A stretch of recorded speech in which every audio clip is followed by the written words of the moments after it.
And the timer is going to be going for a very long time. I haven't given an estimate for this because I don't have a good estimate for this. But the in-game time of my run that used lots and lots of fast forward was 25 hours. But also an hour of that time was standing still because I forgot to actually save the game and turn it off. So, sounds good? Great, glad to hear. If I manage to finish this in under 20 hours, I will consider that pretty good. I don't have really any expectations. Also, I'm just going to say this right now. I have something that I need to be at 1 p.m. tomorrow. And for reference, it's about 8:15 a.m. right now. So, if I stream for 24 hours, that gives me like 4 hours to sleep before this thing. I don't think I'm going to go 24 hours today. Probably it would be more like 20, and then immediately get sleep, and then immediately go to this thing that I've been looking forward to. I might have to divide this run into 2 segments.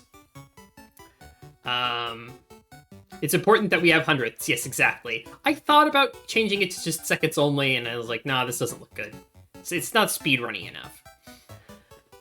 But no, I might have to divide this run into 2 segments and then just say, like, Breath of the Wild 100% rules. I took a rest break after playing the game for a sufficient amount of time. This run is too long. There have to be rest breaks, and then I'll retroactively come up with a rule set that justifies the exact rest break that I took, naturally, right? As opposed to being based on anything more objective. I'm going to create a rule set that fits what I did, and then submit that to the leaderboards to consideration. Naturally. But also I really hope that I'm able to get this done in a single sitting. So. Yep. But yeah, I might end the stream without finishing it, but that's because I would probably intend on finishing it in a part 2, and I don't know how long that part 2 would be. I really do not know. It all depends on the magic keys. It all depends on the magic keys. And I really do not know what's going to happen there. Lulu, you should go over here. Over here and I'll brush you. Brush you. Oh, she came over. Yeah, come on, come on. Beep, beep, beep, beep, beep. Beep, beep, beep. Beep, beep, beep, beep. You can play with that if you want.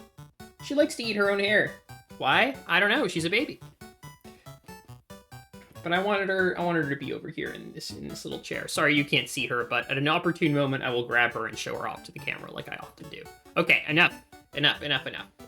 It's time to get started. So, I will explain everything as we go, but let's see if we can get this done in one sitting. In 3... Wait, I have to also record. I want to do a local recording also.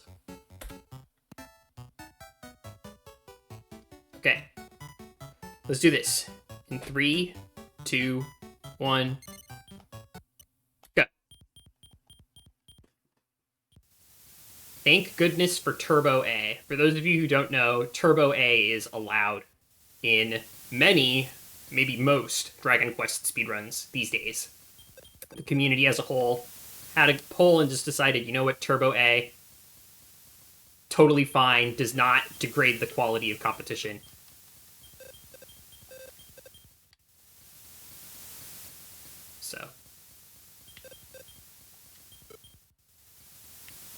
So the first 6 if you're good, 6.5 for me because I'm not good. Minutes of the speedrun are relatively boring, so I'm going to explain what I'm going to be doing while going through this prologue section.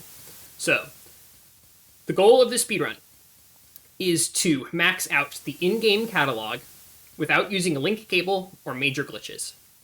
I say major glitches because held item duplication is a minor glitch. All it does is give you extra copies of items, and you can only do it a limited number of times, so it's not it's not SRM level tech. For those of you who have played N64 Zeldas or any of the other games that have scale reference manipulation. The way that I'm going to max out the catalog is by obtaining 310 monsters. You get a catalog entry whether or not you get the monster as a hatched, like, live monster or just as an egg. So some of the monsters I'm going to be getting the catalog entries as an awoken monster or hatched monster, and some of them I'm just going to be getting them as eggs. But either way, I will get the catalog entry and it will count. There's 310 monsters. That's a lot, right? So this is going to take a while. Complicating things is this game is like Pokemon in a lot of ways. It's not like Pokemon in one major way, which is the breeding mechanics, which you have to combine two monsters in order to make another one. So in most cases, you have to give up two monsters in order to get one. There are some situations in which you can give one and return one, but those are usually limited. So there you go. We got the plot item that will definitely not be relevant. Oh, there we go. There's just so much to say. The only, saving grace here is that I have a lot of time to explain it because this game is not the fastest. There's no way to skip cutscenes or anything like that, but I'm not going to be spending ultimately very long, proportional to the entirety of the run, doing like the story stuff. The story stuff is pretty quick, and I figured out ways to make it pretty quick, or even quicker. What I am going to be doing is I'm going to be building a team of monsters. I'm going to then abuse special encounters to raise the stats of those monsters really high. Then I'm going to grind the arena repeatedly for very high quality magic keys, which unlock bonus worlds, which can have rare monsters that you wouldn't ordinarily be able to find in the wild. And then I'm going to use those to breed everything really fast. This is difficult for me to do because I don't know what magic keys I'm going to get, and I don't know when I'm going to get them. I don't have the exact number, but the best way that I have to get magic keys, as far as I know, has approximately a 25% chance of success every 2-ish minutes. So it's gonna take a while. That's not going to ultimately be a very stressful segment in terms of like the execution. It's just going to be really, really long, and I'm going to have to making some important judgment calls in terms of like, are the keys that I currently have good enough, or do I need, for time's sake, or is it worth it for time's sake, to farm for more? That is going to be the question that I'm asking myself continuously for several hours, a very long time from now. I wish I'd prepared notes. I'm unfortunately not as prepared for this as I'd like to be, just because I have been so busy, and I'm also picking up this project relatively cold. Oh wait, I'm not going to the right place. There you go. Need to go back into the well where the problem was. Like I said, I'm not as prepared for this as I would like to be, just because I'm picking up this project relatively cold compared to periods that I've been warmer and more familiar. And there are some features of my spreadsheets that I was hoping to have, but just don't yet. Just because I didn't have enough time to work on them. Oh, there's a tracker, by the way. Let me just...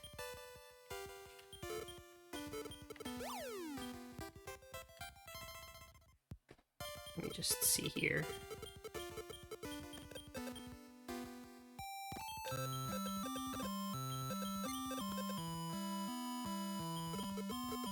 There we go.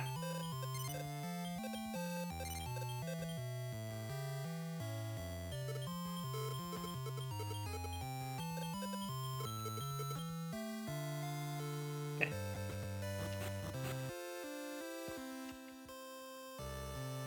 So we got our first monster. Oh wait, I forgot. Try to remember everything. I don't speedrun this game much. Like, I'm intellectually interested in any percent, but I don't really have any interest in running it myself. Any percent is like an hour and a half-ish at the high end. But it's an extremely RNG-heavy run. There's a little bit of RNG manipulation that you can do, but it doesn't take care of like the lion's share of the RNG, as I would put it, or as I understand it. And I don't feel like I have anything to add to any percent. Like, that's not where my skills lie. So, let's go. There we go. next. Goodbye, RTA, the test run. And let's go. Right away. So, we are in Desert World. Why are we in Desert World? It's because you have to be in Desert World before you can unlock the more interesting areas and features of this game. I think the Desert World of this game is really unfortunately designed, is how I would put it. It's just really slow. Like, painfully slow. And not rewarding to stay in. It's not a good early game area, frankly. So I'm going to be leaving it as fast as I can, and thankfully I don't have to do, I would say, a lot more, really any more, than the any percent run does in order to get out of here. There are a few little things. Mostly I'm just going to be doing this the same way that any percent would, with a few slight changes.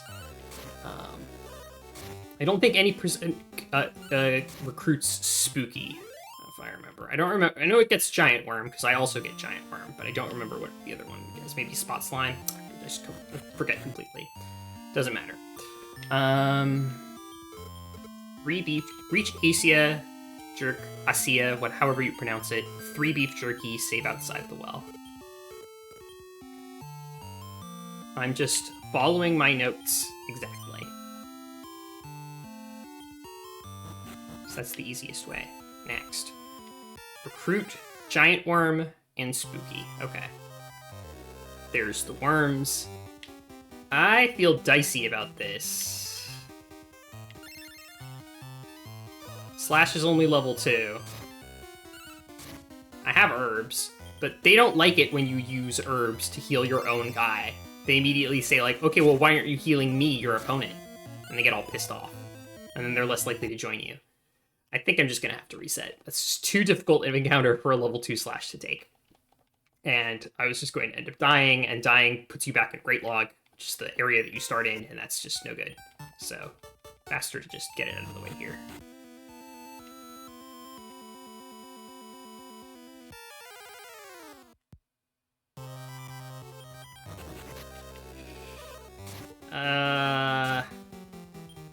Yeah, I do not feel comfortable taking a 2 Giant Worm encounter right now. I might...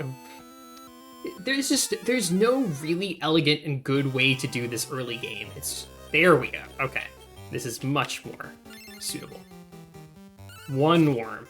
1 worm I will gladly. I can handle 1 worm at a time. I would say that that's my limit. And with 1 beef jerky and 1 pork chop... Ooh, the nice crit. Crit mattered. We got the worm.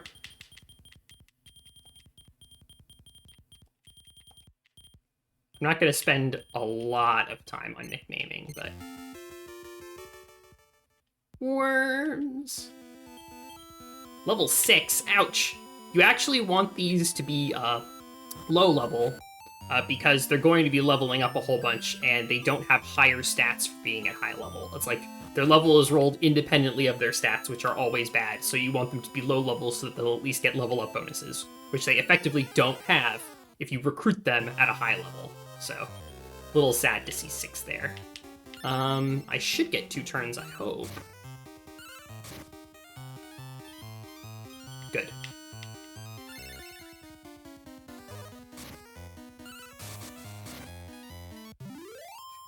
Forgot to put him on, use no skills. Spooky. There we go.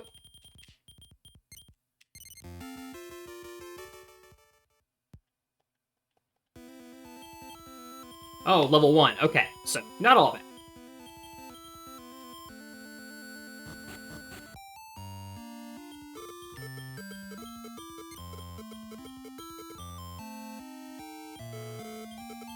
There's the first split. Okay. I also got Spooky here and Giant Worm here. So you can see the tracker right on the other end past the game. That has the sprites of all the different monsters, and I'm going to fill in the entire thing in this run, I hope. Let's My notes just say progress the main quest through Asia, which just means doing this and then some dialogue, and then I need to go fight a beaver. But that'll happen later. Okay, there's a lot of sprites on screen, which creates lag, which makes Turbo not work. At least for the Game Boy Color that I'm using.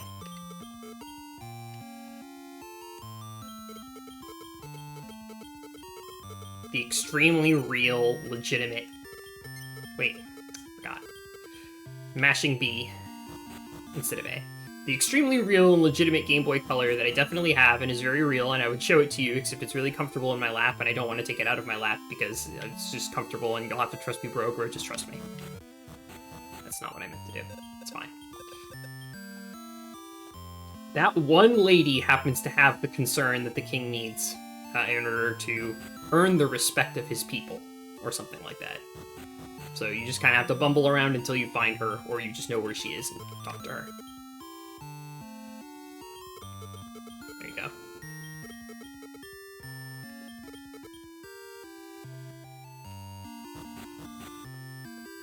King says, I'm gonna solve this problem myself since nobody else will do it. Which is foolhardy, but I guess well-meaning. He at least wants to solve the problem, can't fault him for that. I'm just checking some areas for herbs. I think I'm doing alright on herbs, but...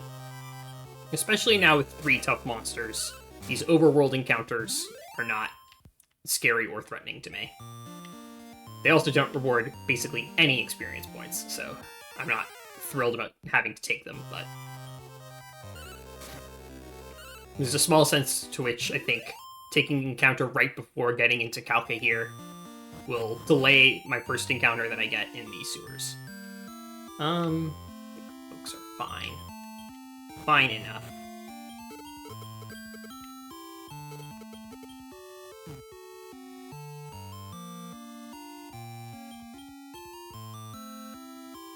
I need that jerky because I spent all of my jerky on monsters. I'm also going to be saving a lot. Max Catalog, I've said this before in previous videos about this run, is a marathon, not a sprint. And so, yeah. I'm gonna be here for a while. Love a stun encounter. Love a preemptive. Surprised that I couldn't, get the one turn there, but that's fine. A little bit more EXP actually would be pretty good right before I fight this beaver.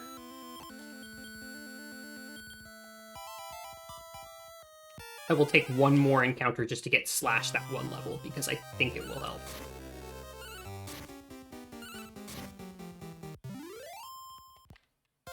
Perfect.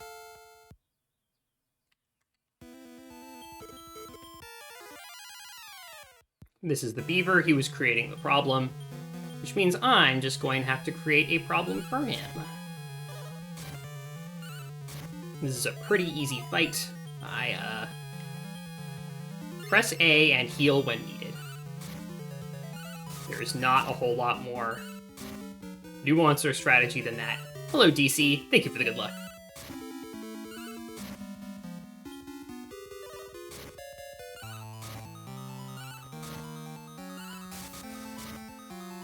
Heal up. Oh. Cannot be reading my notes. Cannot be reading my notes when I have a HP to manage. I have to take the worm off of charge. God damn it. No skills. Thank you. Alright, good. 80 experience points. That'll do it.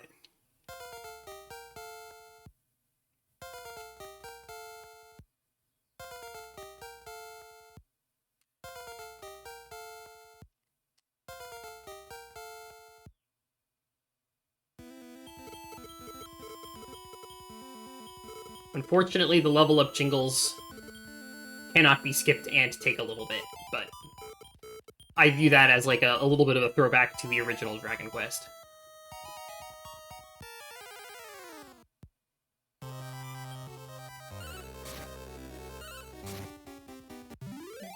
Yeah, I know. My team's now strong enough that even these sewer encounters can't really bother me.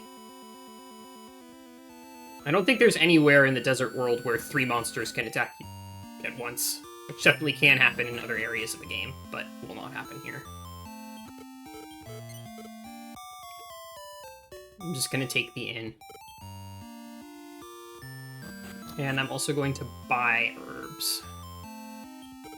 Everything's going okay so far. No major problems.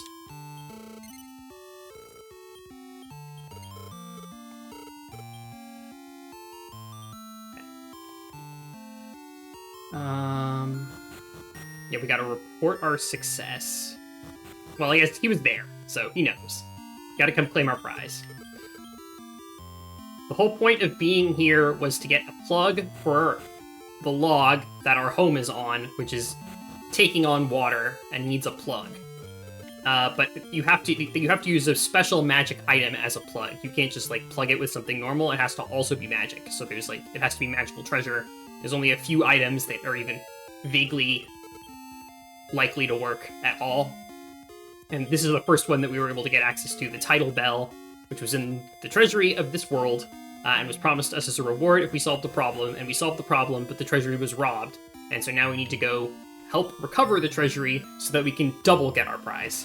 They should give us another prize on top of the prize that we already earned, but the plug, or the thing that might work as a plug, it might not work. It might not work as a plug, but we're just gonna, fingers crossed that it's gonna work. Yeah, we deserve a little bit more than that, you know, a little bit of money. We're walking around with 20 gold, you know, not exactly, it doesn't exactly feel great, but I don't know. Doing good is its own reward and all that stuff. Oh, I missed the beaver and split. Great. Well, the splits don't matter. The splits really do not matter, and there aren't any splits during the magic key grind, because there's nothing to split for. It takes a variable amount of time. I have a split essentially for starting the magic key grind, and then another split for stopping it. Why did that reset? Oh my gosh.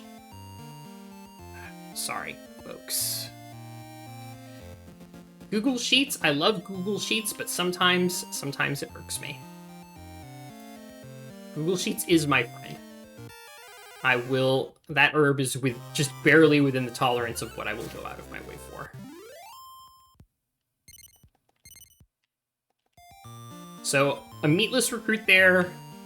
You would think, oh, this is Max Catalog, don't you want that spot slime? And the answer is no, because my farm space is limited. You can only hold a certain number of monsters at a time. Oh no, an ambush of spot slimes. And I'm not actually, I think, even going to be recruiting spot slime in the run at all, or if I am, it's going to be a lot later.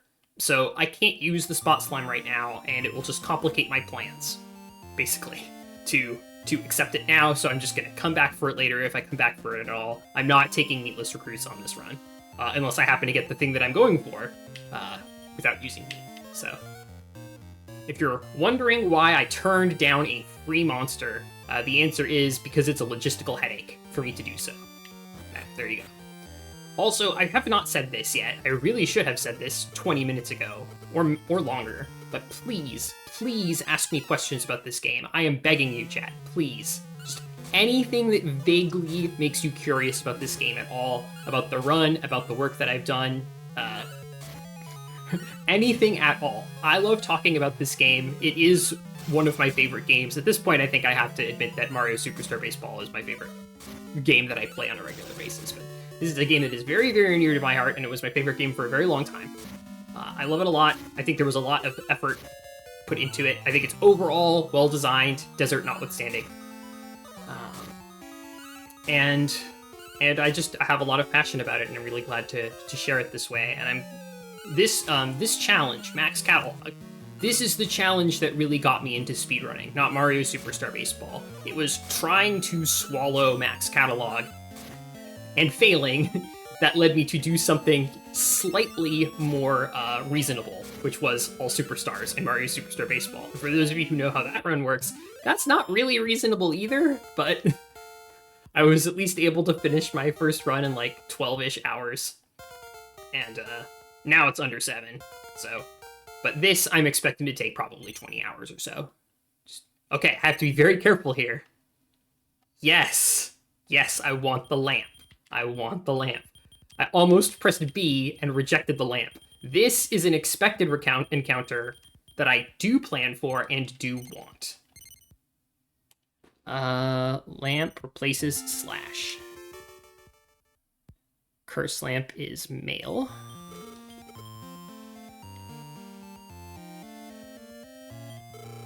When you see more sprites. Those are only monsters that I have the entries for. So where's curse lamp? It's right there. Oh, you're talking about the two at the bottom. So those two that are in black and white are Wonder Egg and Watabu. The answer there is I can't get those without a link cable. And I don't have a link cable or want to factor it in. Honestly, depending on whether or not I had to actually do the relevant part of Dragon Warrior Monsters 1 as part of the run, which arguably I would have to do, factoring in those two monsters could take as little as like 5 minutes or as long as an hour or two. But it's just, I don't want to have to, I've never even touched Dragon Warrior Monsters 1, so I don't want to have to think about that game. And I also don't want to consider time saves as a result of using the link cable, which is another thing that I would have to worry about. So, yeah. I defined those two monsters out of the speedrun because they are too much of a logistical and planning difficulty. They have catalog entries, but you can't obtain them without the use of glitches or a link cable, and this run uses neither glitches nor a link cable. I hope that answers your question, and if it doesn't, go ahead and keep asking. I forgot what I was talking about before that, because that was a good question. So, we need to go... Oh yeah, plug didn't work. That plug didn't work, we need a new plug, and we can get it in the pirate world. But we need the pirate key. In order to get the pirate key, we have to win in the Kids Cup, which is a little mini tournament right here in the arena, where we will be spending quite a lot of time later. So we're not going to be back here for a little bit, but when we are going to be back here, it's gonna be our new home. Magic key grind, the magic key grind. So that was not the best first battle. But basically all I really need is for Curse Lamp to survive to the third one and then get a few uppers off. Upper is a skill that raises your defense. Hopefully, nope. I was gonna say, hopefully Worms can take a few people out. It did one attack and then died. Honestly, for Worm, that's not that bad. I think this is gonna work. They're leaving the lamp alone, which is good. Oh, I forgot to do the Desert Revisit. I'm doing this without Bino. Oh my god. Oh my god. I'm just doing this stuff in the wrong order. This is it. This is fine. It's not going to cause any problems, especially if I win.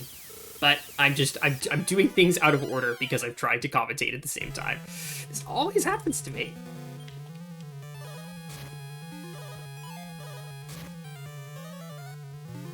Take some uppers. There we go.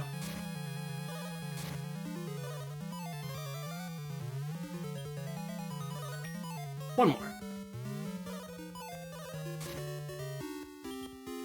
Okay. Kill. Good. So that should be fine. I'm gonna win this. It's just a matter of time. They're incapable of damaging me quickly enough for it to matter, and I don't think they can crit. If they do crit, it's fine. I'll probably live anyway. What do we do?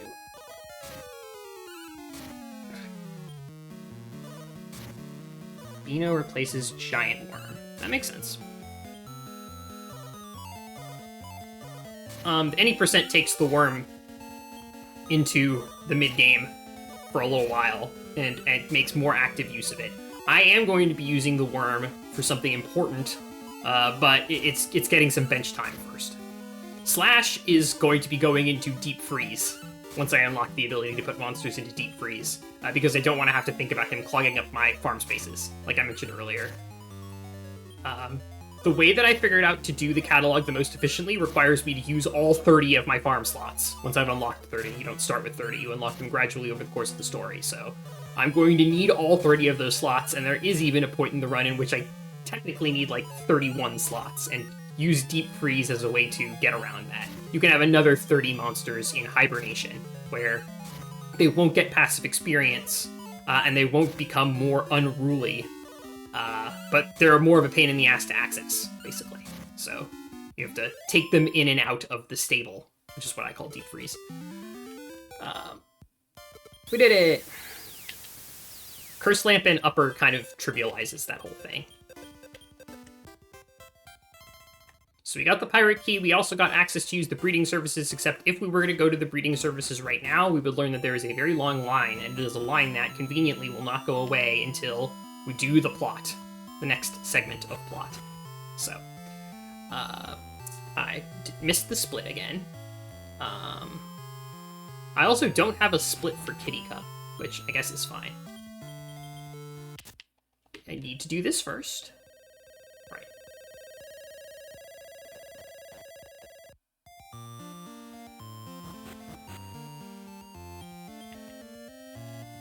So, let me make sure I'm doing all of this properly. Any other questions about the game, by the way? Still really looking forward to talking about... No meatless recruits, sorry. Still really looking forward to talking about all of the intricate little details. Unfortunately, the stuff that's happening so far isn't super interesting. Or really legible if you don't have a whole lot of context about this game. But still, I love explaining things, and it won't hurt me too bad to explain things. So I just got a tiny medal. I need 10 of those. And there are 11 of them that you can get relatively easily. One of them is permanently missable, but thankfully the other 10 are fine. You can let me go anytime. You're not gonna win. I'm just gonna kill the next ones I see because I don't want to keep eating fireballs. Mark. Yeah. Tiny medals are not useful or relevant to any percent, but this run needs 10 of them to finish, basically. There's a monster that I have to spend 10 tiny medals to get, and that is the only way to get him. Literally the only way. So I'm going to pick up 10 tiny medals, including the permanently missable one. Let's see. Tiny medal, bookmark, windstaff, exit bell. Yep. And then the warp wing and agility ring are over here. Go.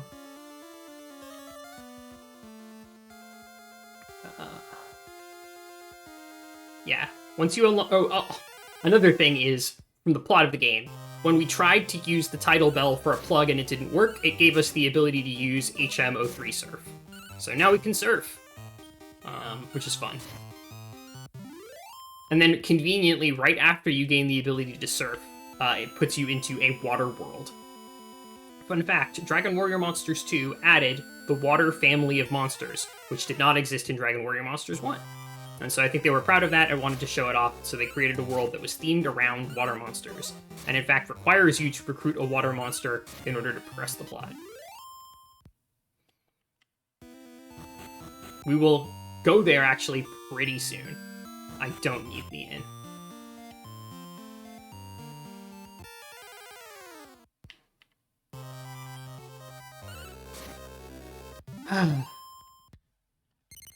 Let's see, yeah. Lots of spot climbs today. I don't normally get that many. I mean, I get plenty, but I don't have a use for a spot slime right now. It will not help me. I have not routed it in. There isn't really anything to do with it. So, goodbye. See you later.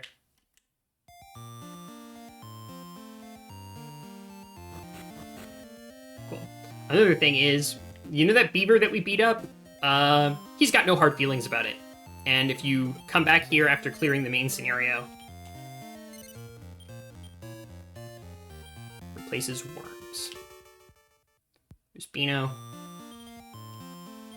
And then we can just warp wing right here. Beaver.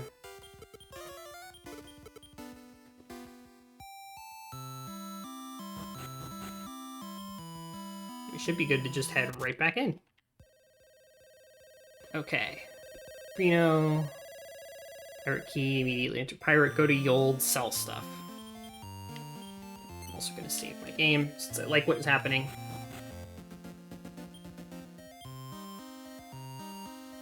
I don't know if that exit bell is going to be useful, I might just sell it. I am going to sell it. I've decided. I don't... Yeah, I only think I even need to use one exit bell before I unlock the skill that is instant exit bell anytime you want it for 2 MP. So I'm going to sell that. I got the one exit bell that I needed from the sewer. So there I sell the wind staff, giving me a huge chunk of cash. Sell this too. Okay. Beef jerkies. Pork chops I'll keep. 3 pork chop, but I got one on the ground, so 2. 2 love water, 1 bookmark.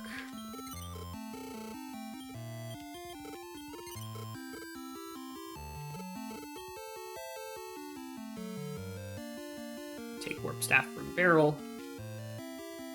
Great. And I know I keep saving a lot, but thankfully saving is like really fast. And again, this is a marathon, not a sprint. I'm fine taking a couple of seconds to save my progress in the event of a worst case scenario. Any percent is extremely fragile. This run, not so much. Which is kind of a relief, honestly.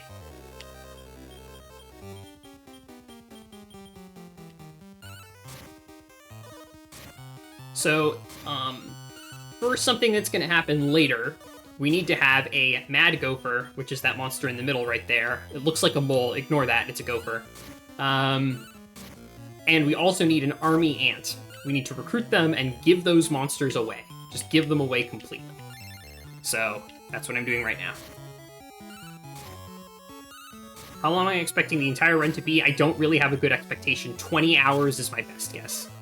And it's not even a very firm guess. It's more like an admission of defeat. A preemptive admission of defeat. I'm going to keep going. And break the run into 2 parts if I absolutely need to. But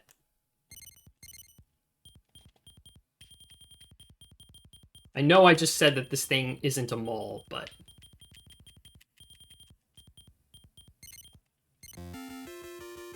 we don't take it with us.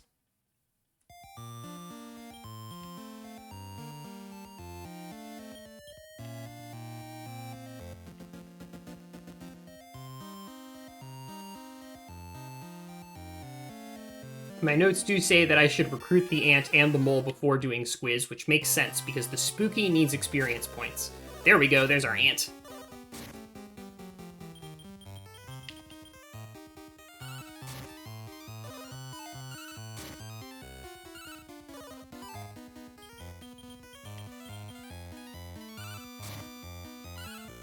The targeting system in this game is weird, especially with monsters that are not very smart. Like the ones that I have here. These palookas. I don't know what a palooka is.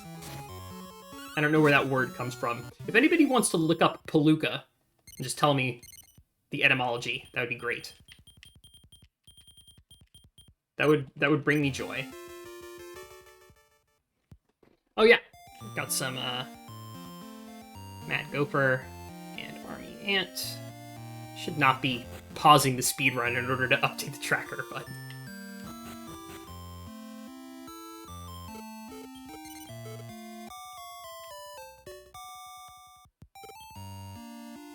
take the inn. There we go. We're nice and healed up. Something that I need to do is I need to check the XP. 262. Okay. All right.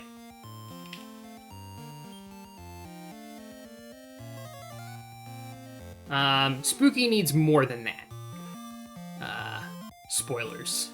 Spooky needs a lot more than that, so I'm going to need to do a little bit of battling. Pork chop. Peace. No problem there.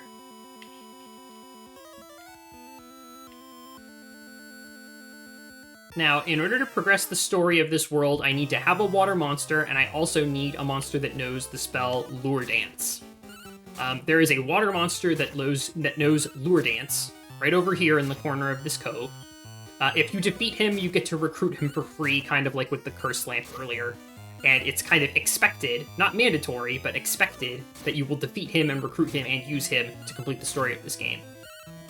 Any percent can go either way. It can use Squiz, it might use an OctoKid as an alternative instead. And that works. It's like the riskier thing to use the OctoKid. I like OctoKid a lot, so I can see doing that. It's boxer terminology for incompetent. Great, thank you. It's a me and DC. I really appreciate that. Fun fact, the water and land encounters in this cove are the same, which makes sense, it is a cove. How are we doing? 322, what do I need to reach? 414, okay. So we're gonna be here for a little bit. The reason that I need the Spooky to have EXP is because I'm going to be breeding it soon, and monsters that are on the farm will get experience points based on... They get, like, 1/10 of the experience that your active party gets. Just gets, you know, duplicated and sent to the farm for the monsters that are on the farm. So I'm counting on that, the 10% of the experience that I get from my active party, and what I get right now, in order for the Spooky to get to level 10 by the time that I need to breed it, because monsters have to be level 10 or higher in order to breed. So I did the math in terms of how much experience points is the Spooky guaranteed to get from farm siphoning, and then subtracted that from what it needed to be at level 10, because it's a static amount, it doesn't change. And so, 414. 414 if it lives the Squiz fight, or 587 if it dies during the Squiz fight. So there you go, that's the math. But that means that I need to obviously do stuff right now.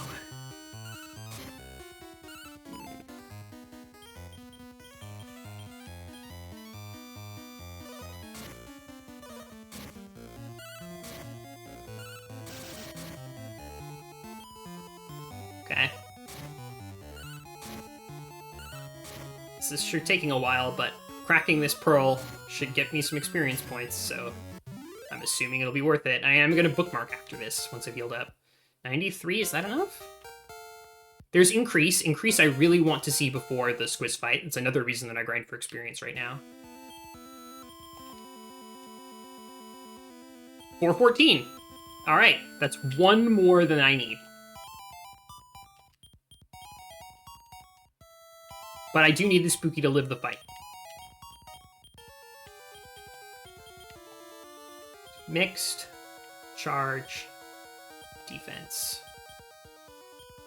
And then bookmark. We're saving. Committing. Right. And now we're gonna play Splatoon. Go ahead and hum the Splatoon theme song to yourself.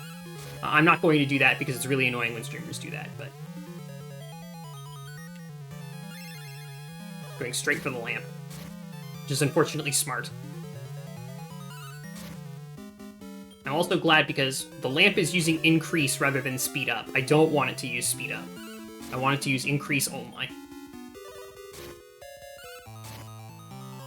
I'm in a little bit of a worse situation than any percent is, because any percent, instead of having the Spooky, would be having a worm that is contributing.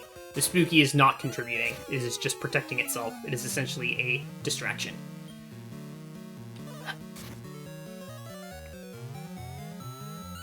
Lots of increases. I'm really happy with that. I'm basically taking this fight slow and safe. I don't have to do this many increases, but at a certain point, Squiz kind of loses the ability to do a meaningful amount of damage, and Increase is especially effective against by attack. The double attack, you know, the 1-2 punch, right?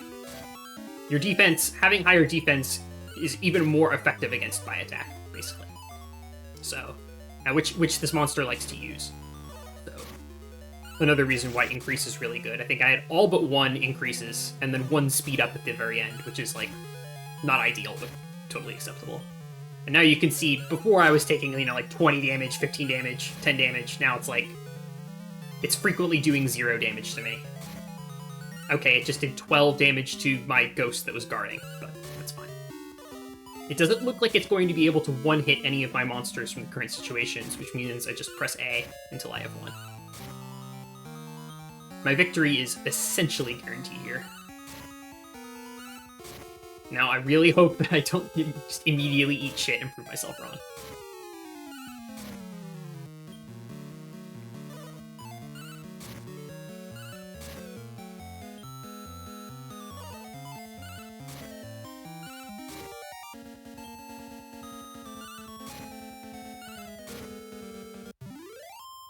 There we go, we got it.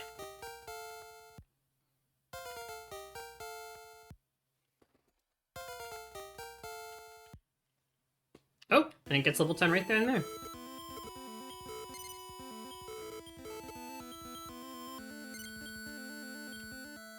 Spooky.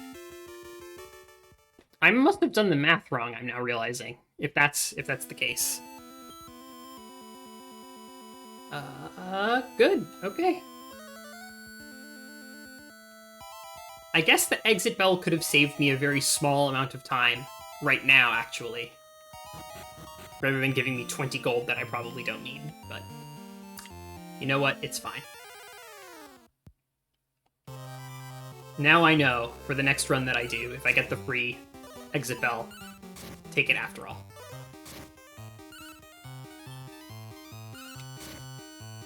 Beano just attacking a slot that does not exist. Actually, multiple of my monsters doing that. The AI for your monsters is not the best. Unless you have high intelligence, which these monsters do not, because they are little babies. They're little bitty babies.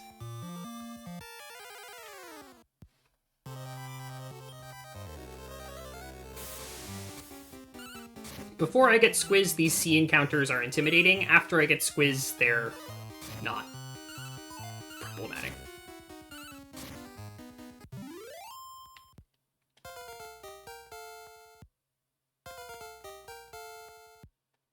Beano's level 10, that's good. He's going to need to be level 10 soon-ish, but he's also going to be doing a whole bunch of fighting, so it's fine.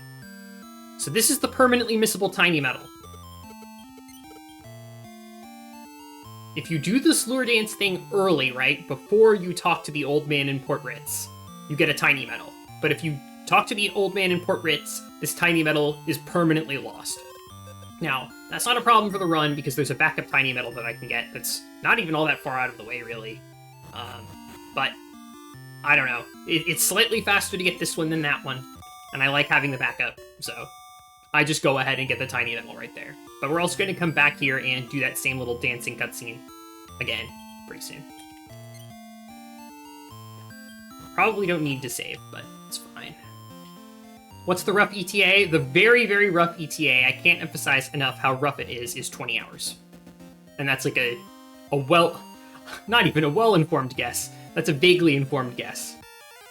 It's a malpractice level guess. Because no one has ever completed this run before. No one really has worked on this run before besides me, as far as I know. There have been, I think there were some Japanese runners who did, like, essentially a 150 monster speedrun. 150 monsters plus some related stuff that unlocks when you get 150 monsters.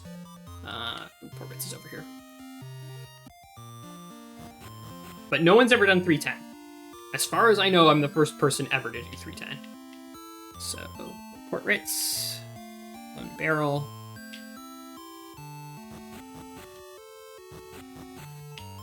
Buy 2 ribs and 4 love waters. I don't think I have enough room for that, do I? Yes, I do. I have some pork chops that I don't need, but I'm just going to use those on Horks later. Probably.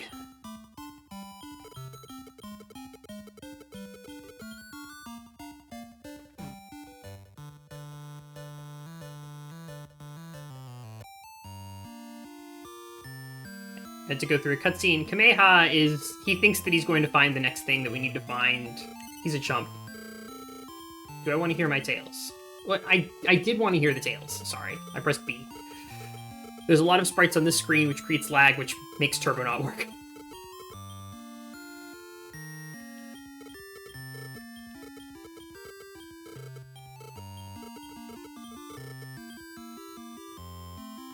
Lag is really bad on that screen.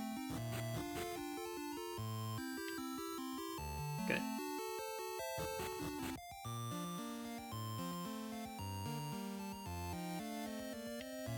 The cutscene for getting on and off of the clamshell is a little bit long. And the water encounters are tougher than the land encounters, so I'm actually going to be walking on foot. That's why I'm doing that, instead of taking a more direct line. Cool. So we talked to the old man. He said go talk to the mermaids. We already know where the mermaids are because we happened upon them over here, but now we need to talk to the mermaids again. Talk to the mermaid queen. Okay.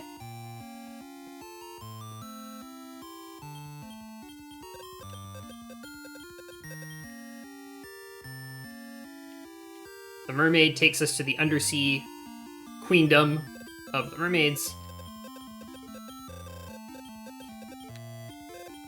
And then, in order to get to the treasure, we need to steal some treasure, some different treasure from pirates. And now we know about the pirates, which means we can find them. Great.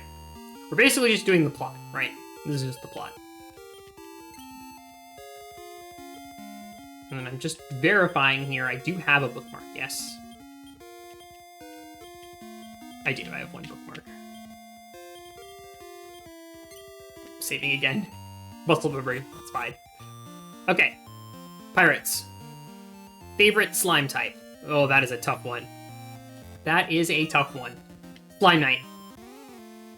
Slime Knight. Or Metal Slime Knight from the later games. I love the whole thing where it's like, the slime is the part that's alive, and the little knight guy is essentially just like a little puppet thing. It doesn't have independent cognition or an ability to move. It's just like a little prop that the slime underneath is using to be like, oh, this is my rider. Are the DS ones of these goods? Might download it. Well, first of all, you should always require all of your games legally. But I like the Joker series. I like the Joker series a lot, so I think they're good. I don't have the free time required to like play and enjoy them again, but good games, pleasant games. All right, this is a problem. We really do not want to see bang. That is what we do not want to see. So.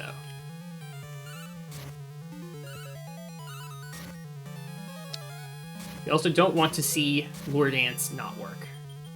Okay.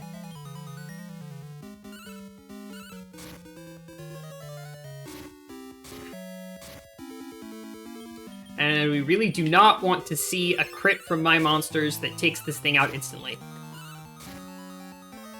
No. Okay. All right. All right. Fine. It's fine. It's fine. It's fine. Actually. Just oof. It only has a limited number of bangs, and it doesn't have a lot of health, so it's only a problem for so long, but it's still not great. Okay. Work. This. Potion. You click this, and it unlocks a hidden staircase. As repellent that we need for speed, the Orca Cape, which we will sell for money, and the World Leaf, which is a very useful item.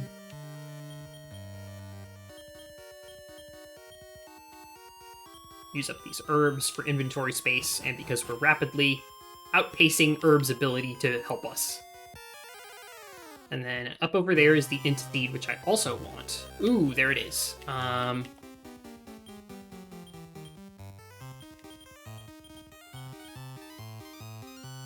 Oh.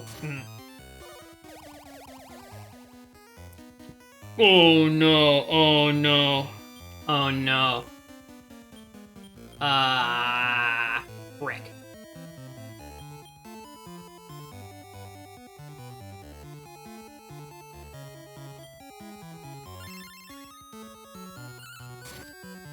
I'm not sure I want to save with this poison.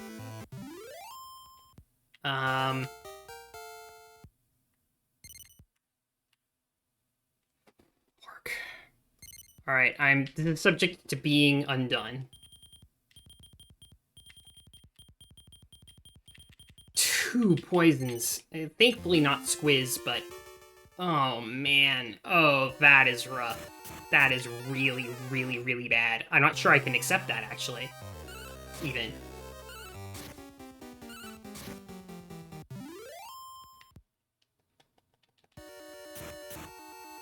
I wish I had an any percent runner here to tell me whether or not I'm fucked.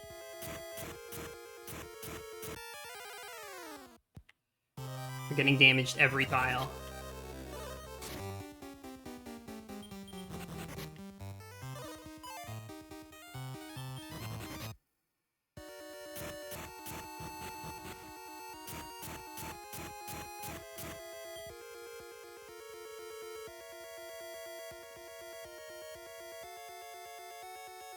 I really do not want to put myself in checkmate. Do I have an exit bell? I don't have any cures for poison. I have an exit bell. Alright, YOLO. This is so incredibly ill-advised, but I'm just going to... I'm gonna let it ride. I cannot afford to have disobedience when I am essentially on a clock in terms of how long my lamp is going to be alive.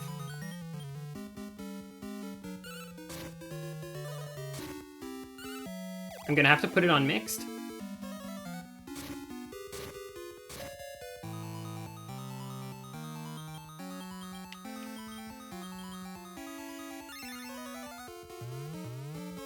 Speed up? Oh my god. Use increase.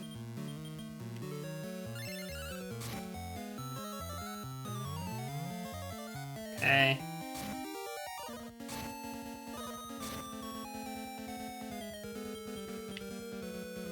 Thankfully, I have a lot of love waters. Okay. Do not want to be seeing speed up.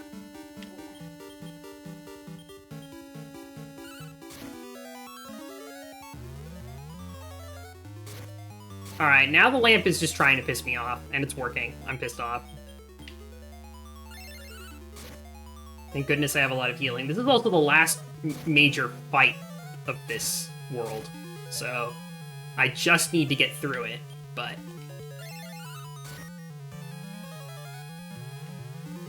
Okay, alright. I'll make it. I'll make it. I'll make it. At this point, I'm confident.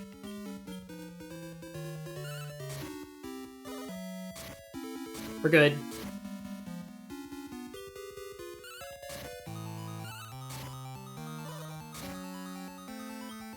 Probably have to go back to Great Log, though, because both of my other monsters will be dead. That's fine, though. That's fine. I'll take a small amount of, like, time loss like that in exchange for being able to continue the run and not needing to get off of the ship, heal the poison, and come back. Alright, I panicked. I panicked because I'm not an experienced any percent runner, but that's fine. Rest in peace, lamp. I'm gonna save that love water for when I'm actually low, so I can get the most value out of it. But I should be able to win this 1 versus 1. At this point. A bad call help is really what would do it. I'm gonna use it now.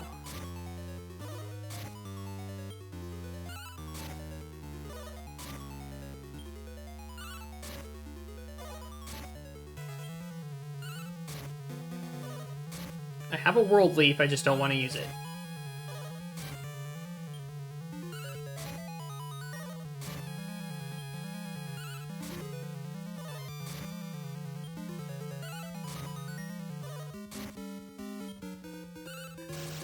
Come on. Yes! Yes! Okay.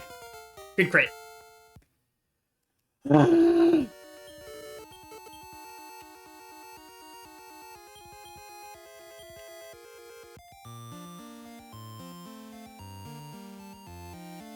And then immediately after defeating the pirates, they drop us off here. Which is fine.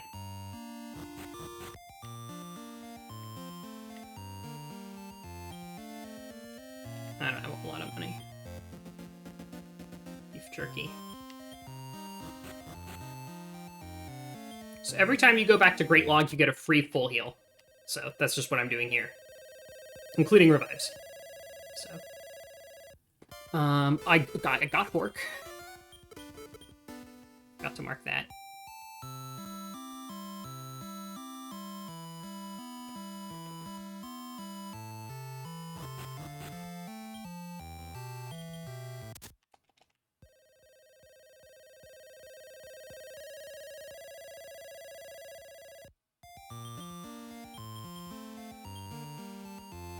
Just wanted to check something. That was good. That was good, so I'm gonna save. Or at the very least, good enough. So. Yeah.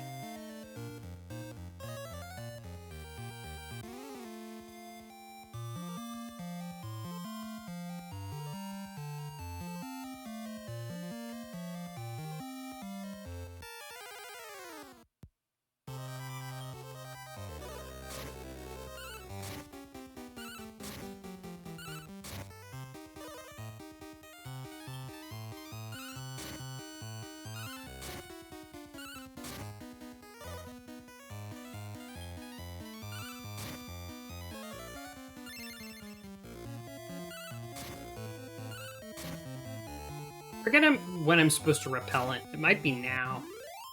Oh no, I'm not supposed to repellent because I'm going to need to do a monster recruit pretty soon.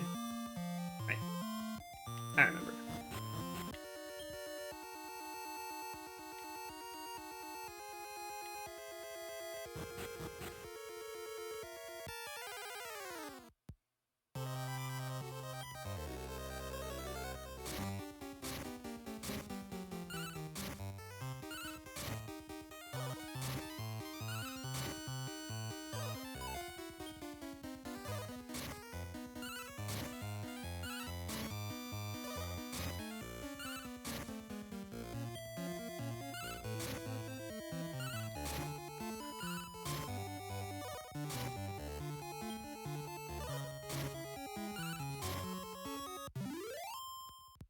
It's exciting to be doing this after all this time, since my previous attempt, which did not go well at all. Oh, chat. Oh, chat. West, not south. Is Dark Prince any good? Haven't touched it. Haven't really looked at it. I saw the trailer, that was it. But I've heard good things about it. Apparently the breeding system is even better than Joker's was. More interesting. So... it could be that one day I will get Dark Prince. I kind of doubt it at this point. I'm not really getting very many new minigames, but it's on my radar. I should probably just watch the any percent run of it to see if it's worth interesting. You know, watch the any percent run until I either conclude that it's worth playing or not.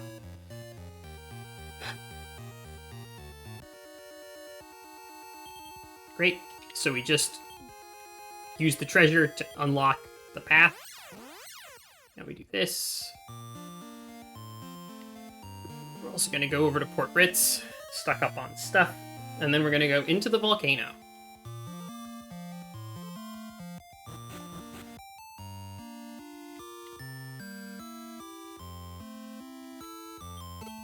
Just do a little bit of inventory management.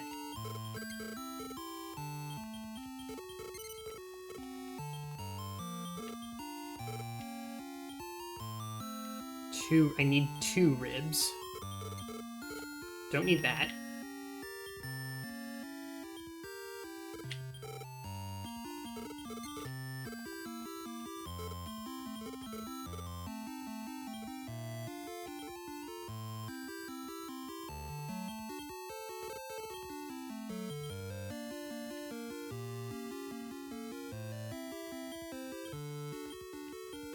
Three pork chops, and I don't have a bookmark.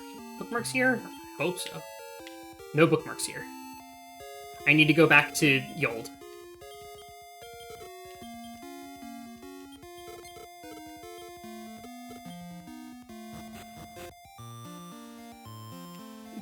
Yold is, where... No, sorry, not Yold. Polona. Not Polona. I forget what the name of the little dumpster place is. The dinky little town that's right by the Door Shrine. It's got, like, a pathetic name to go with its pathetic status.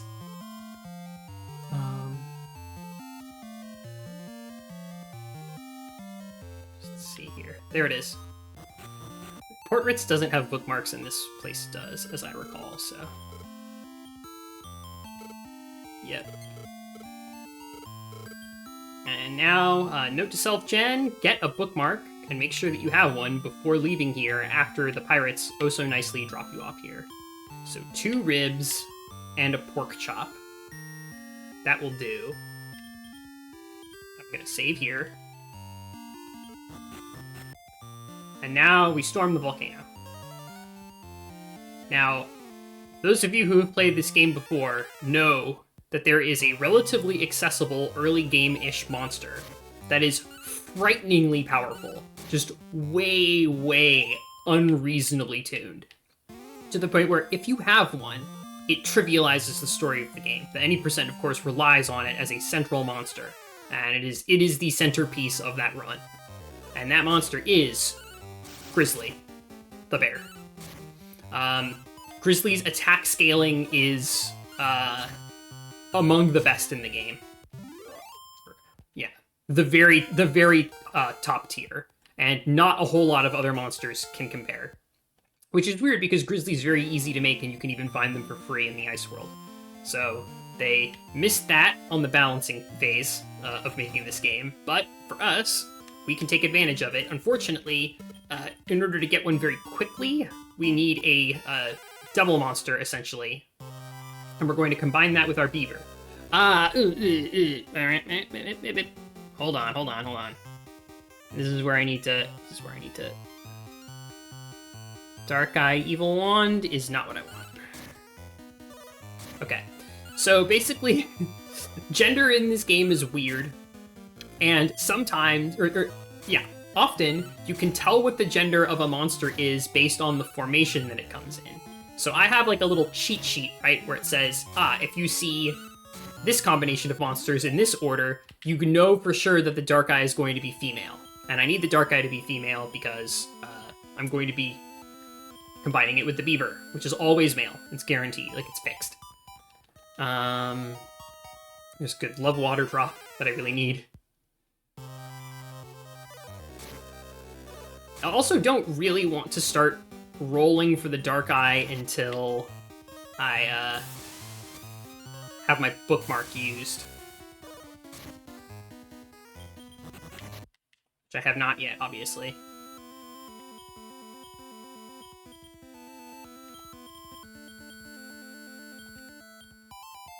There's another repellent over here that I very badly want. The other item is a warp staff. It's not worth going out of my way for right now. Another herb.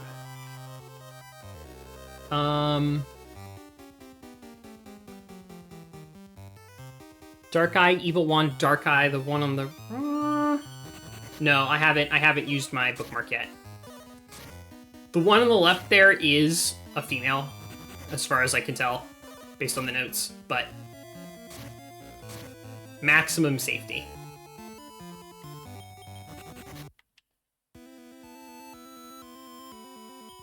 I usually like to bookmark closer to the stairs that I need to take, which are over here. Come on. That's a female Dark Eye. If I get the meatless recruit, that'll be good. Saves me some pain. I'm glad that they're attacking the Evil Wand.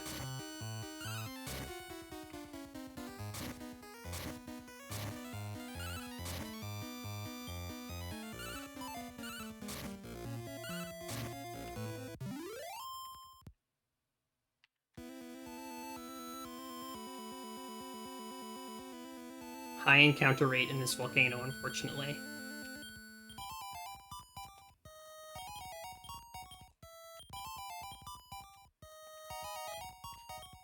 And then bookmark.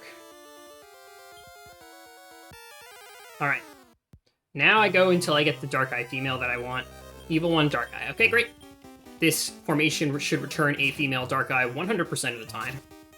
Also, the reason why I have to defeat monsters in a certain order is because the only monster that will offer to join your party is the last one that you defeat. And there are no circumstances in which monsters die at the same time. If it's the same turn, it's whichever monster is farthest to the right. So, here's my little tactics trick that I do. Basically, you can set tactics for all but one of your monsters and then back out, and the game will retain those tactics, even though you've now decided to do something on your turn, like use an item. It's like a weird little bug that I take advantage of every now and then. That. Just to get more value out of my tactics. So that's a pork and a rib. Very, very good chance that I will get the recruit here. If not, that's why I bookmarked. Which is the portable save. Sorry, there's a lot of stuff that needs to be explained. If you don't understand anything, please, please, please ask me to explain it. There we go. Dark Eye sends Beano home if level 10. He's level 12, so that'll do. Okay, I can hide this. I can go back to this. I can check off Dark Eye here. I can pop the repellent. Good. Now we're all set. There are no other threats in this volcano. There's not even a boss fight at the end of this volcano, basically. I'm just going to reach the end and then get worked out. So, all I need to do is navigate promptly to the finish line, picking up a little bit of extra treasure on the way. Fine by me. I'll go for the money. 90 gold. Was that worth it? Probably not.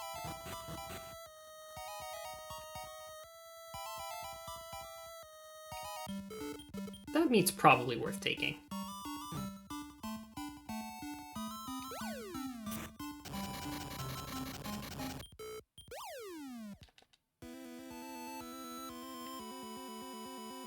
He's probably fine.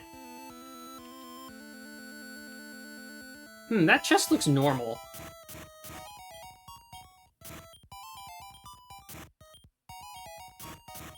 Beef jerky. I didn't realize beef jerkies could even appear here. 11. Okay. I'm at 11 health. I don't care. Repellent's up. Repels are 100% effective. If you have repellent up, you will not get encounters. Period. So it's completely safe. Alright, I'm gonna eat on stream. Please don't judge me.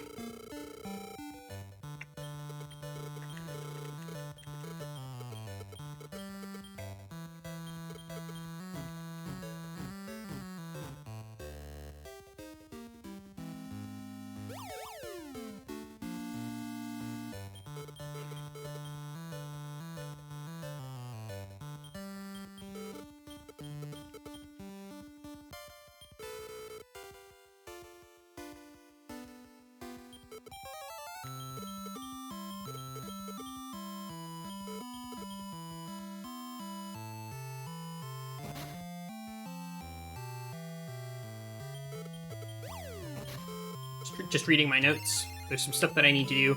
So I'm going to be setting up for hell item duplication now, which is a glitch that I documented in English, I think, for the first time. So my little discovery and contribution. Putting the war ring on the Dark Eye, which will be important for later.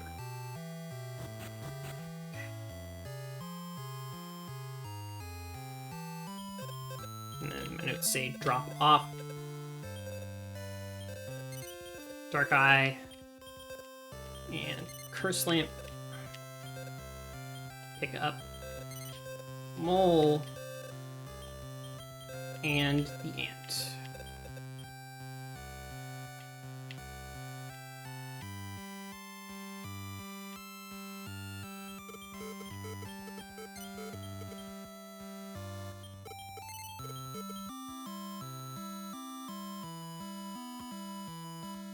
Go. Give the mole to our dad. Get a medal from it. Not bad, pretty good.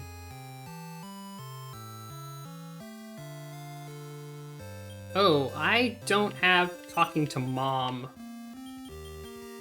in my notes, but I should do that now, because I think I have everything that I need, right? I have a love water, potion, and rib, yeah.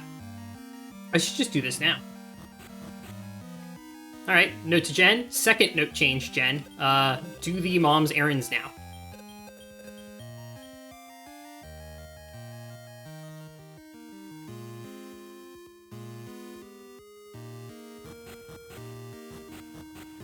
She gives us money to go get items, but we already have the items, so we'll just take the money.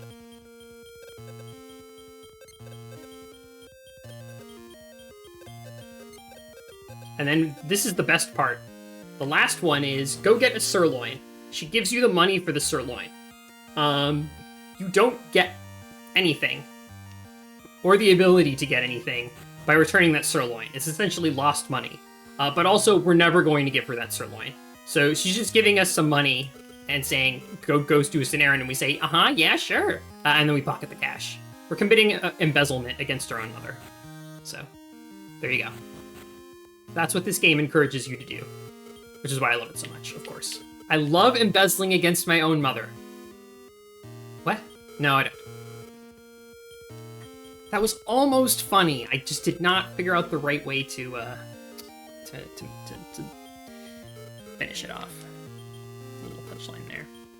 Hard to be funny and speedrun at the same time. I also forgot I need to do this. This guy wants an ant, which we just so happen to have. Mom would want us to be financially solvent. Yeah, this is just our allowance, right? Here, cuff, 1,200 gold. It's my walking around money. I deserve it, I think.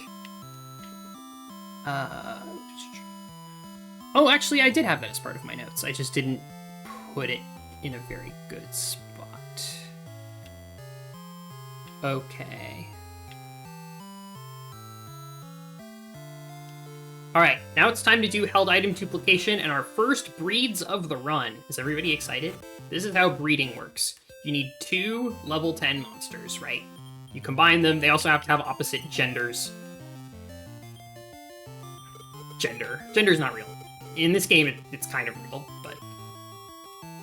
So, we are going to breed Dino with the Dark Eye.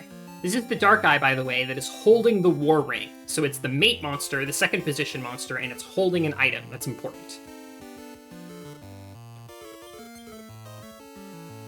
So the gender of this monster does not matter. There's a woman upstairs. You can speak to her. She will tell you what the gender of an egg is and offer to let you change it, both for small fees. I'm going to be using that a lot later. But as it happens... this grizzly is going to breed with an NPC later, and NPC genders shift to match your own, essentially. So you never have to worry about it. Go, got Grizz. Now, before doing anything else at all, immediately, the next thing that I do, without saving my game, without going anywhere else, the next thing that I do is I'm going to go talk to this guy and breed my Spooky with his, Armorpede.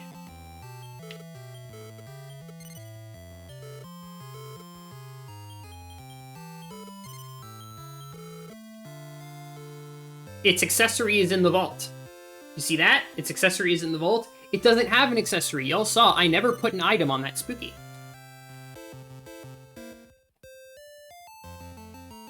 So, that's held item duplication, basically. NPC breeds don't clear the held item of the mate monster of the last breed that you did. Which means, if you breed again, it'll basically say, oh, I need to give the mate monster's item and send it to the vault. It just does that function again. It shouldn't, but it does. Which means I now have 2 War Rings. I'm going to be duplicating other good items, including Steel Fangs, later. I shouldn't have bothered with dropping stuff off here. So I was just going to come back from the War Rings later. I should change my notes. That's what I should change my notes. Jen, I hope you're not tired of changing the notes. But you gotta do it. It's got to be F.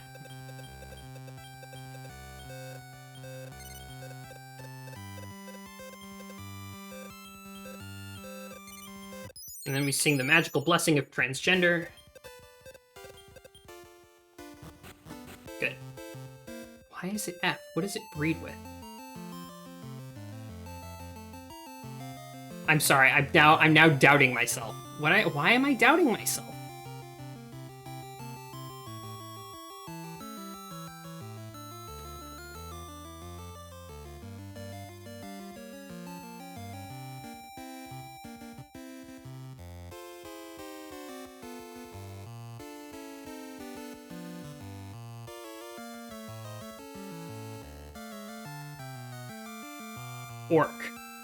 Orc. Okay. That's why it has to be F. Okay. Alright. Mystery solved. Sorry. I'm having, I'm having little crises of faith for no good reason. There we go. Grizzly and Dark Crab have been unlocked.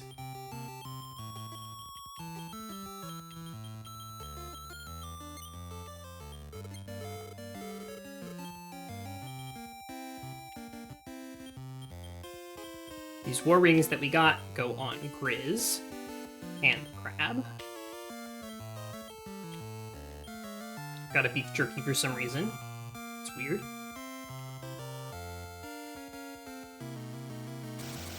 Oh, when we cleared the pirate world, we got the ability to break rocks. And conveniently, there's a rock for us to break right there. And now we're going to the next world, which is the ice world.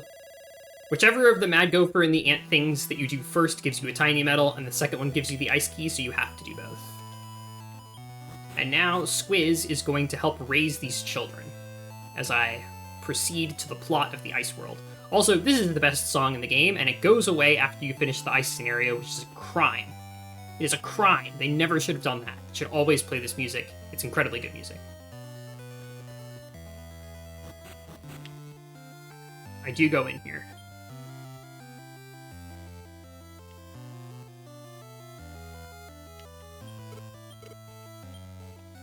Two log twigs. So we can get rid of that jerky.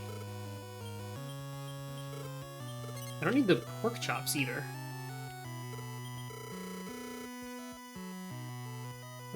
What else do I need? And some healing if you want. I could use some.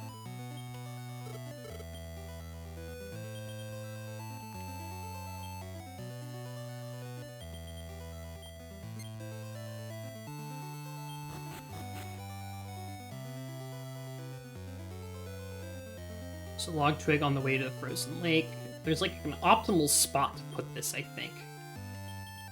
There's the repellent, it wore off. Okay, good.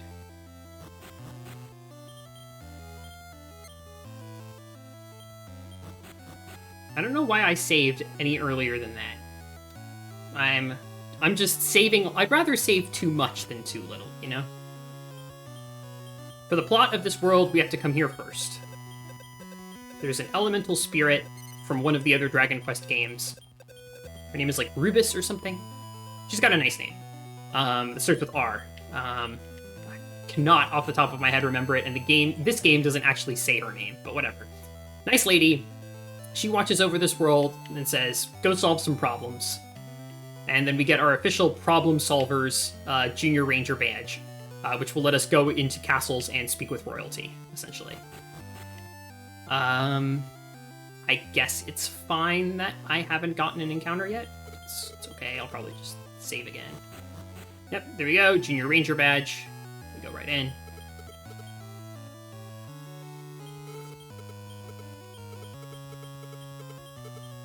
My notes say, go back to Norden and bother the king. Yep. Take encounters, Grizz and Crab need levels.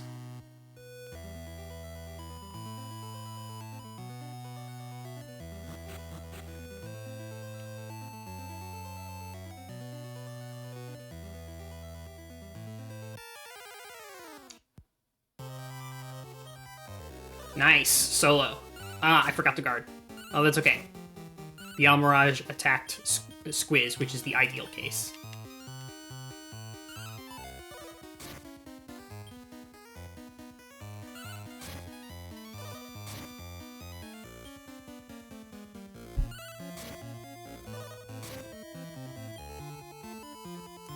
It's so nice. I can't tell you how nice it is to just get a solo encounter while the babies are level 1. This is like one of the most vulnerable points of the run in terms of the strength of your monsters versus the strengths of what you have to go through. Look at these attack growths. Plus 13. Plus 20. Plus 11. Plus 17. Ludicrous. Absolutely nutso level attack growth. They did not balance Grizzly correctly. And by God, are we speedrunners grateful. Any percent does not take Dark Crab. I take Dark Crab because I really want outside, specifically. Squiz, Grizz, and the Crab. I'm gonna Fuck it, I'm gonna go back to Great Lock. I'm taking the free heal. It's like 20 seconds. Also, I love that every time I use the Door Shrine, Twitch hates it, because it creates a video that is very difficult to compress. So it always lowers my stream quality every time I do that. But there's nothing I can do, except turn the game video off while I do that, which would arguably invalidate the run, or which I don't want to do because it, you know. Game video should be visible at all times, but especially since I got that nice solo encounter. We're saving the hell out of this game. Potion, that's money. Don't actually go there. That's the way to know for, which there's nothing for going there. Haha. You don't need to. Squiz Kriz into Crab. Another solo! Also, I forgot to shoot those guys off of defense. They should definitely be attacking now, especially Grizz.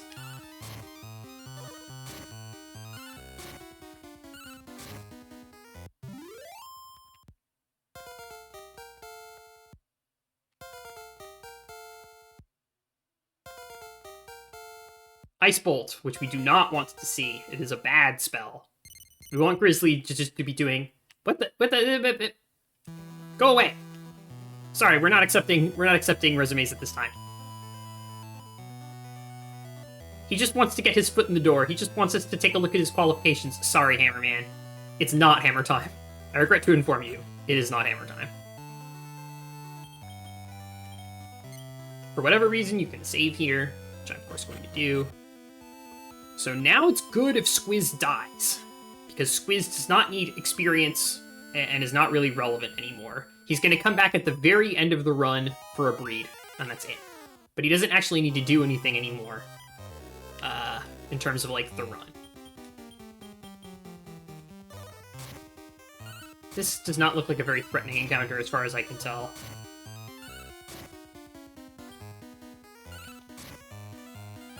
Have some healing. Go. It's back to Indeed. Yeah, it's back to Indeed for Hammerman. Indeed. Indeed. Stop spell. That's good.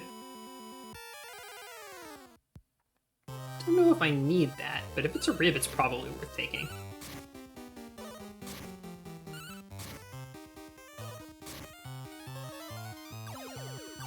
Squiz is taking damage. You love to see it. Ideally, Squiz goes into the Bomb Crag fight with low health. Split. With low health, but not too low. Ooh, yeah. There we go. To take some hits and then die. This is looking good, especially since I'm going to love water up my Grizzly Bear. Step Guard and outside. That's good. That's what we want to see. Just going to go ahead and use this now. That's not.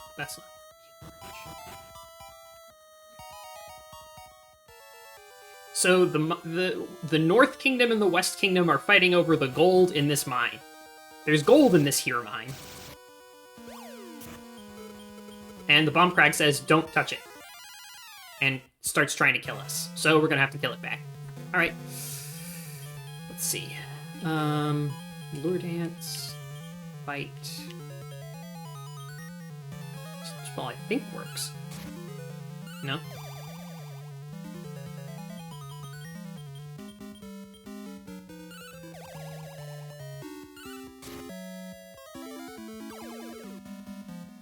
Go. Okay.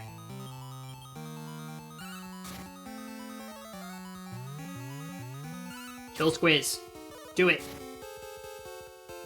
Yes! Rip in pieces, Squiz. Dead, I think, for the rest of the run. Most of the rest of the run. He's gonna come back very briefly when it's time to recruit Puppetor, I think. But now all of the delicious experience points go to my Grizzly Bear and Crab, which are actually good monsters.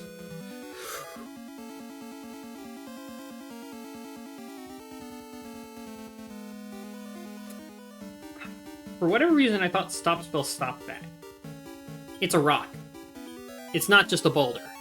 It's a rock.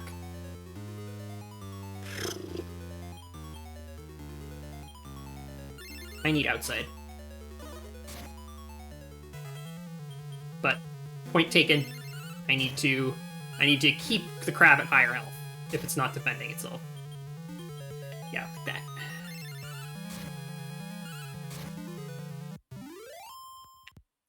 Alright, I did not like spending my World Leaf there, but I don't have a place in the run where I, like, plan to use it. It's basically just like an oopsie button, and I just spent it. So, not ideal, really not ideal, but... And then he uses the spell Sacrifice, which he can't actually use in the fight. There you go. And then it turns out there was not actually gold in this here mine. And, well, looks like they were arguing over nothing. How foolish. There's outside.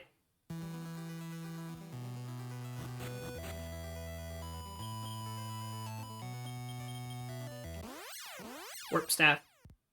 Save us a little bit of map movement. The log twig is an item that moves your door shrine, but unfortunately you can only move one door shrine in all of your worlds. So if you use the log twig in ice, and then later you use the log twig in pirate, the log twig that you used in ice will be undone, and the door shrine will return to its default position. So I'm going to be using the log twig twice, once in ice, to save a little bit of moving around, and then I'm going to use it again in Sky, and that door shrine in Sky is going to be parked near Hitano for the rest of the game. Because it saves way, way, way, way more time than any other log twig possibly could. There you go, the log twig is useful in any percent, and also in this run. We don't actually need to talk to these guys, all we do is talk to this fucking Scooby-Doo-ass wall segment. Fun fact, though, you can also click on these other wall segments, and Kameha will bash his head against it and say, "Owie, that wasn't it." Frowny face. And you can make him do that repeatedly. But we're moving things along. The one on top is the fake.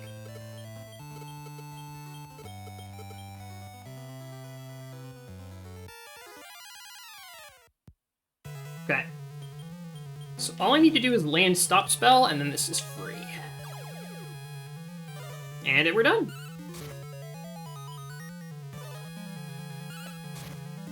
Literally just holding down Turbo A now.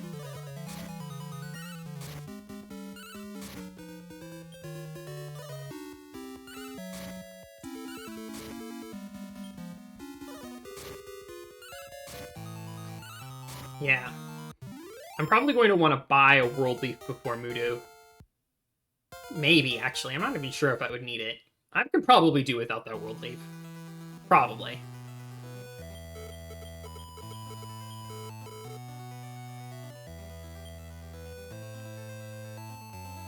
Hey.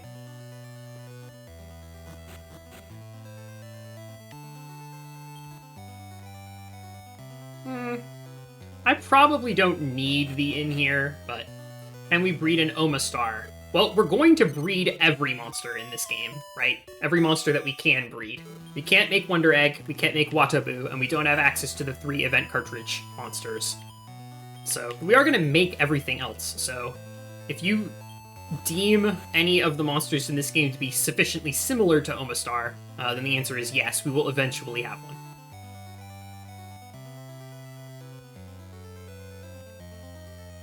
We are going to be making every water family monster, period. So.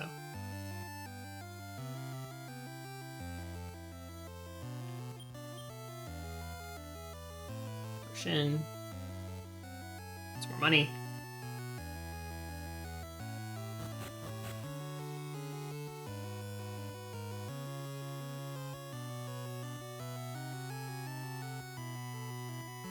We just gotta go to the next plot thing. That's what we're doing.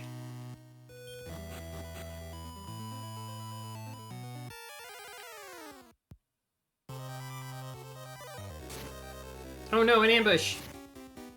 I only have a 171 hit point Grizzly that can one-hit most of the monsters in this area.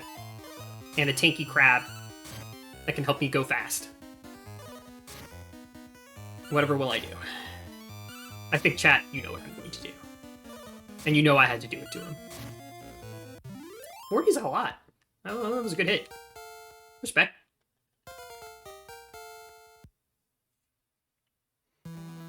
The experience here is useful because I'm going to be taking on some very tough opponents in the future. Not yet, though. Where am I? I need to go down. Free money.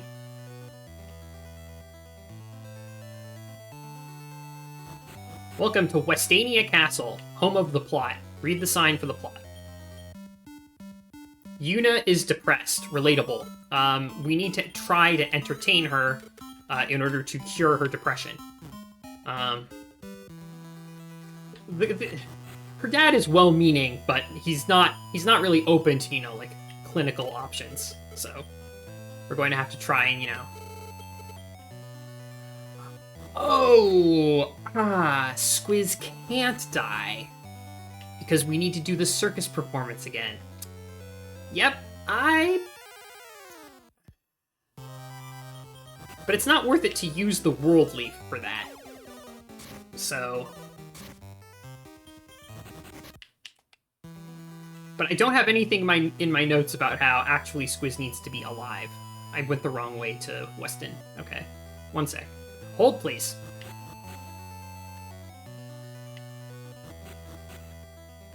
I'm here earlier than I usually am.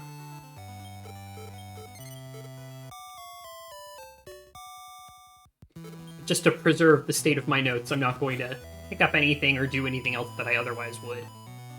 Good thing I found that 330 coins on the floor. Now my money route is fine. 75 gold.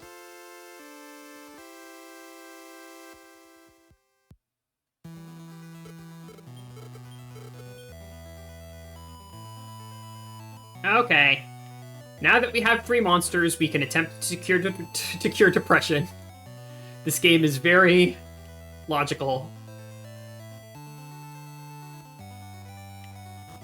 3 living monsters. Coffins are not very entertaining, I guess. Project! Speak up! Nothing.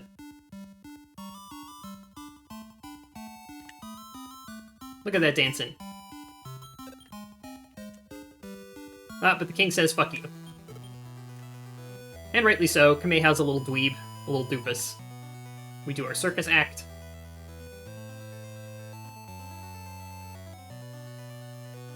Mental Health Awareness Month was May, but you should always be aware of mental health.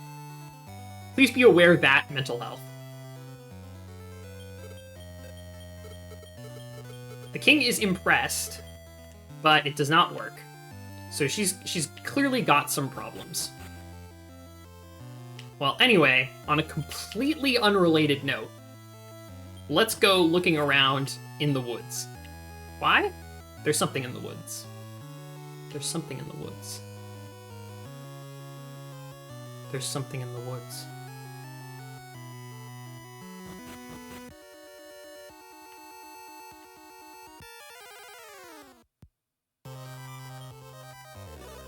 Let's see. Should I use the repellent? No, I need to save the repellent. You get 2 repellents. One of them you use after the Dark Eye recruit, and the other one you use to scale the ice tower. I know this. I know this. What? Yuna? Huh? What the? Okay. There she is again! So weird.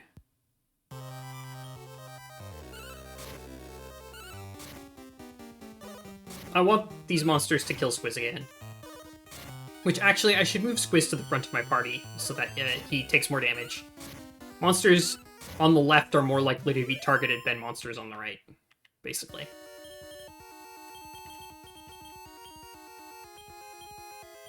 Actually, yeah, I should also put Crab before the bear.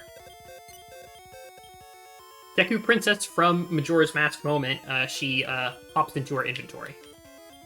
And because I have a crab, my exit spells are free. Yeah. Her soul was in the forest wandering around, going, IDK, what's going on? Can you help me? And we're like, yeah, sure, dude. Very small chance I think that that's a world leap, but I'm not bothering. This window was previously not accessible, but once we found Yuna's soul, it became accessible. So there's this puppet in the corner. Anyway.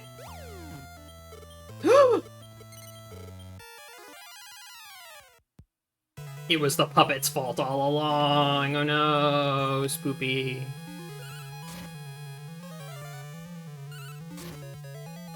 Oh. This monster can cast Panic All, which can cause problems. It doesn't usually, but it can. If you land Stop Spell, though, this fight is even freer than the Ag Devil. Or Silver Devil, whichever you prefer. Later, it was localized as Silver Devil, but there was a 9-character limit on... Oh, it also knows Panic Dance, that's right.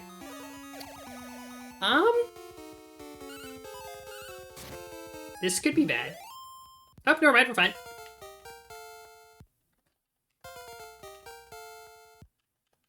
I was a little bit worried about that confusion, but the Puppetor has surprisingly low health for a boss. But we kicked its ass.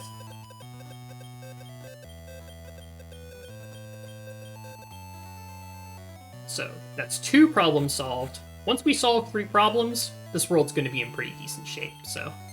Let's go solve... 1 more problem.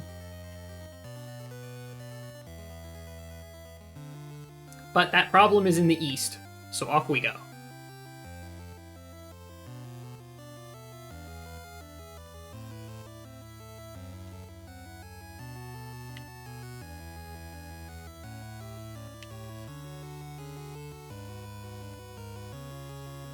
The encounter rate is nice and low in this world, so... Oh, nice Soul Calibur 2 reference. I love that game.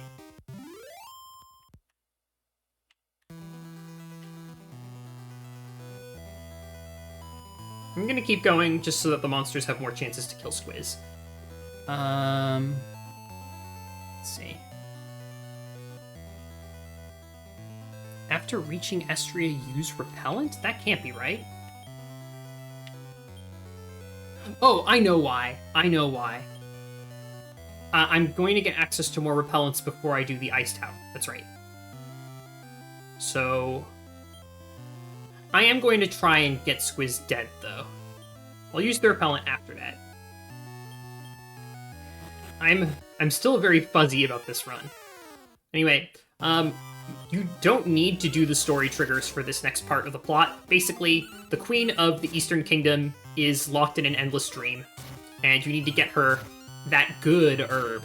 That herb that makes you nice and sleepy.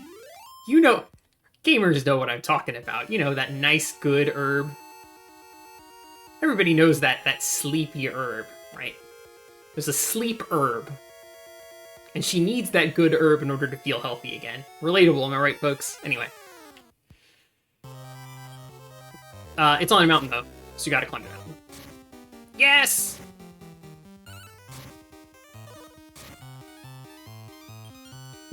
Every time Squiz falls, we laugh and cheer. Lavender, actually. But lavender is very rare in this world, and also it's blue for some reason.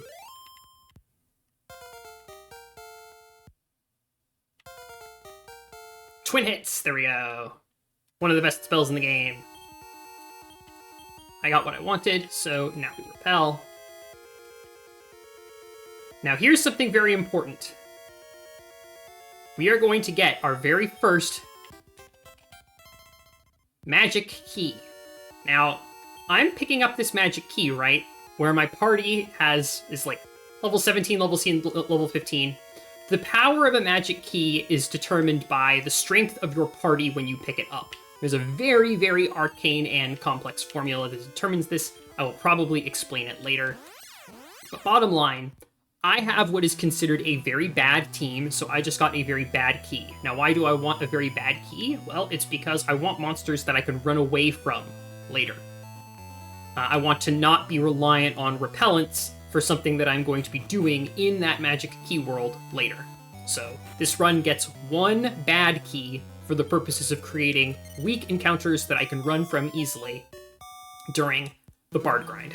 And there will be plenty of time to talk about the Bard grind during the Bard grind, because the Bard grind is very, very long.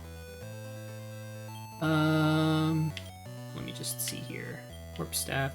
I'm gonna sell these potions. They're just clogging up space. I also really, I think, want more love waters. So just too low.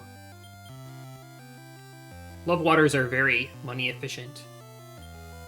Do I need... I do need bookmarks. I need 2 even. I'll just get them now. Fine.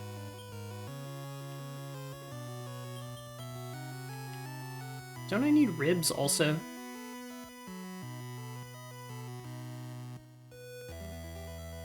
Ribs need 6. And bookmarks need 3. I'm just doing some shopping now because I know I'm going to need it. And it's cheaper. 6 ribs, 3 bookmarks. Alright, we're all set for later.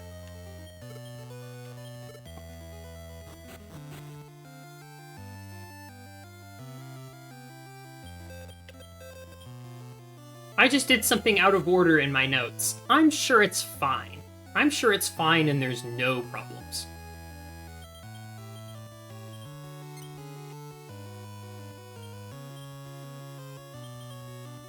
Right. A blue flower that grows in the snow. Mm-hmm. Oh, that was one of my favorite lines in the game, but I scrolled past it too quickly. I wish you wouldn't do that, or something like that. But I was like, ooh, that's a very good villain line. Dang, I missed it. I'm not going to reset just to look at a text line, though. You're just going to have to trust me that it was very cool. I like this guy. He's pretty intimidating and scary. Good sprites. The sprite work in this game is amazing. Among the best, I would say. Not terribly surprising, right? It's Dragon Quest, but I don't know. Very charming monsters. And art in general. Beat. I do not want Iron Eyes. Isn't that ironic? Don't you think?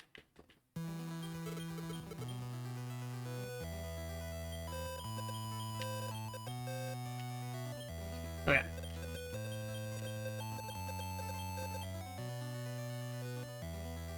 Go. Defeat Gohorn in, sell excess items, use Warp Staff to return to Frozen Lake. Defeat Rival 2. Okie doo.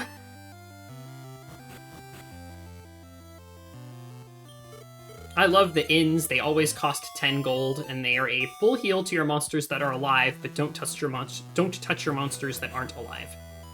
Which is very convenient if you want a monster to stay dead. Like I do. Squiz, you can just chill in your little coffin.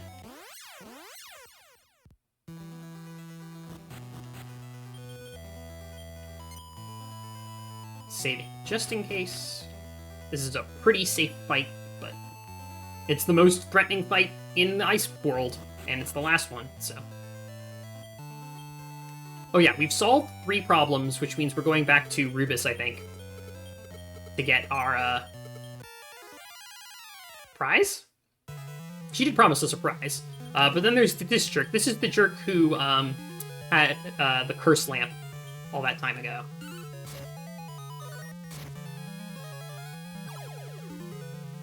Good. Good. Perfect! 3 for 3 on the stop spell. That's exactly what you want to see. This is basically already over. Twin hits. As if Grizzly's terrifying attack growth wasn't enough, there is also a spell in this game that doubles the attack of a monster. And the NPC armor breed that you can take advantage of, which I did to make the Dark Crab, gives you incredibly easy and prompt access to it at level 17. There you go. Yeah, wow, that was incredibly easy. I probably did not even need to bother with the stop spell. Twin hits on Grizzly is just Oh, an instant win button.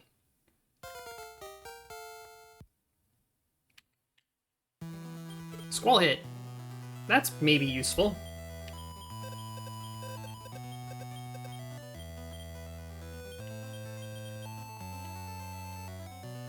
Here you go. Don't need this Junior Ranger badge anymore. And now, the ice that was blocking the water area of this world has left. That is very important for us. It's not important at all for any percent, but it's important for us.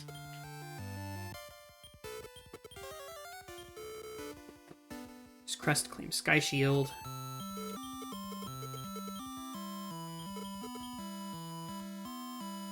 Good. Everything's going fine. There haven't been any major problems. Every problem that has come up, I've been able to deal with it. And I haven't hesitated too much. And I can now summon the Flying Nimbus from Dragon Ball Z. Which is fun. So.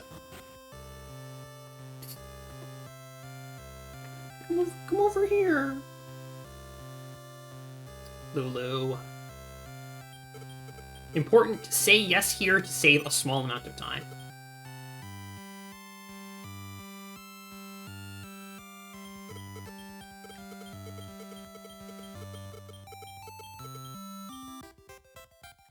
And instead of needing to do anything weird for the next world, we just talk to the king and he says, okay, go find my shitty son who is constantly causing problems.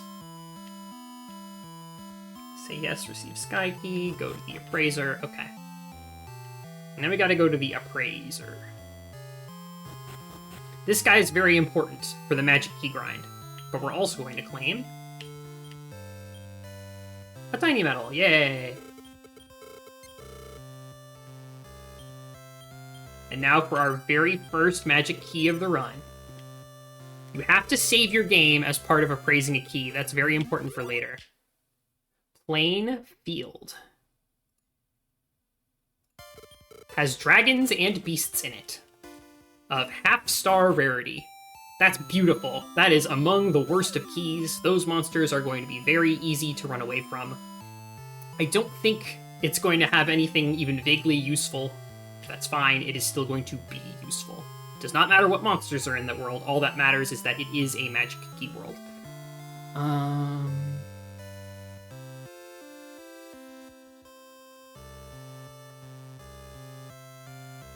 Go to the shitty Magic Key world, see if there is access to a small town, if so, buy repellents.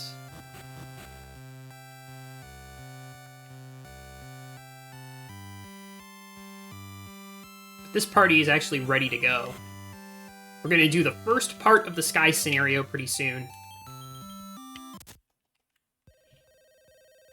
And then take a break to upgrade our team, basically. Get used to this music, folks. Some of these medium-sized towns have shops in them, and some don't. I don't think this one does. Nope. Rats.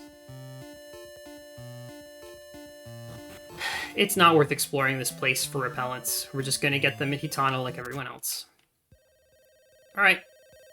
Bummer. You want to see a small town rather than a medium-sized settlement, but that's okay.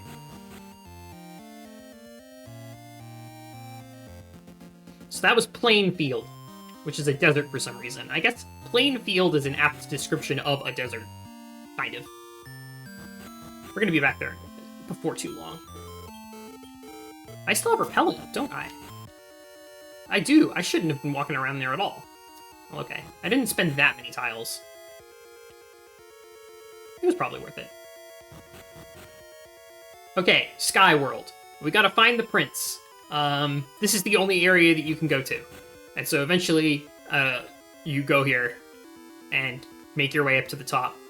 Okay, repellent is worn off, that's fine. Guess we're also probably going to get some a single repellent in pay, I guess. Just so that the walk to Hitano isn't so bad. These monsters are not super threatening, and even if they kill one or two of my party members, it's not a problem. I have all of the levels that I need, and then some. My party's plenty strong enough for the next phase.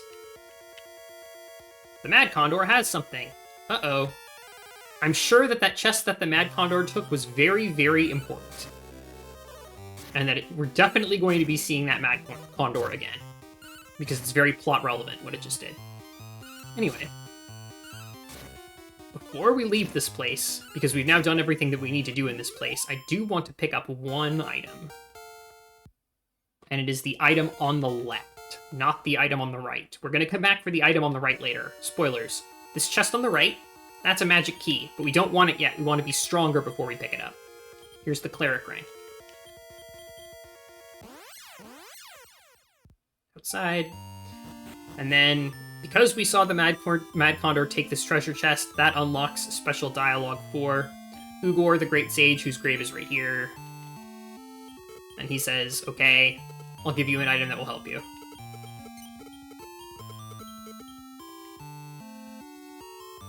We need that item. Good. The Change Staff allows you to transform into monsters. This only has some very light overworld applications. It's not a very useful item. We will not need it after the Sky scenario at all. Unless we want to fight a guaranteed Mad Condor recruit later. Which we might want to do, but probably won't. Because it's a little bit slow. If we don't get lucky during the monster scouting phase, we'll probably use the Change Staff again, but it takes up an inventory space, so all things being equal, it's better to just keep it safe in the vault, where it won't cause any harm. You're a stranger. You're suspicious. You're from the village. Go ahead. Literally transform right in front of this guy's face. That's good enough. Okay, thanks.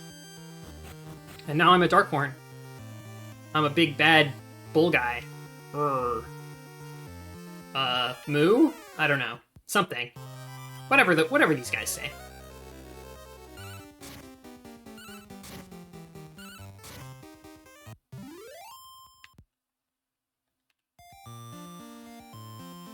The cow goes.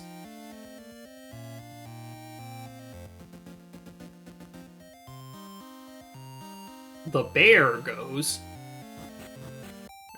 No, I'm not. Okay, the bit has now wound down. We're good. Hold on. What am I getting rid of here? All right, that's a little excessive.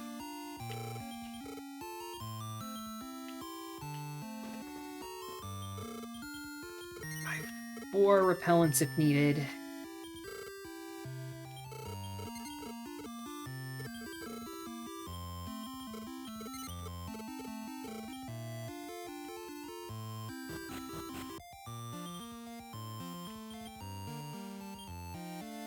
Good. Repellent's up. Now we just gotta go to Hitano. Elk water. That's some money. That's a nice chunk of change.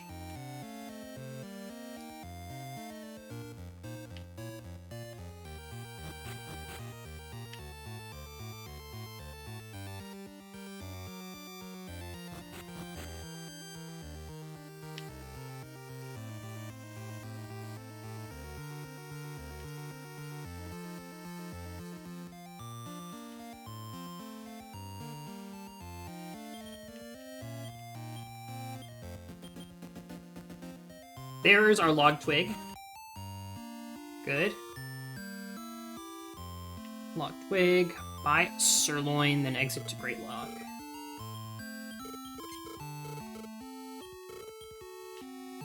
Good. Okay. We're not doing super great in terms of money, but good enough.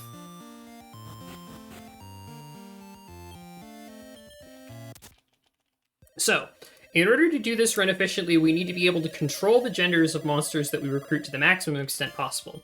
You can do that with a skill called Pheromone. The least painful way to acquire Pheromone is to use the Puppetors that are available for recruitment in a secret area on the Ice World that only unlocks after you finish the ice scenario and make the ice guarding the sea go away. So that's where we're going to be heading very soon. Go to this stable to claim the sirloin and tidy metal there. We don't have enough inventory space for that, so... I'm going to need to improvise a little bit. Oh, there's the metal guy. All right. Take my metals, please.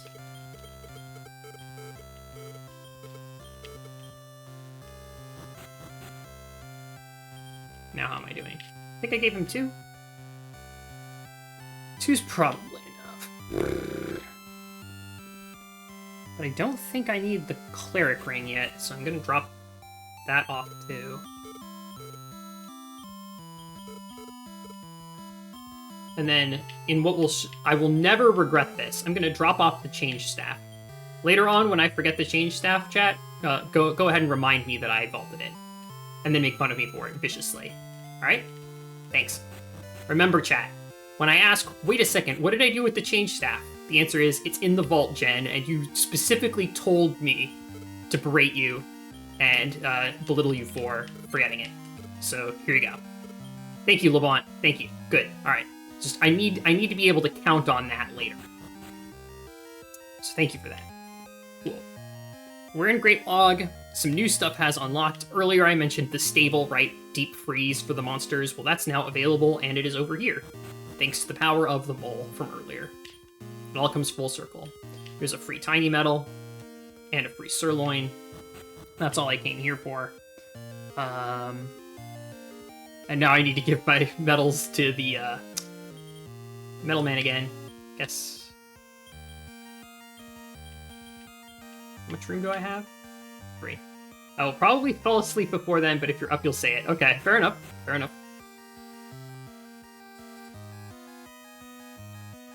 6 ribs, 3 bookmarks,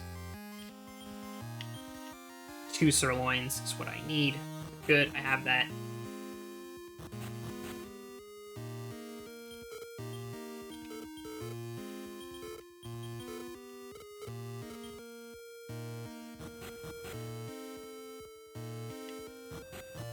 We'll drop off the rest of the tiny metals later. He's got 6. Good. 6 plus the 1 in the vault is 7, and my notes say you should have 7 by this point. Great. And now we're going to recruit the puppetors. So, in order to do the run efficiently, you don't just need 1 copy of Pheromone, you need 2 copies, because Pheromone recruits the opposite gender from you, right? That's basically how it works. So, I'm going to need a monster that is male and has pheromone to recruit female monsters. I'm also going to need a female monster that has pheromone to recruit male monsters. And those are going to be 2 of my main monsters for later. So, I need to get puppetors. How am I going to ensure that I have 2 different copies of pheromone? Well, the answer to that is simple. I'm going to use the first puppetor to recruit the second puppetor. There you go. Pheromone, pheromones itself. Best skill in the game for Max Catalog, easily, no question. It also summons the encounter for you, so you don't have to do any walking around. It's great. There it is, okay.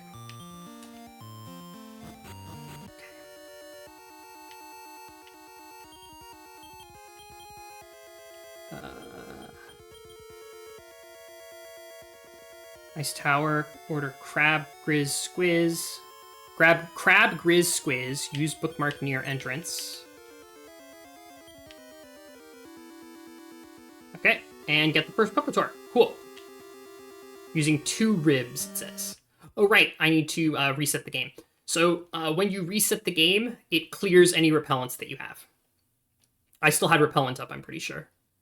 So, but because I bookmarked, I can now just load immediately back in. And now I have encounters again, which is good because I need the puppetors, and the puppetors are right here. Hopefully I get a solo encounter with one. Golem is fine.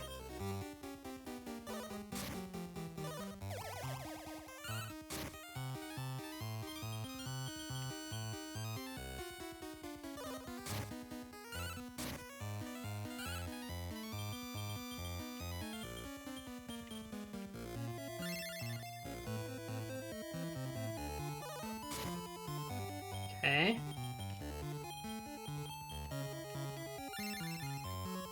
Using my little tactics trick a little bit more, just so that I can efficiently deploy both ribs without killing it too quickly. Nope. No recruit. Your odds here aren't great, but I need to be efficient with my money, which is why I use the bookmark. Basically, I'm just going to reset until I get the recruit on 2 ribs, even though that's, like I said, not great odds, but I can't afford to spend on better odds. I can afford a bookmark, because a bookmark is relatively cheap. Okay, that was a preemptive, so we'll just run away. The nice thing is you have a 100% chance to run away if you get a preemptive strike. Or monsters appear stunned, right? So there you go.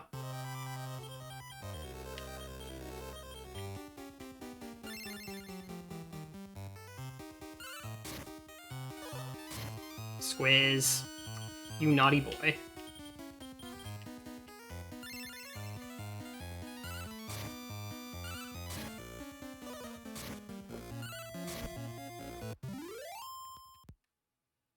Let's see it. Yes! Okay. And now we do... I have, like, a branching timeline in the route. Where I have to account for whether or not I get the female or male puppeteer first. And go. That's that. So I'm going to skip ahead to the section of my route which accounts for female puppeteer and pop repellent loot ice tower. Sounds good, Chief. So now we're going to loot this place. We're going to clean it out. It's got 8 chests, and we're going to be taking all of them. 3 of them have use, the rest will be useful for items to sell for cash. The bolt staff will be sold for cash.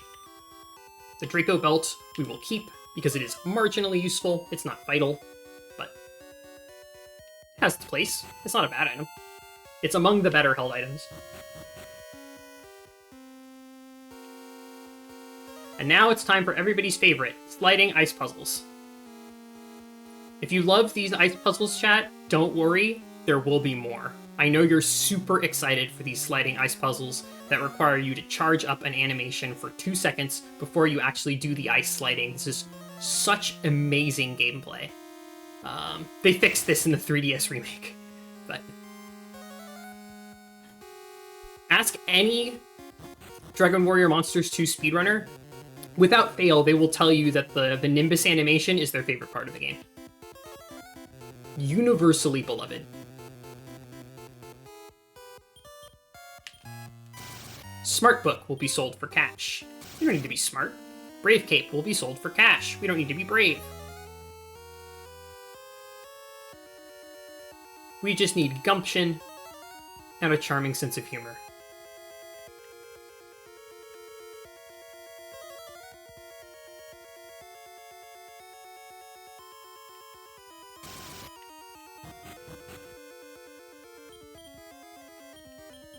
Even though I don't really need to, I'm just going to use Step Guard, just because I have it. The Friend Staff might be used, might be sold. The Mage Ring is going to be used.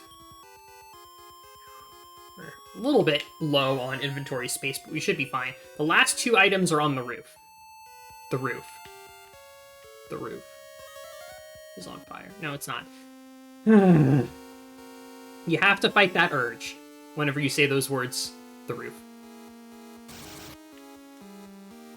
Pretty sure that the way up is here. You can get far on gumption. Certainly true, Zap. Also, I don't know if I mentioned this, but nice to see you, Zap. Nice to see you, Wallace. Nice to see you, Old School Peach. And nice to see anybody else who I specifically forgot to say hi to when they showed up. I was wrong about which place I needed to go to. It is 2 to the right. Speedrunner moment. And actually, I need to reset the puzzle. Well, that's fine. We have repellent up, and we're not going to run out of repellent before we use our next bookmark. Spoilers, we're going to bookmark at the top of the tower so that we can recruit a monster that only appears on very high floors of this tower. Minor time loss, but nothing bad happened.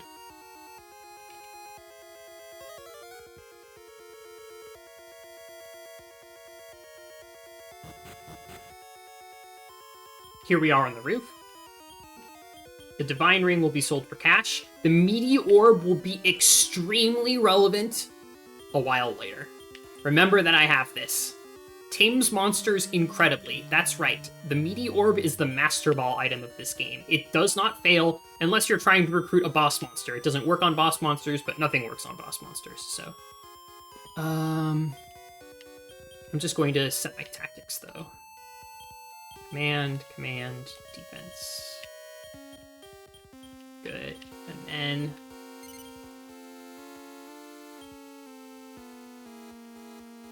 Good. Oh yeah, and I need to reset. Because I have repellent active, and I want to encounter things. I just do this same trick again of resetting to disable my repellent. It turns out to be useful. Like, in 2 short bursts right near each other.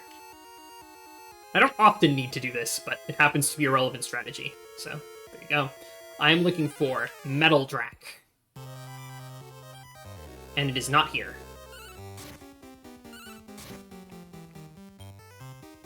I really do not want to see that Ag Devil use Sacrifice. That would annoy me. But it very much likes to do that, and I'm expecting it, so... Let's see. Oh wait, I'm not supposed to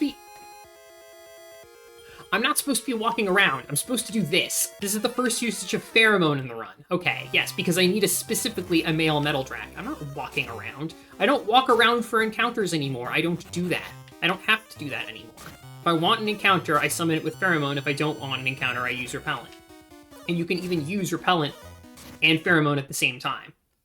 Too much health loss. You can use Pheromone even while Repellents are up, and it will summon encounters. So I should now have Repellents up forever. I shouldn't have gotten rid of my Repellent.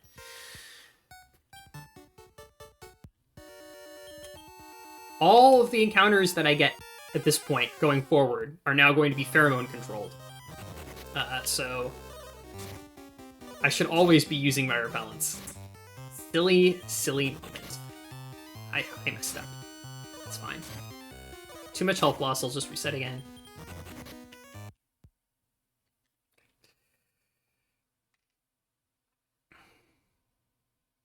I should read my notes. I should read what my notes say, because my notes say use the bookmark and then use Pheromone to summon the Metal Darck.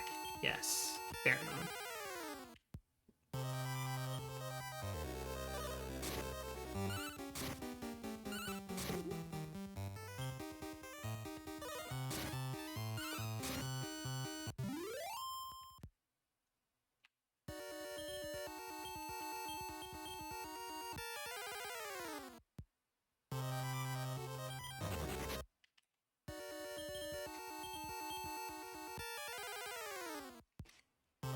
Where's that dragon?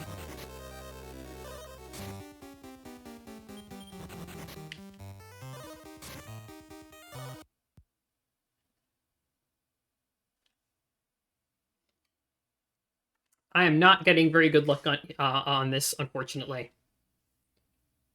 Finding this Metal Darck. I probably would have seen one right by now, with average luck. But I'm not getting average luck. There you have it.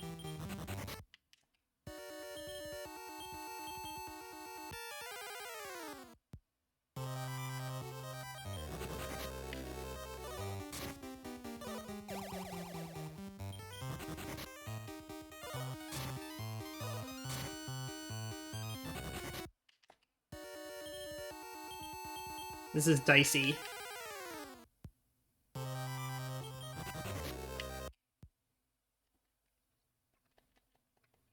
Man, I still haven't even seen one yet? That's surprising to me.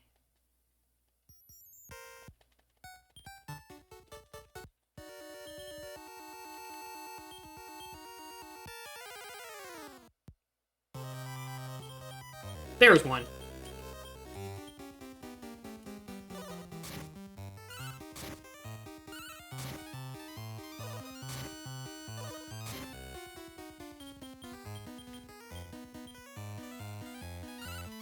And then we use one sirloin for the Metal Darck, is what I remember, and that is correct.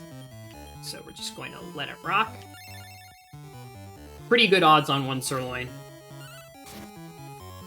You use meat to recruit monsters. I didn't say that explicitly out loud. There it is.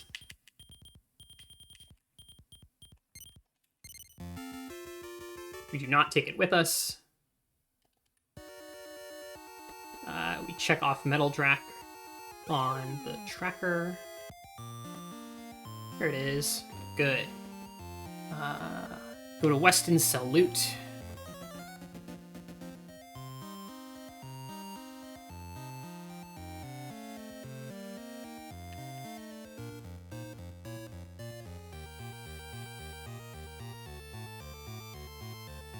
Weston's right here.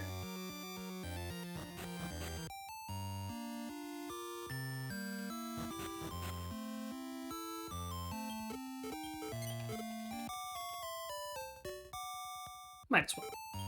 It's not super important, but... Sell the loot. No smart book. We want the meaty orb. We don't need the friend staff because we have twin hits on our crab. We don't need the bolt staff. That item is not good. We don't need the brave cape. It sucks. We don't need the divine ring. It's genuinely not that useful. And everything else that I see here in my inventory is something that I want to have. And I need to grab this. There's a tiny map. Good.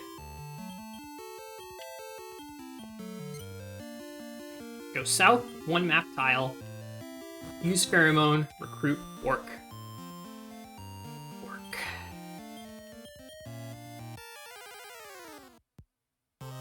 Two ribs. Oh, it's a grizzly. But my bear is stronger. The enemy can hardly bear it. Go away. No birds. We are going to be recruiting a crag devil later.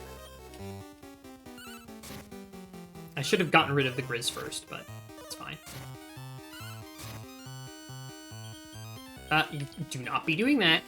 Excuse me. We need that thing alive.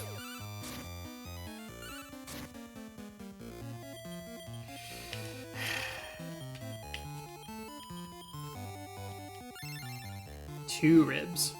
This thing's stubborn, so I might not get it first try.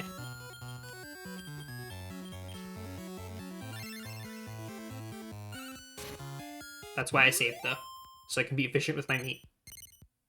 There it is!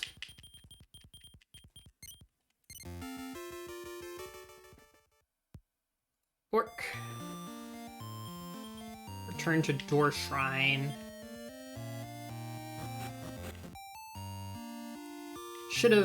I should add to my... Okay, Jen, you're adding to your notes, right? While watching this run. Add to your notes by, warp point. Just a little warp point.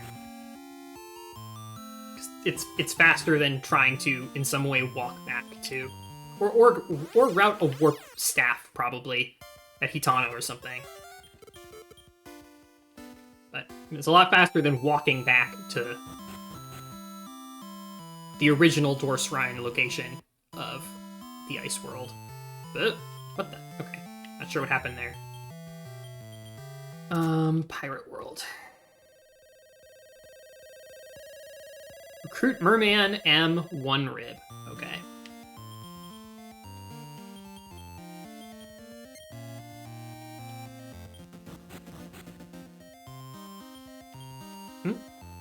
A warp staff. How convenient. I'll probably keep that.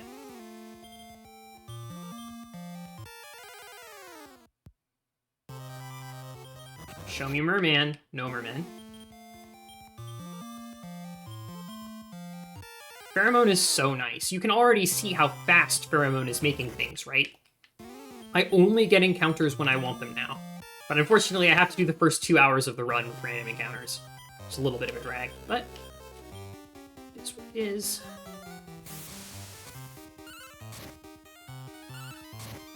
Hey, nice water barrier, idiot. How'd that work out for you?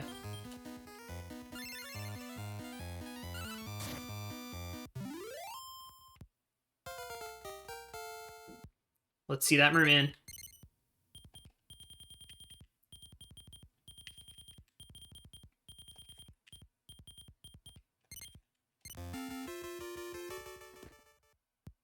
Merman. good. Back to ice. Okay, now we're going to use our first Puppeteer to recruit the second Puppeteer. This will give us a male Puppeteer and a female Puppeteer. And yes, I like saying Puppeteer. Puppeter. I imagine that there are multiple different ways that you could say that.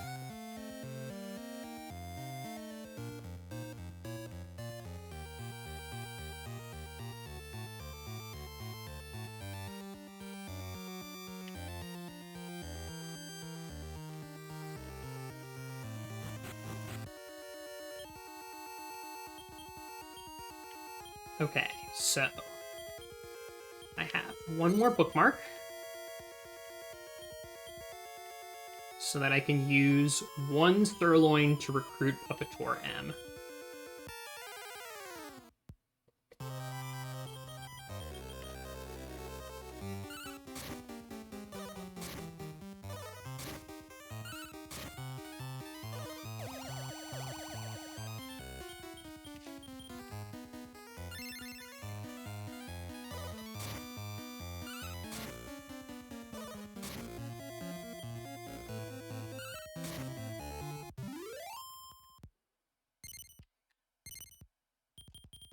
There we go. Nice first try.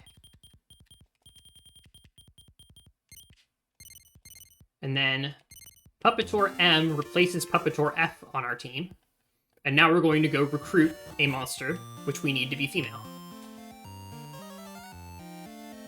So that's the nice thing about this route, is you do need to get both Puppeteers and do things with both Puppeteers, but you essentially just do them in whatever order matches the Puppeteer that you get first, and then when you're done with that, you do the other segment, right? It's just swapping the order of the instructions around. It's not actually dire or anything. And then near Estria, use Pheromone to recruit Rogue Knight F. Okay. There's a Rogue Knight.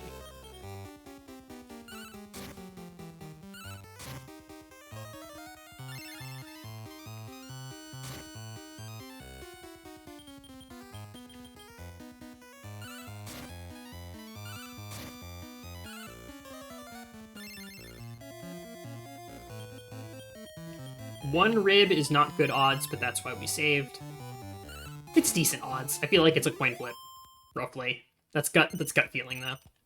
There we go. Now we got it. Now, important thing is we're calling this one Rogue. That's going to be relevant later. For silly reasons. There we go. Rogue Knight. Oh, missed a split. That's fine. Good thing I got a Warp Staff. Saves me the trouble of going to town to buy one.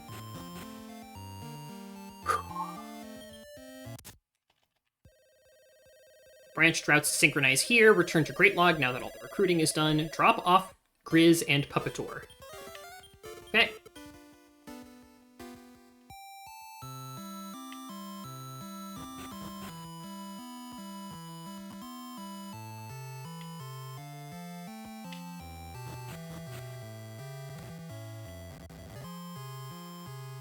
That? Huh. Okay.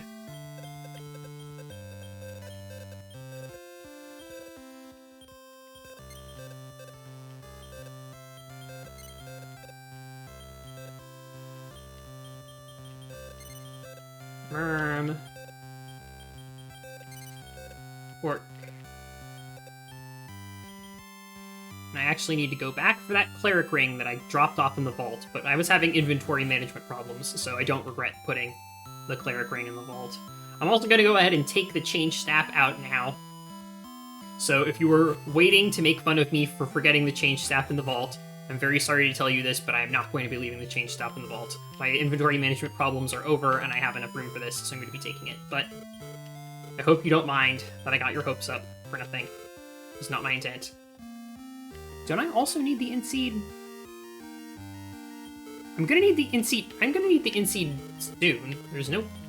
I have room for it. It's fine. I've now withdrawn every item from the vault. And I'm just going to go ahead and drop this metal off.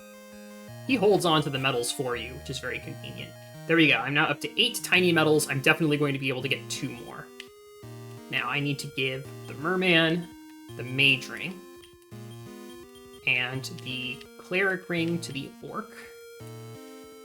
You are waiting to make fun of me? Aw, I'm sorry, Immorality. You can make fun of me anyway. I'll pretend to have lost it. And then we can do that whole bit. Now we're going to do a little bit more held item duplication, right? That's why I put the mage ring and cleric ring on the merman and orc. These are going to be mate monsters in the second position, so the items are going to get duplicated because of what I'm going to do soon. So, breed but do not hatch. Rogue Knight with merman. Rogue Knight, merman. Do not hatch. It needs to have a particular gender, which I will not be adjusting yet, because the very next thing that I'm going to do is promptly breed Grizzly with the NPC Wild Ape available near the arena entrance.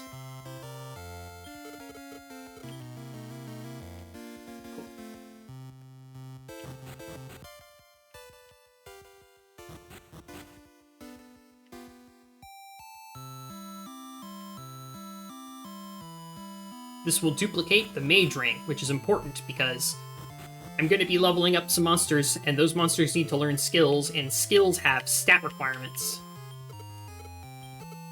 Hold on. I'm just maneuvering very carefully because if I do this menuing wrong, held item duplication will not work. Okay, there we go. Held item duplicated.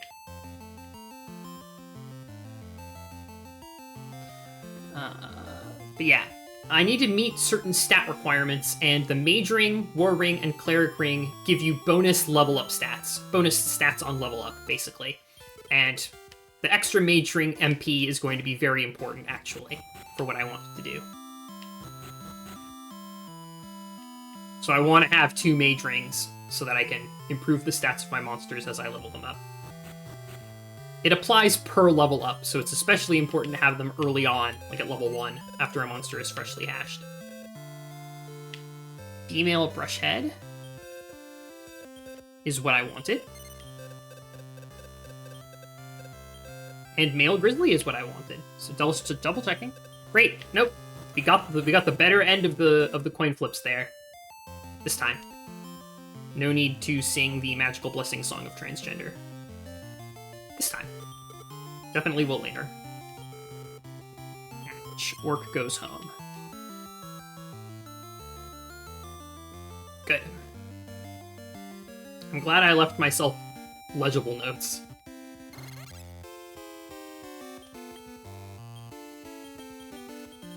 B. H. Get with me. Hatch. Grizzly.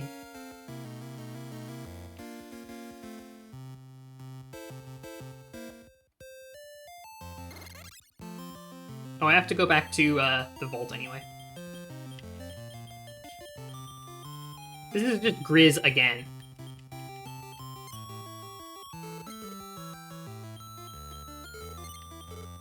Orc goes home.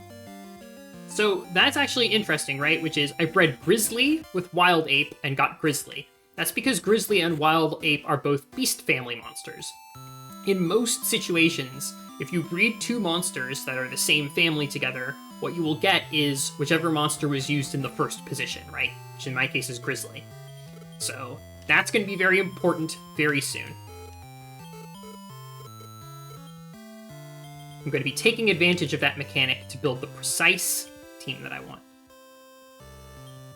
Mage Ring to Grizz 2. War Ring to Brushhead. And now we're going to do a little bit of grinding. You might see that my next split is Resume Sky. That is because I'm going to be resuming the Sky scenario later. Where's Brushhead?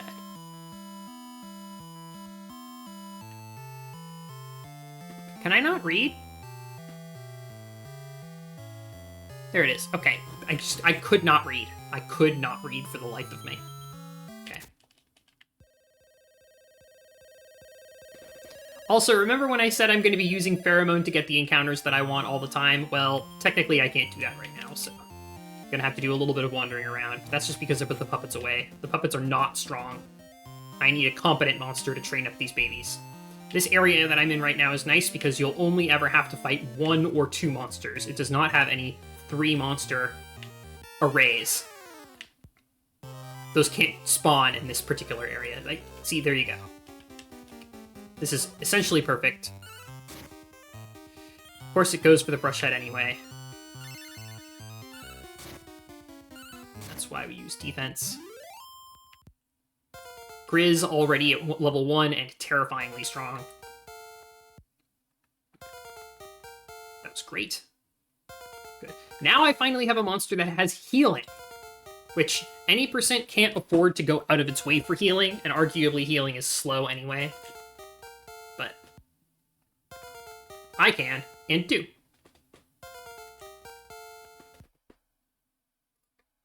Near Hitano. Dark Crab grinds. Grizz to 12 and Brushhead to 14. Heal and Vivify. Yes.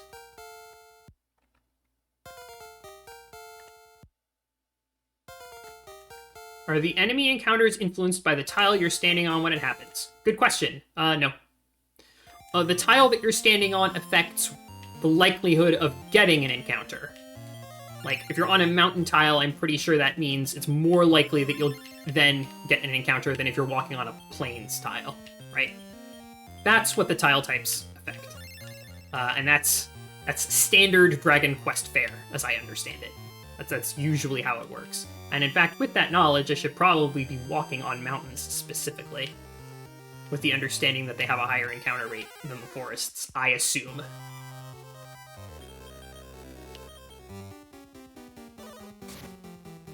I should probably have Brushhead in the back, so that it takes less attacks. But these solo fights are perfect. Those are exactly what I need. I'm very happy with that.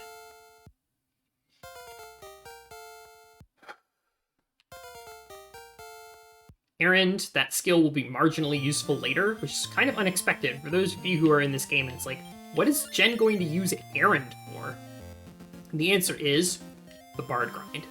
But I don't want to give too much away, so we'll just leave it there for now.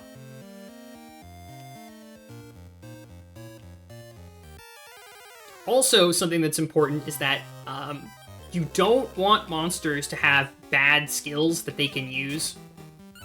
So you can put stupid, pointless overworld skills like Step Guard and Errand on a monster, and then it will be more likely to use the specific attacks that you want it to use once you're actually fighting.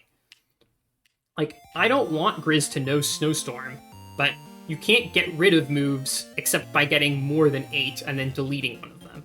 So I'm tactically using Errand to take the spot of worse skills that I don't want to see or have. That is another element of it also. I keep forgetting to switch Brushhead around.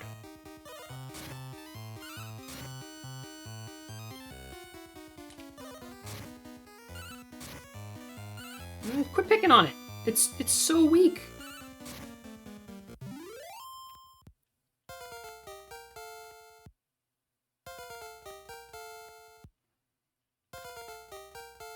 There's Vivify. Great. Perfect.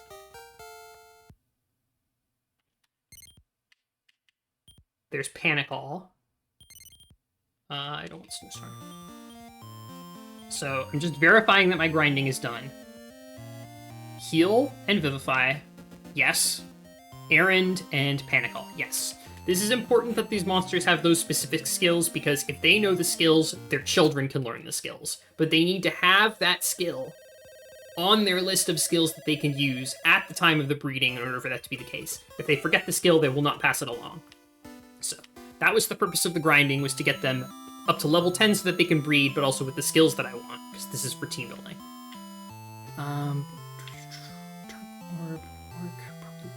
Okay. Okay. Okay. I understand, but I'll actually read this aloud. Return, breed, do not hatch, Dark Orb, and Orc for Night Whip. Crab. Orc, Night Whip. Do not hatch. Good.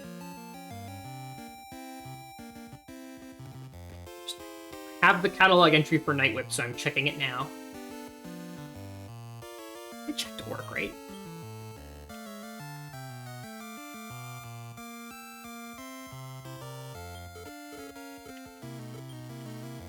And then, if y'all remember, I put the Cleric ring on Orc, right? For held item duplication.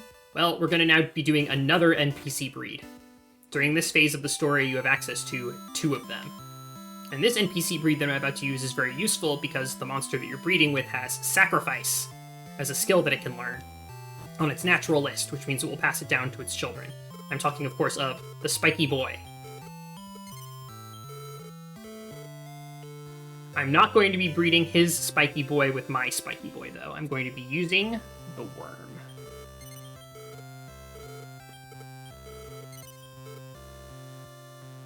And I was just moving that text very slowly because I want to make absolutely sure that the held item duplication works. Okay, but it worked.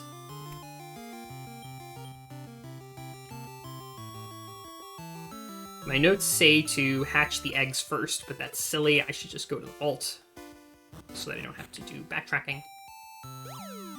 Jen, if you care, it should be vault and then eggs, not eggs and then vault. I love held item duplication. I love that it works. It's so silly.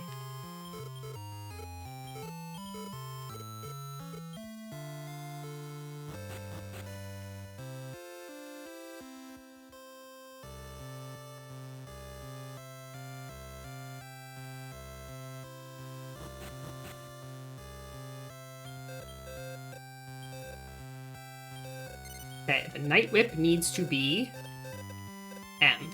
Okay, I gotta flip it. Magical Song of Transgender, go. Okay, gender trans. The Armor Pede, it doesn't matter.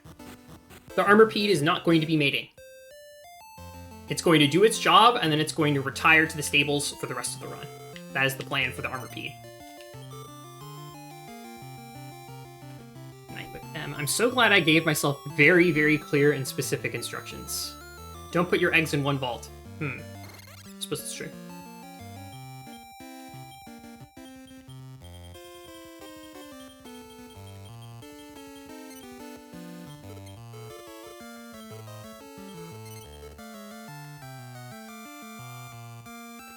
Brushhead goes to farm. Yeah, exactly as expected. Now Grizzly is going to train 2 babies, while Brushhead just chills on the farm. Because it's going to breed soon, but not yet.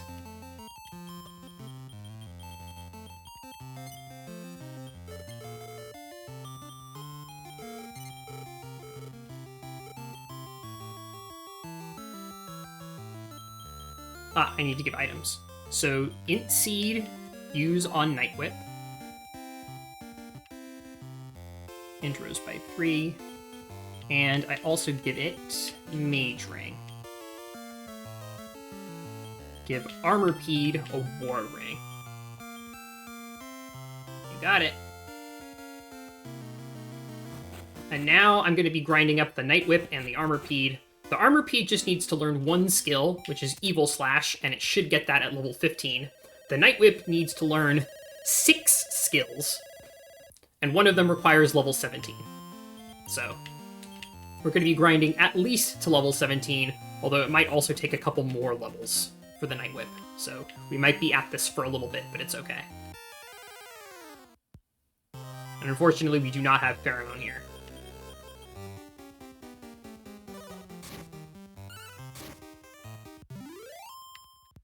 Grizz can one-shot these geese, though, so that's pretty good.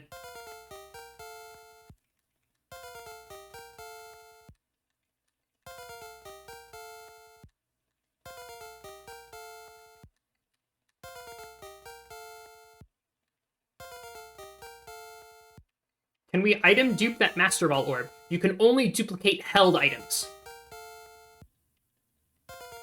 And also, the Master Ball Meaty Orb is only very situationally useful. I have 1 very, very good use for it, and then going out of my way for another one wouldn't really help with much. I'm glad that there's 1 guaranteed one that you can just get, kind of like in the Pokemon games, right? They usually just give you one for free, and then getting a second one is this huge ordeal. It's similar in this game. There is something that I could do if I wanted more meaty orbs, but it would take a whole lot of time, and it would not add a whole lot of value. So I don't bother. But long story short, I'm not, like, crying over the fact that there's only one meaty orb. Sirloins get the job done most of the time. So, this is genuinely not an issue. And then, yeah, just, you can only duplicate hell items. Period.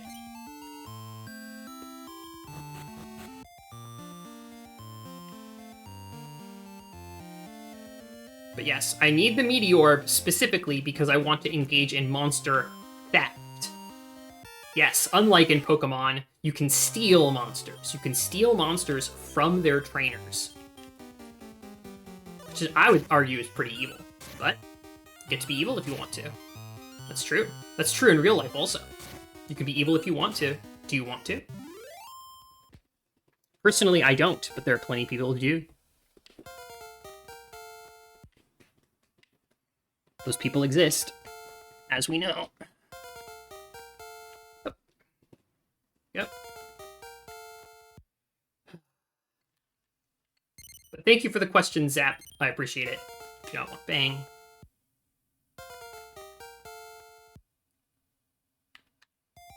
More questions, please. It's so fun to answer questions while doing this grinding. It makes it more bearable.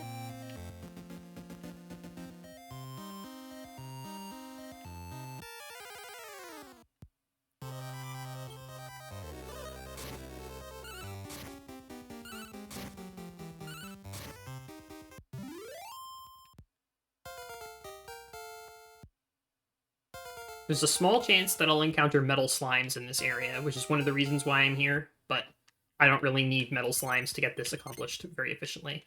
Don't want Zap. We got Evil Slash on Armorpede. That's expected to happen pretty quickly. Night Whip still needs to reach at least level 17, maybe a little bit more. So, unfortunate. Honestly, if Armorpede can die, which it would be hard-pressed to do at this point, but that might speed this up. Fine, Twin Slash. I do not want increase. Do not want defense.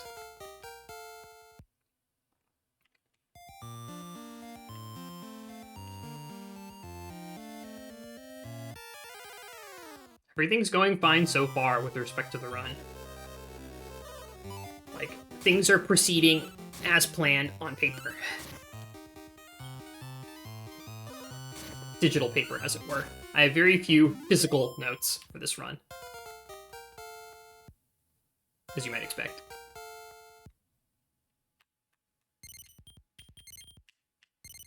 Don't want Iron Eyes, don't want Radiant.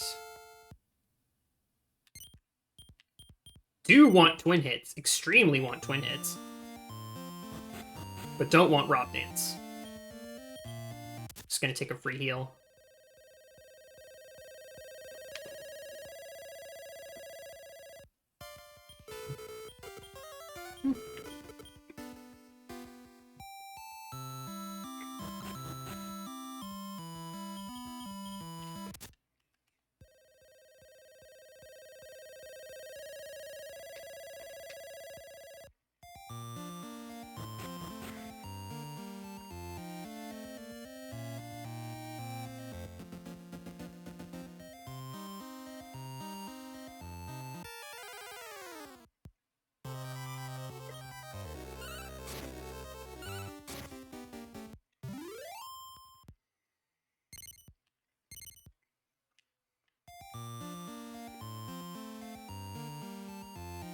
Is there a part of the remainder of the run you're specifically looking forward to? Something fun, something that's your fave. The Magic Key grind and the Bard grind are both fun and interesting. The Bard grind has lots of really fun fights and does a great job of showcasing like end game level strategizing. And then the Magic Key grind is like the part where I could get lucky and save a lot of time or not. And it's kind of fun to be at the mercy of RNG sometimes. But I'm gonna have to make a lot of important tactical decisions like, okay, is getting X monster in 2 steps acceptable versus 1 step? Or should I keep trying to get better keys? There's going to be tons of on-the-fly routing, and if you know me, you know I love on-the-fly routing. Thank you for the question.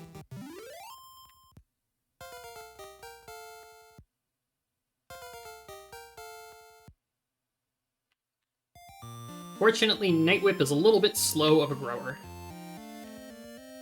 But as soon as I see... What is it? Beat? It needs to learn Beat. It needs to learn the spell Beat It. And Twin Hits. Which hopefully it will learn soon.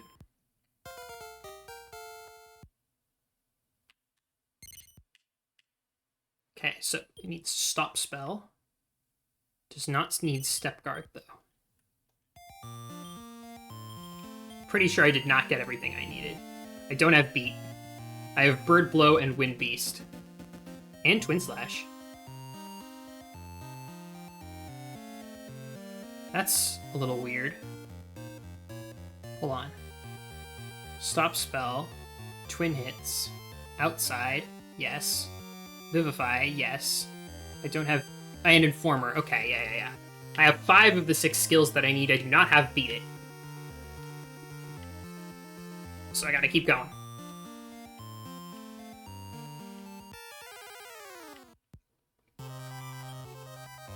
Unfortunately.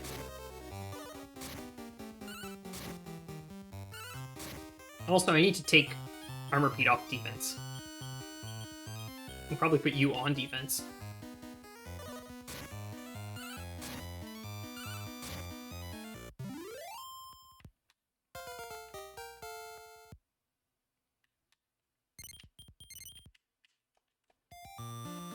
Do not want high jump. We love Final Fantasy Dragoons. Which that spell is.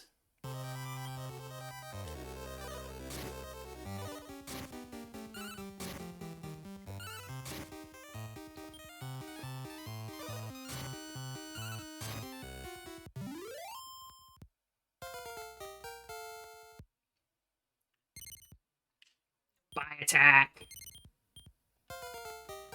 Let's go. One of the best skills in the game. Bird Blow, get out of here. Alright, I'm pretty sure I'm done.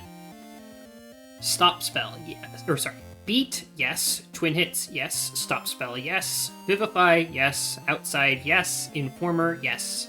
Armor P does indeed have Evil Slash. We are good to go.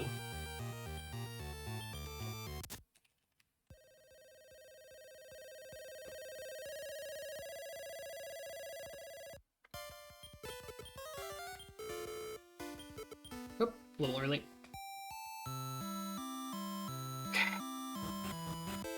Oh, I didn't check off Armor Pede. I did check off Night Whip, but not Armor Pede.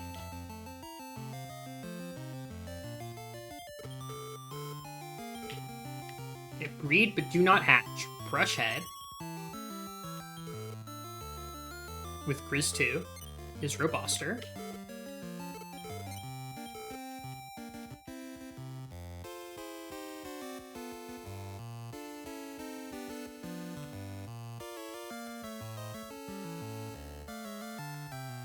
Oh, yeah, actually that is Robuster. I haven't hatched it yet, but I do have the Robuster catalog entry now.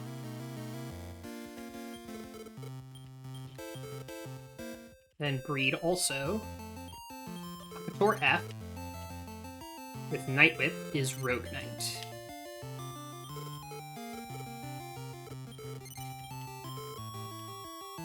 And as Professor Monster points out, I did already have Rogue Knight.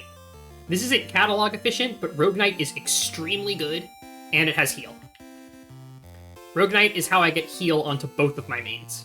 My mains, I do love the mains that I've developed over the course of routing this. I think they're very, very strong monsters. They do it all. Everything that you could want. Check eggs. They must both be male. Okay.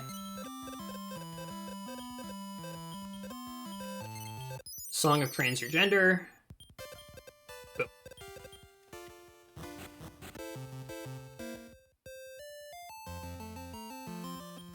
I hate assigning genders at birth to my monsters, but unfortunately, I have to be a little bit ruthless and efficient here, and some genders simply are not efficient.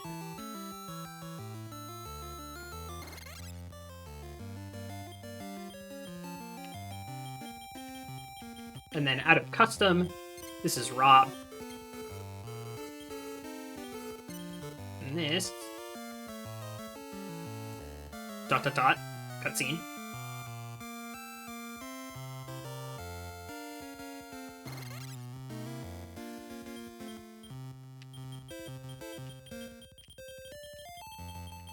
Is Rouge, not Rogue.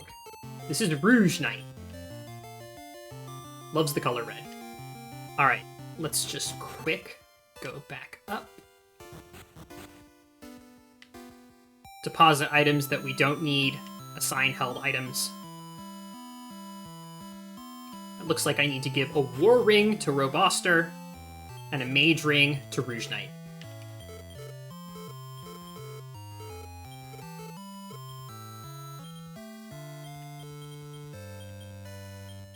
Gets War. Rouge gets Mage.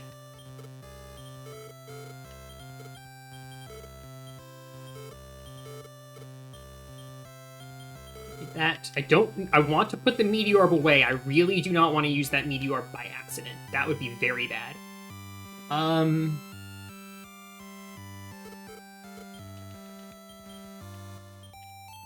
go ahead and put the Draco Belt on Armor Pete now. It's going to need it at some point, so... Don't need the War Ring on Armor Pete at this point.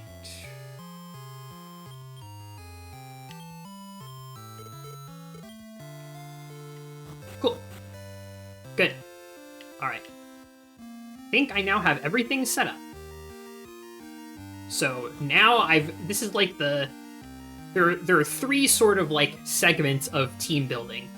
The first one's pretty short, the second one is medium length, and the third one will be even longer than this one was. But they're all very necessary, in my opinion, for what I'm going to need to do later. So this is just how it is.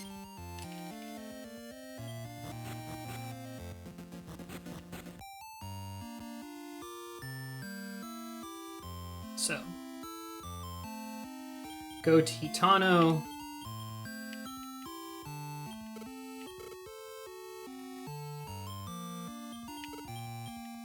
Hells, that many, 2 warp staves, 2 bookmarks, 1 for Night Rich and 1 for Mudo, and emergency world leaf. This is a little bit dicey. I'm not sure if I have the money for this.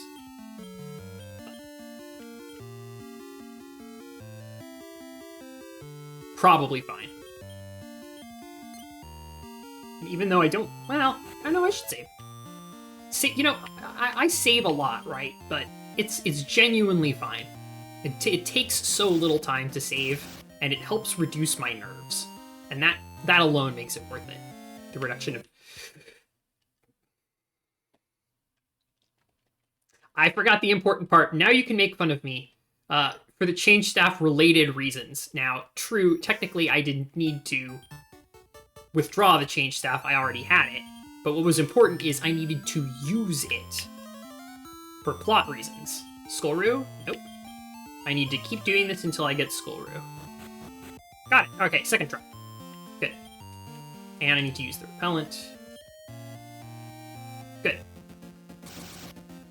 Now, the reason that we need to do this is because Cobi's head is too large. I'm not joking. The reason that you need to do this is Cobi's head is too big. Tara does not need to do that. Cobi does. Tara is the other protagonist of this game. If you buy the other version, it's Tara. Tara is the version that I had as a kid. It's just worse for Max Catalog specifically. Arguably.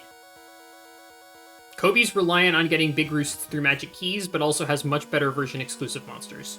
So the trade-off's worth it in Cobi's favor, in my opinion. For those of you who are wondering why there were 2 different versions of the game, yeah. It's just they have slightly different version-exclusive monsters, and there's also a world that, by default, only Cobi gets, and a world that only Tara gets. Cobi's is better. Elf World is just better than Story World than Lonely World for Max Catalog. So, that's that. Better version-exclusive monsters, better version-specific worlds. And then there's a couple of other differences, but they mostly don't matter. Now, why did we want Evil Slash on the Armor P? Well, with the way that metal monsters work, a crit or miss move is precisely what you need to take him out in one shot.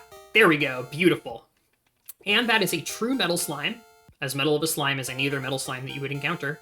So, you get a shit ton of experience for beating it, which is perfect, because now, after this one fight, this one singular fight that I literally took out in one turn, taking almost 0 damage, Rob and Rouge are ready to go. They are ready to clear the rest of Sky. I don't have to do any other grinding. Any percent takes advantage of this also. It does its last breeding session immediately before fighting Metabel. I, of course, am going to need to do even more team building, but not for a while. I'm just going to be like, I guess, 20 minutes or so. I don't want Big Trip. I don't want Sidestep. Don't want Rob Dance. Just trying to remember, like, there's specific skills that I'm keeping. Don't want Defense. Don't want Sleep Air. It's just a lot of level ups. I don't want Darude Sandstorm. I also don't want Clean Cut for sure.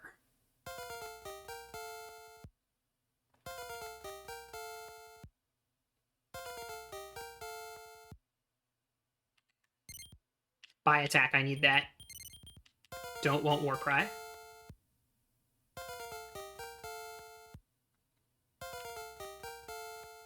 So yeah, that fight took Rob from level 1 to level 20. See the logic, folks? There's a lot of thought put into pretty much every step of this process. Some of that thought, of course, has been done by other Dragon Quest runners. Plenty of it was mine also. I would say I've contributed quite a lot. And I'm proud of what I've done. And very proud to be showing it off now. I just wish I'd also prepared better notes to explain it, like I said. But it's okay. Anything you don't know, chat, ask away. No stupid questions. Nothing like that. I want to explain stuff. Do not want Twin Slash. I am keeping Evil Slash, yes. I don't want Metal Cut.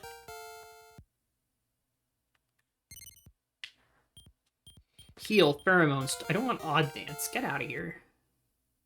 Twin hits, right? Yep. Heal, Pheromone, Stop Spell, Outside, Informer, Vivify, Evil Slash. No, it's not Evil Slash. I don't keep Evil Slash anymore. In previous versions of the route, I kept Evil Slash on Rouge. But Rouge actually now has all 8 of the skills that I want it to have. And it also has all 8 skills that the monster that it will become, in the end, will have. So it just needs to pass down all 8 of those skills.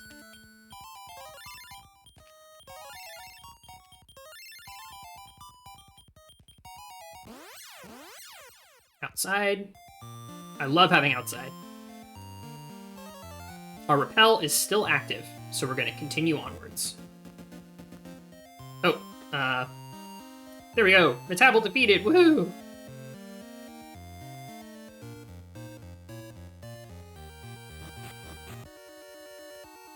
Sliding ice puzzles, everyone's favorite. 2-second animation to summon the Flying Nimbus, everyone's double favorite.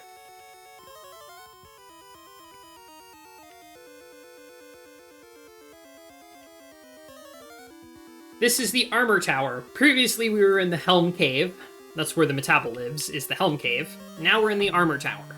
What's at the top of the tower? Armor, and no boss. This is a very interesting little area which only has the sliding ice puzzles. And nothing else. Not even treasure. Or I think there's a treasure, and it sucks. And it's not on the way, so I don't pick it up. Something like that.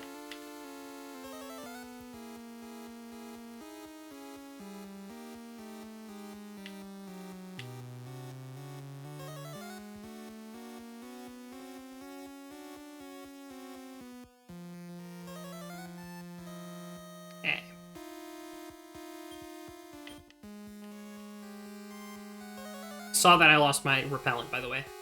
Don't worry.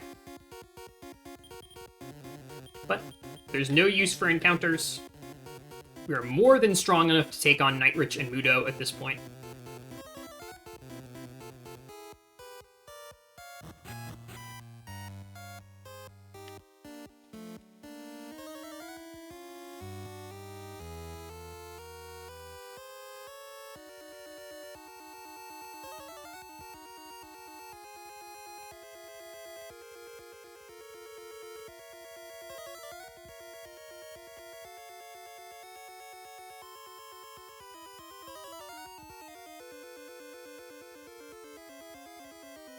Is there only one usable path here? Technically, no, but in practical terms, yes. Forget I'm supposed to do... No. I remember what I was supposed to do. It's not this one. I'm supposed to go up this way. Any percent runners, of course, have this all memorized, but... And I was supposed to memorize the most efficient path, but... There's a lot of stuff to keep track of in this run, as you might imagine. We haven't even gotten to, like, the most complex parts of it yet.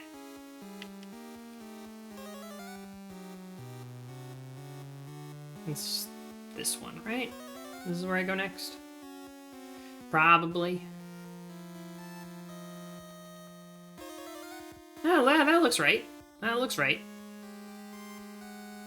Probably. Hey, there we go.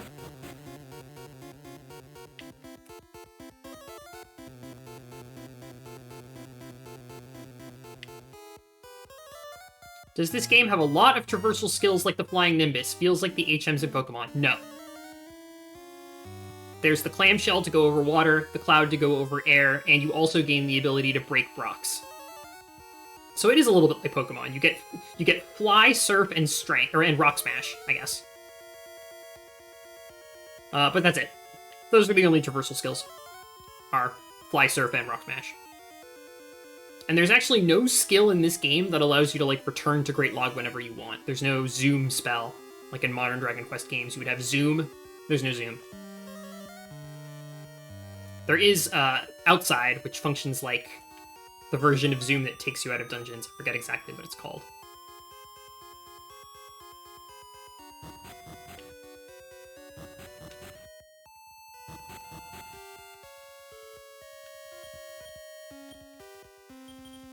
Got the armor.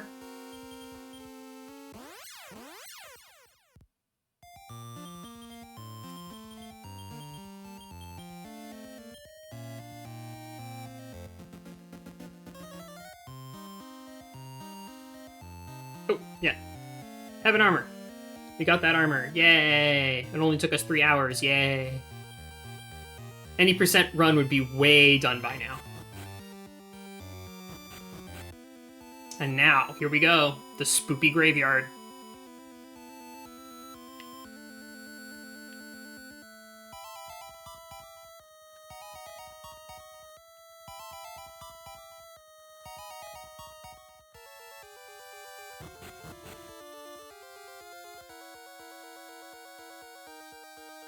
Just wanted to adjust my volume very slightly.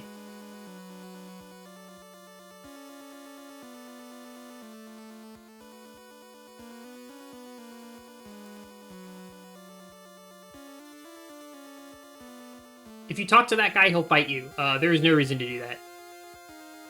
It doesn't join you, it only gives you experience points. It doesn't unlock a hidden path or anything. They're just optional encounters that you can do if you want.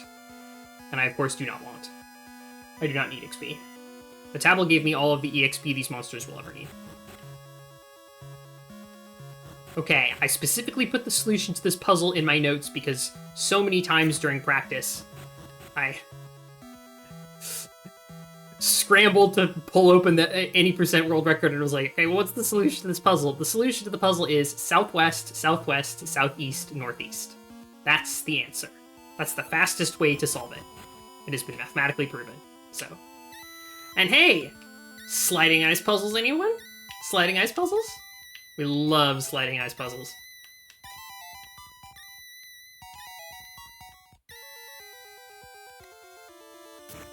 Ah, when the sliding ice puzzle hits just right.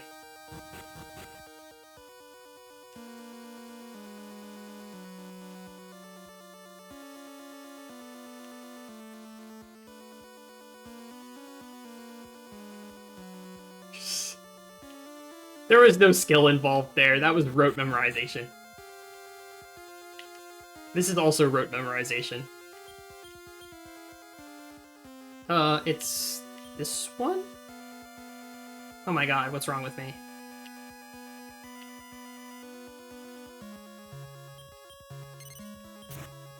There. Okay, it was that one. You have to look at the skeletons and they look at the switch, but there's also a fake one. And I got fooled by the fake one and then disoriented. That's all that was. There's no problem. Any percent runners are laughing at me right now. I don't care. We've got a ghostly guide for our sliding ice puzzle, it's true. Okay, let's do stop spell.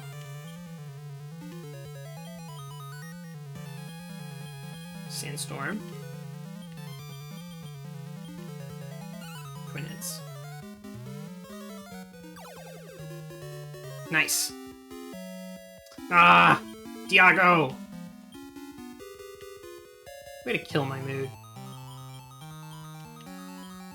Twin hits yourself. Spin to win with buy attack. Increase. This is like a really trivial fight, honestly. It's not that threatening. I guess that's vaguely threatening. I could lose a monster here.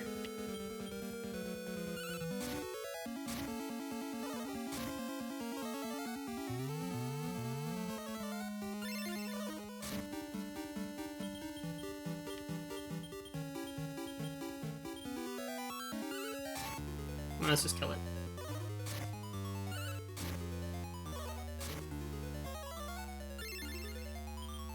Alright, now I'm not worried.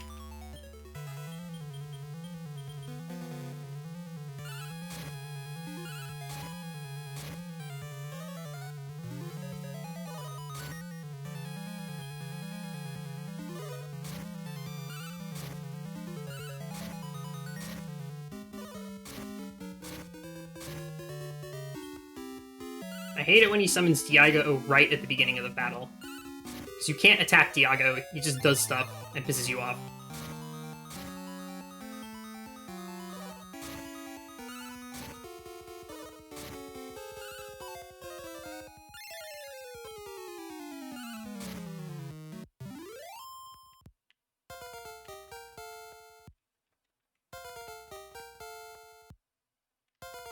Not that threatening. No items needed. Having healing on your monsters is really nice. That's a luxury that I'm glad that this run can go for, that any percent can't go for. Heaven's Sword.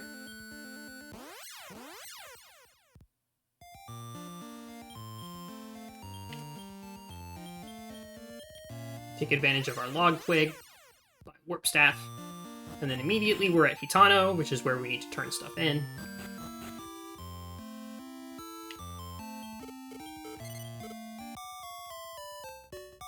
Take the inn because it's reasonably quick.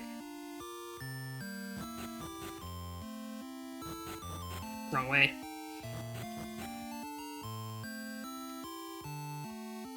I don't need the shop or anything at this point.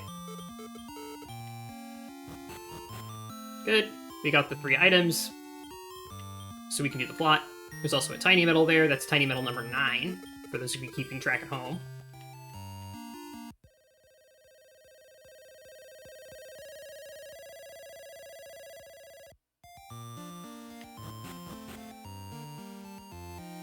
And now we're probably going to use change staff for, I think, the last time.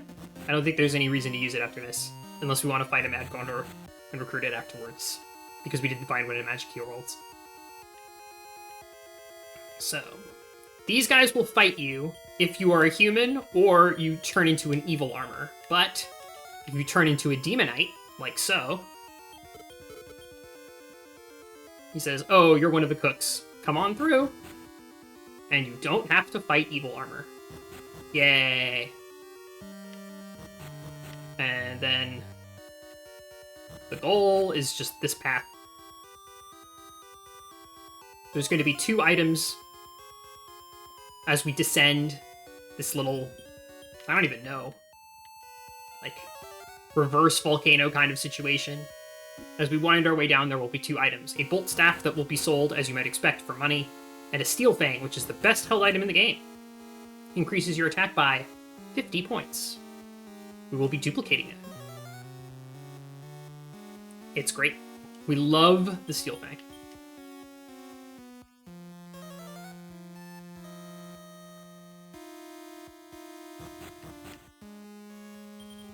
Also, we're going to be giving the steel fang to Rouge.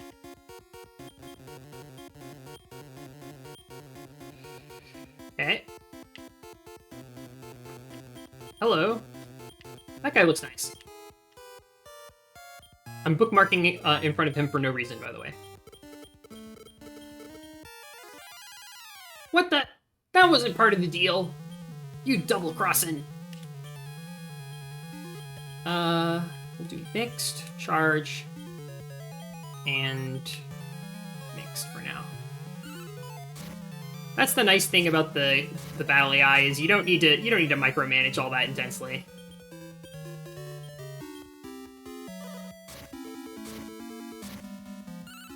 Just be like, handle it. Now you got it.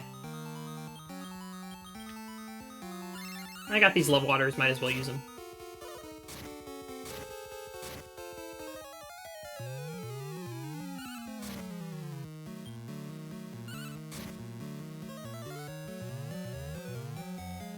Probably better to put the Draco belt. Mudu resists stop spell, unfortunately.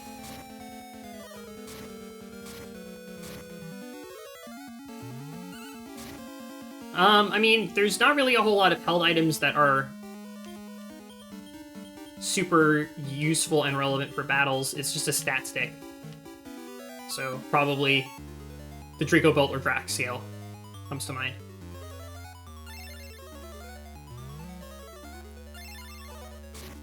Yeah. There's a couple of held items, you know, here and there. Kind of know where they are, and just go get them when you want them.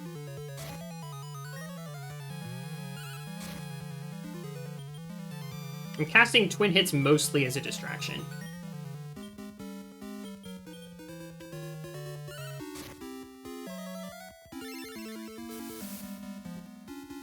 Yeah, because if he uses a turn to use D-Magic, right? That's a turn that he's not attacking you. I'm not going about this at, like, the absolute fullest of speeds that I could.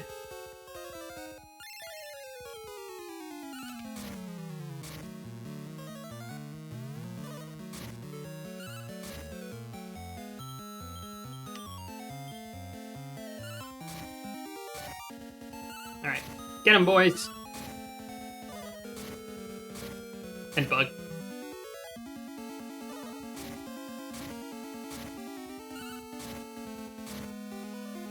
Come on. There we go.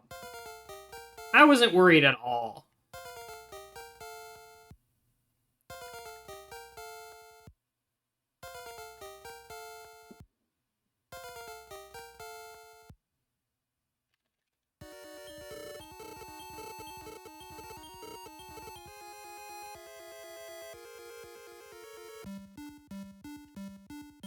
Here we go.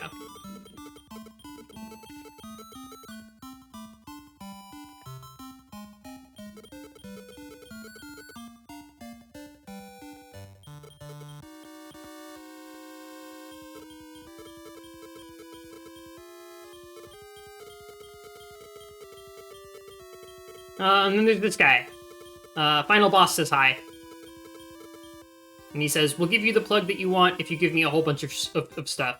Come over to my place, here's the key. And no tricks or traps, by the way. Just come over and deliver the goods. I could take them from you right now, but I don't feel like it.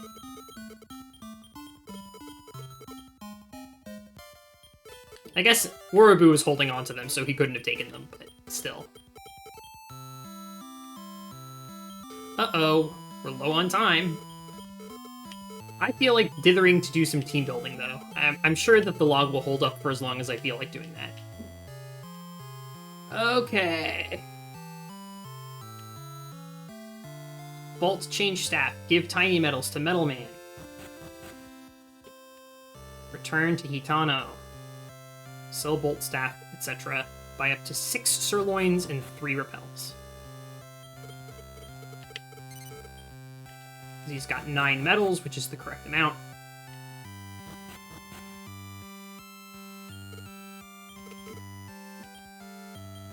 I'm pretty sure that Mudo resists stop spell. I guess I don't remember 100%.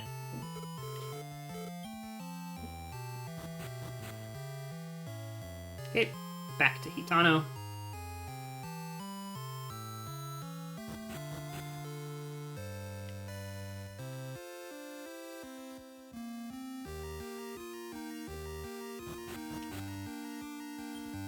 Lulu's just sleeping over there. Little Eepy. Little Eepy. She's curled up like a little bun.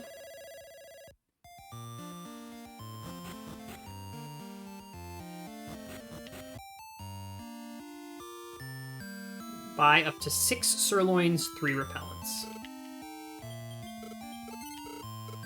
Don't need that. Don't need that. Definitely don't need this.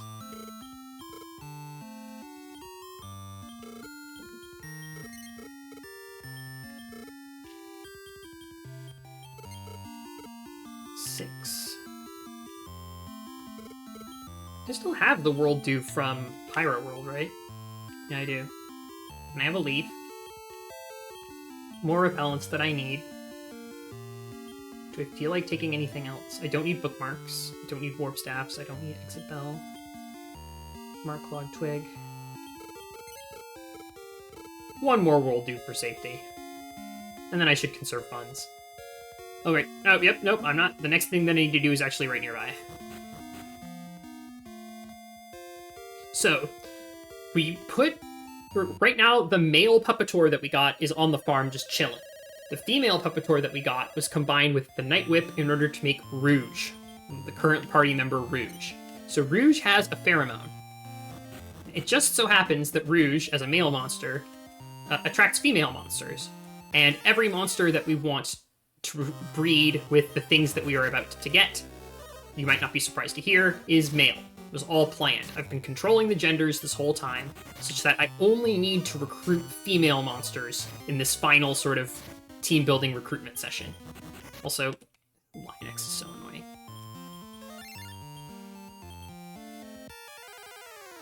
I almost want to put Draco Belt on Rouge. Oof.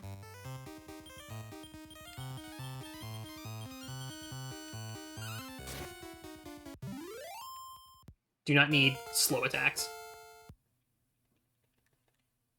Quad hits! You love to see it. Twin hits, quad hits. Controlled gender state, it's so over. Yep. I really wish that you didn't have to control gender in order to do this speedrun, but it is what it is. It's more like we're defeating gender. Conquering it, using the power of pheromones. There's something... I'm sure there's something intellectual you could say about that, but anyway.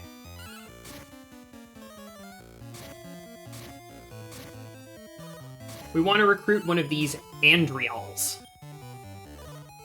And I used 1 sirloin, which gives us decent enough odds. If I don't get it, I will reset.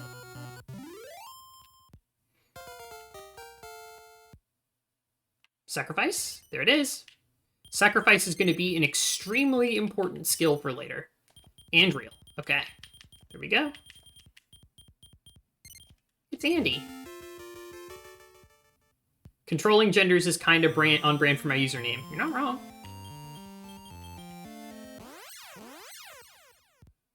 Whoop, stat.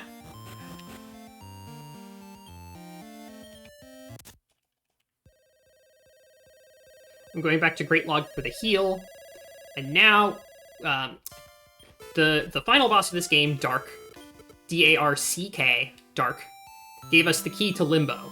Limbo has the last ingredient that we need in order to team build efficiently, and that ingredient is Boss Troll. With Boss Trolls, we can get to the final monsters that we want to have pretty efficiently. Without Boss Trolls, it would be a massive pain, but because we have Boss Troll, we can do this next part fast. We need 4 of them. I'm not joking. 4 of them. I did not mean to use Informer just there. I already know what's in Limbo. It's the same 4 monsters every time.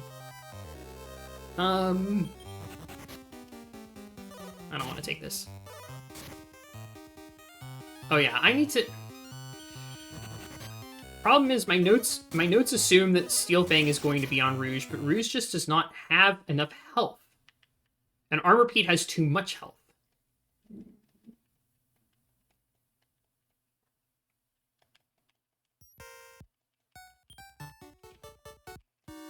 If I have a held item, I'm going to do some shuffling. But I don't. You need held items in order to swap around held items, unfortunately. That's a constraint of the game. And that's also why the Great Log Shot sells D-scales, so that you have a little junk item that does barely anything that you can use to then control your held items. So this is a boss troll. We need 4 of these. All female.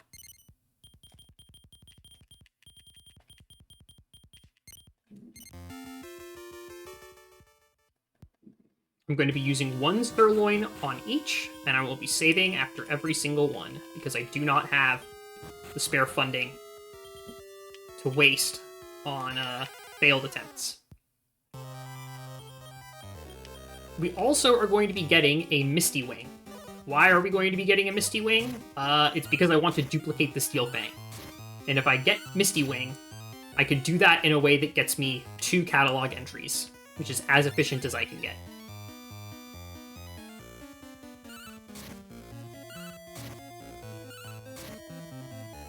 I don't need Misty Wing. Misty Wing is not a useful monster for, like, recipes and stuff. So, using it for held item duplication is about as good of a usage as it's gonna get, basically. Definitely do not want Lure Dance. Got it.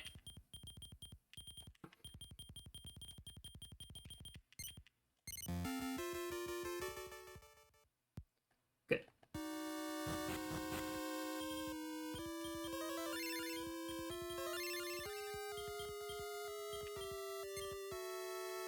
Save the game. 3 more boss trolls.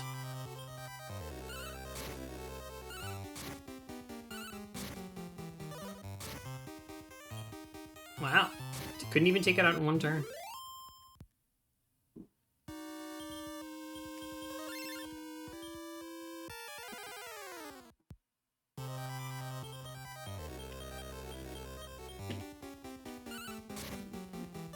Good, no cover.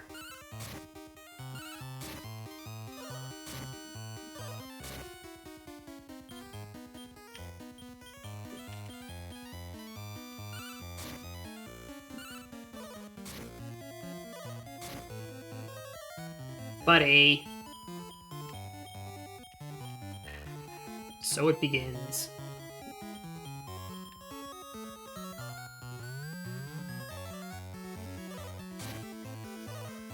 Vivify has a 50-50 to work.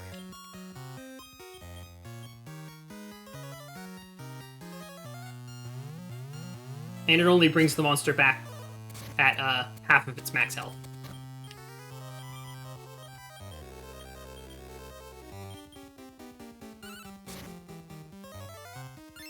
But I at least have a revival skill, which means I don't need to spend that leaf yet.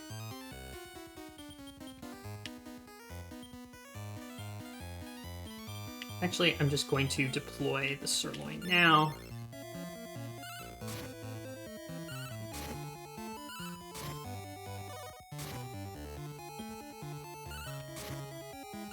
I should have AP'd at the front. I don't know why I have AP'd last. It should be taking hits. Rouge should be last. It's not tanky enough. Please, God, tell me I got it. Yes! Okay. 1 sirloin is not great odds on boss trolls 2, 3, and 4. Your odds are a lot better on the first one. Oh, I have been getting stuff. So I'm going to update the tracker pretty soon.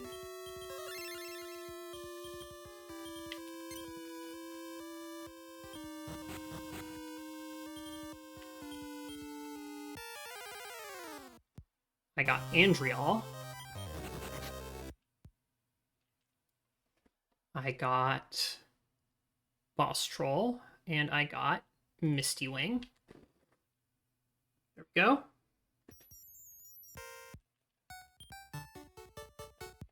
Debatable whether or not resetting was faster than trying to continue fleeing, but I just did not want to bother. Against 3 monsters. These 3 monsters specifically. This time I'm going to take it, though, just to see.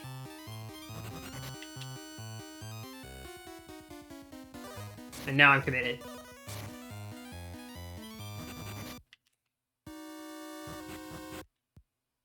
No, actually, I don't want to go through the whole revive and reorder process.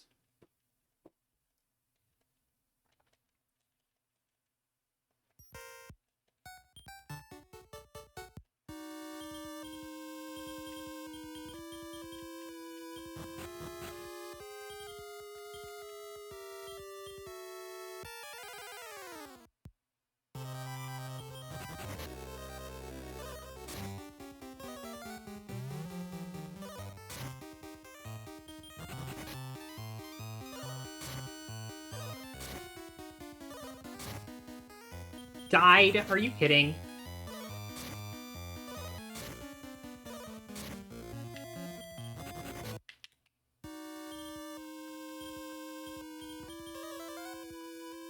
Clear.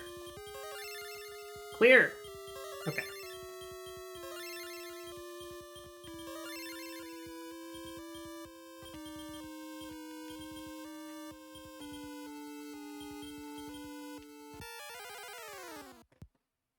Two more boss trolls.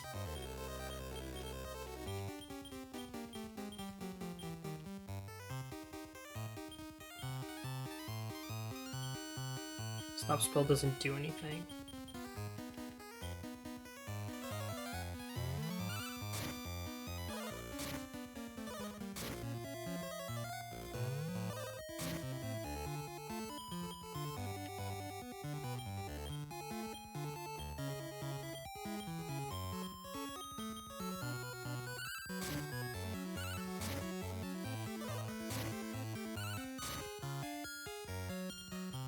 Good.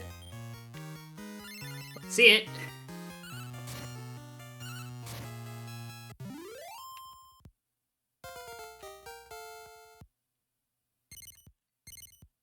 Yes!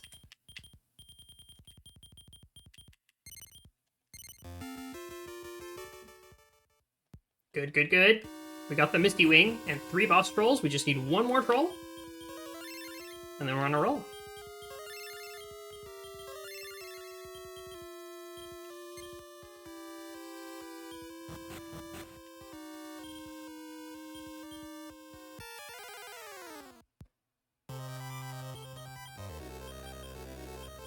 Get rid of that fucking clown immediately.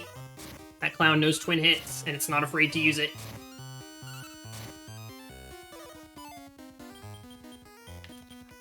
I want that clown annihilated.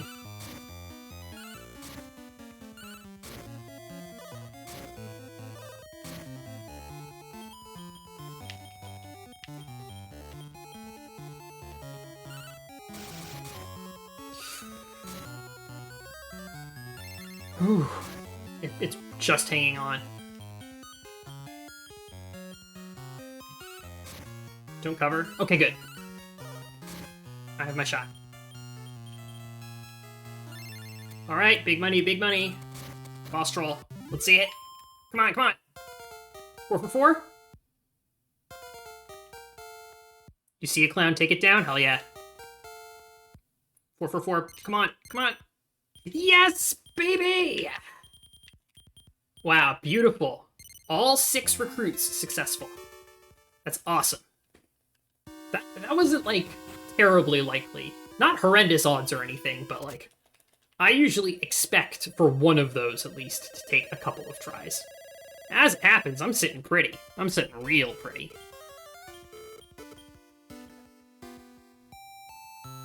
Okay.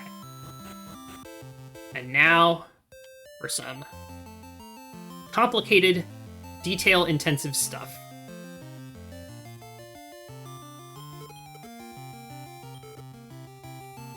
So, first, Puppetor M with Andriel for Metal Darck. It needs to have a specific gender, so we don't hatch it right away.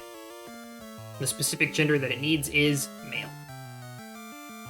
And we have already had Metal Darck, but unfortunately, Metal Darck is on the path of the final monster that we want. We recruited one Metal Darck, and we bred the other one. And we used a Puppetor for breeding that other one, so it will have pheromone. So, for those of you keeping track, Rouge has one of the pheromones. This Metal Darck that I just gave has the other one. Okay. Spell transfer gender. There we go. Trans rights. This is actually a trans right, but it's a trans right RITE. Literally a trans right.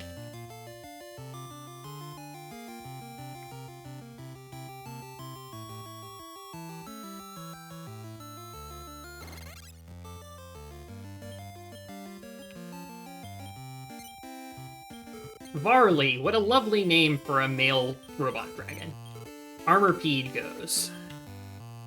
And it's just gonna chill on the farm, peacefully and happy. Trans rights are trans rights. Well put, Zap. Well put. I wish I'd figured out a way to get my routing notes on stream just so that folks could follow along, but I assume that most of the people who are chilling here are just kind of like along for the ride and are like, sure, Jen, sure. This game that I've never played, you sure seem like you know what you're doing. Hope you're having fun. Love you. That's what I'm expecting.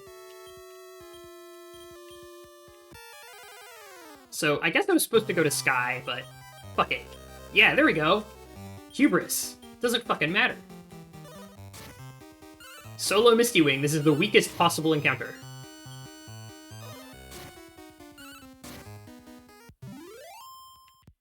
No such thing as hubris.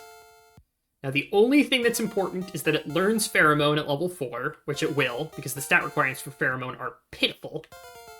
There we go. And then it just needs to reach level 10 and breed. We just need to grind this Metal Darck to level 10 for breeding.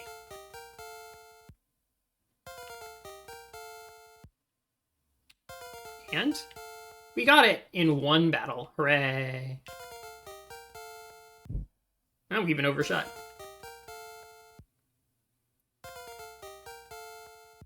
Massacre is a funny skill. Great. That was efficient. Okay. Next.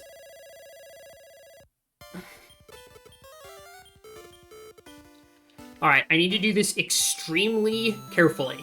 This is crucial. I'm going to be breeding 2 of the same monster at the same time, and I need to keep track of them because one of them has pheromone and the other one does not. In fact, I'm going to save my game right the fuck now.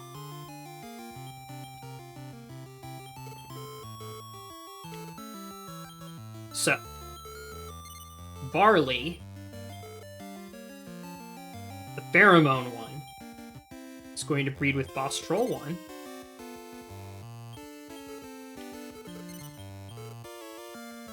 Do not hatch. This one needs to be male. So this is Barley. And as we all know, Barley is the one that has pheromone.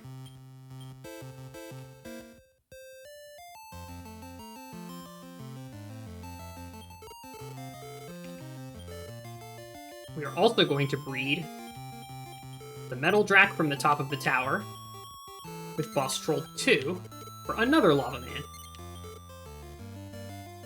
And we'll check off Lava Man. Because we got a Lava Man.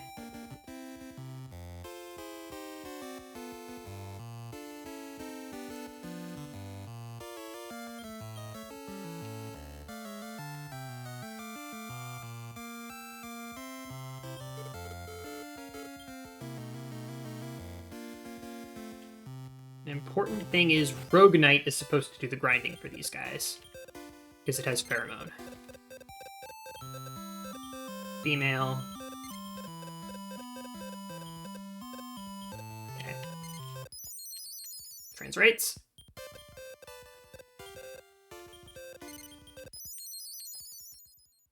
Once again. These lava men, unfortunately, need to be lava men, specifically.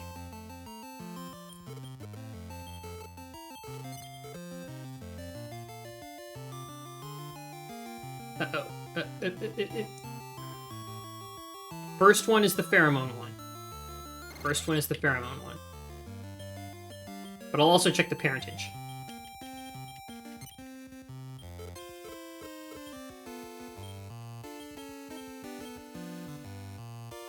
Yes, okay. I labeled it correctly. pH stands for pheromone.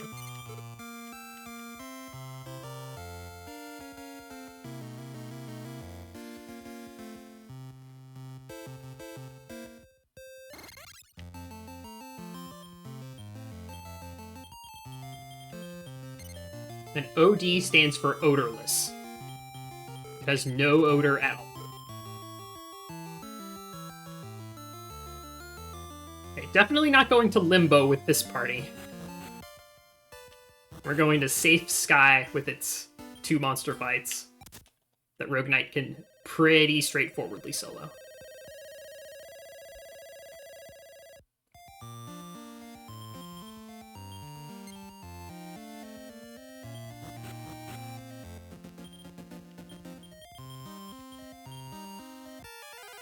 This is the nice part about Pheromone, is that it summons encounters for you, even if you don't care about recruiting the monsters in them. It saves you the trouble of walking around. This is very nice. And unfortunately, Roboster does not have Pheromone on it. So, even though it's the stronger of the 2 monsters, the stronger of the 2 current mains, it doesn't have Pheromone, so I'd lose time from walking around, basically.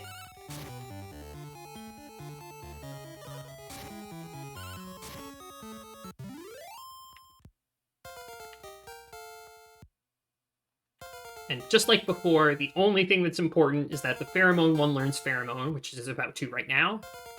There it is. And then they just need to reach level 10, both of them. The Odorless one doesn't need to know any skills. Because it's going to be getting with, eventually, the Rogue Knight that already has all 8 of the skills that it wants. The Roboster currently has most of the skills that it wants. The only skill that it wants that it does not currently have is Pheromone.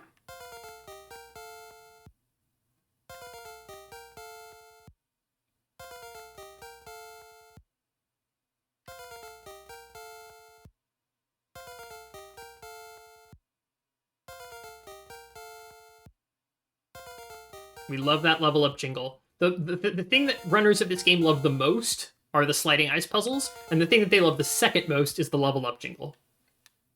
Just for those of you who are keeping track. That's the order of things that people love about this game when they run it.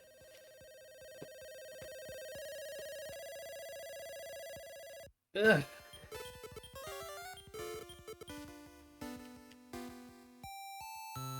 Okay.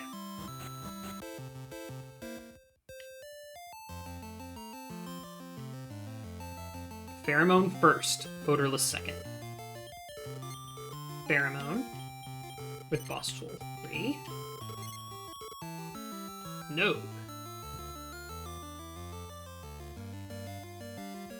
And we just got its entry, so this is what it's all been building up to. GoldGolem. Also known as Balib, B-A-H-L-I-B. But in this game, GoldGolem. One of the strongest monsters in the game, especially considering that it's not a boss family monster. It is ridiculously strong. Excellent growths in everything except for speed, and its speed growth is like still like solid, like better than it's in the upper half. You know, it's like it's got good speed growth, not amazing speed growth.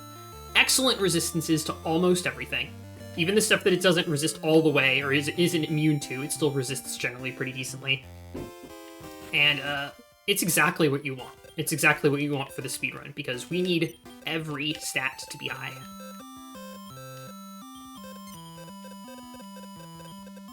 For later. Okay, well, this is why we save money. Spell of Transgender. Once more. Good.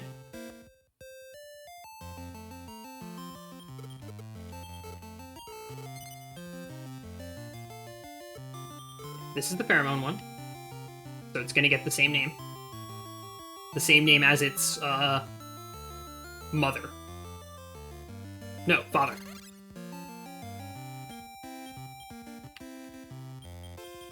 Okay.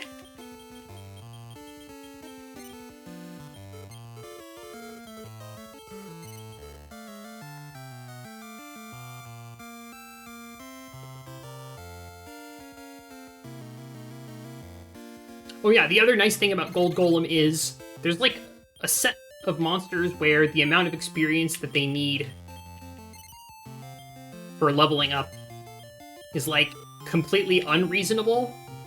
And then there's a level just before that where it's like, okay, this is a healthy amount of experience, but it's reasonable. It's in that one. It's in the reasonable category. Whereas all of the other very strong monsters, pretty much without exception, require a shitload of experience. GoldGolem just requires some, is how I would put it. A manageable amount. I don't want to get into numbers. Y'all don't care about the numbers. I'm lucky that you care about this, like, at all.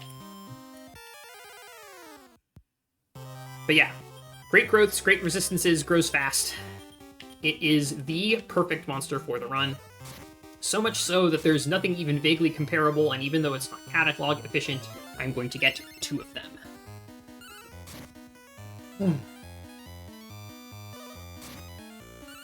But it's difficult to make gold golems that have all of the skills that you want. It's not hard to make gold golems, and it's not hard to get all of the skills that you want on one monster if you plan it carefully, but it is difficult to get all the skills that you want on a gold golem, unless you take advantage of the mechanic that I was explaining earlier with Grizzly and Wild Ape, right? Where monsters who are the same family, if you breed them together, in most cases, they will simply return whichever monster you put in first. Grizzly with Wild Ape gives Grizzly. Well, it's the same story here. Gold Golem and Robuster is going to give Gold Golem. Gold Golem and Rogue Knight is going to give Gold Golem. And that puts all of the skills that they want, because parent skills are handed down, on the specific monster type that we want. Gold Golem. A really, really good one. I don't have anything, so we're just gonna hope that it doesn't run. Ah. First Metal Slime of the run. Let's go.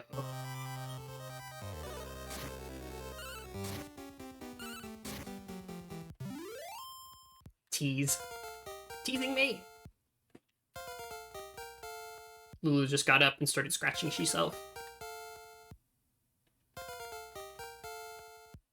Itchy face.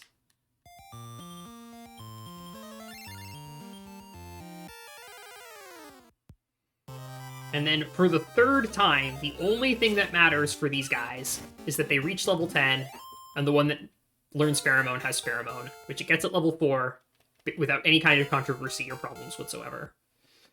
Again, the stat requirements for Pheromone are pitiful. You would have to try pretty hard to have a monster that did not meet Pheromone requirements.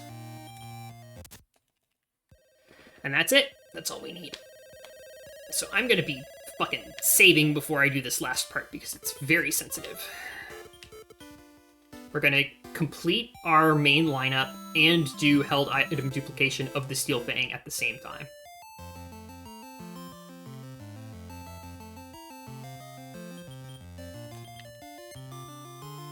Journal. Okay, we're good.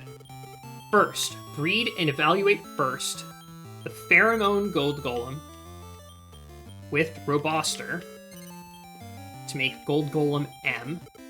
It joins.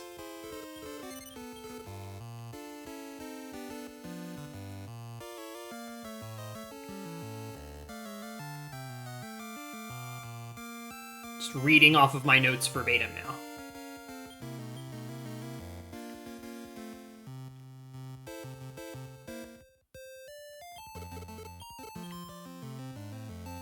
Good. Now we want to see M. Technically it doesn't matter, but I want to see M. I'll pay. There we go.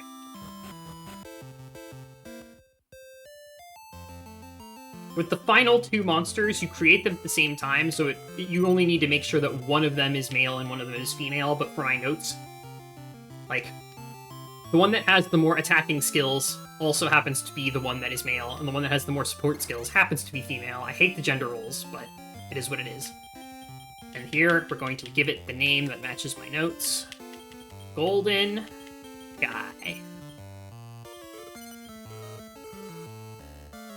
There's G-Guy. Next, it joins Breed Don't Hatch the odorless GoldGolem with Roganite to make GoldGolem. Accessories will be in the vault. So that just sent our Steel Fang to the vault. And primed held item duplication for the Steel Fang. Keeping the Steel Fang on the Rogue Knight makes sense because it has to grind those babies. I'm now remembering. There was a reason why I did that, as opposed to the Draco Belt. More HP would help it survive, but it wouldn't help it kill things faster. And it does need to kill things quickly in order for us to get back to the part of the run that's more interesting. Last. The arena's closed, we can't even go there, but there is an NPC breed available to us. Right up here. Third, go immediately to the watering hole to breed Misty Wing with NPC Gulpal.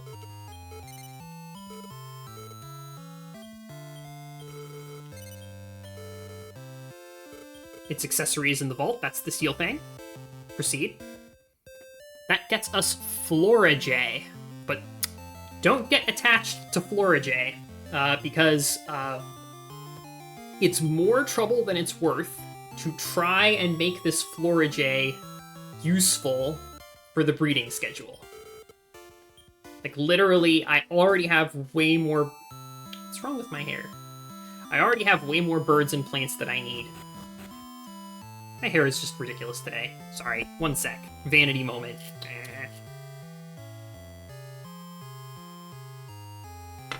Call that good enough. Okay. Yeah. It's more trouble than it's worth to work the Florajay into the breeding schedule, so I don't. I'm going to release the egg.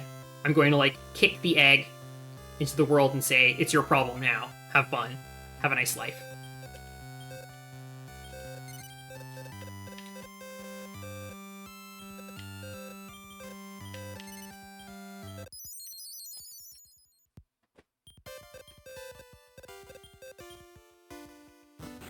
I need to follow my notes. I need to follow my notes more closely. Pick up the Steel Fang's Tiny Metal Draco Belt and Cleric Rings. Well, the Draco Belt's on Armor Pede, so I'm not sure what to do about that. But I need the Cleric Rings, that's true.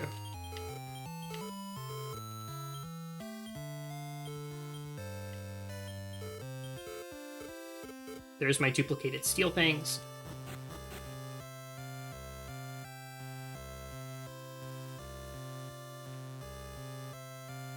I've already given all of my tiny metals to the tiny metal guy. Make sure this new GoldGolem is F, then hatch it. There is no need to hatch the Florajay, according to my notes.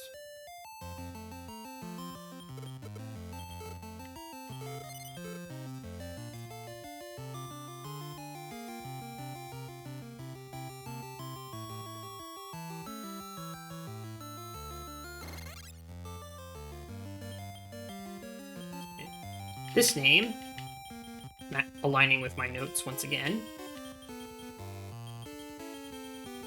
is Golden Gal. I need to give them distinct names so that I know which genders their pheromones are going to attract. Cool. So now we have our two GoldGolems, and these are going to be on our team literally for the rest of the game. We are never touching or getting rid of these two this is it. These are my endgame monsters. The Armorpede is going to be with us for a while longer, but at a certain point it is going to retire and move to a farm down state, which is to say the stable, where it will stay for the rest of its days, because I did not bother working it into the breeding schedule, and it would be a pain in the butt too. So, we retrieve our Armorpede. And we release Flora J egg. It'll be gone forever. The egg was released. Rip-a-dip.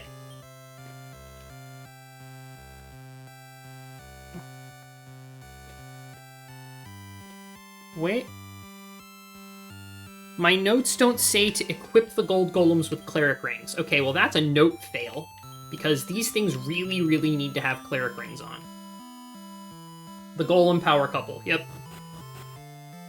Believe it or not. This is the best that I've got. So, cleric ring, and Draco belt is correct. Reorder. These guys this way.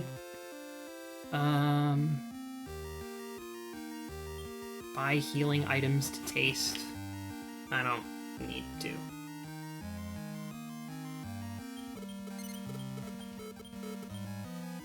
Warabu gives us the 3 items, the title bell, the harm mirror, and the sky shield. Yep.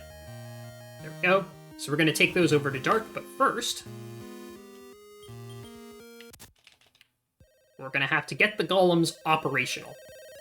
They're already very, very strong for level 1 monsters, but level 1 monsters, just definitionally speaking, do not have any skills.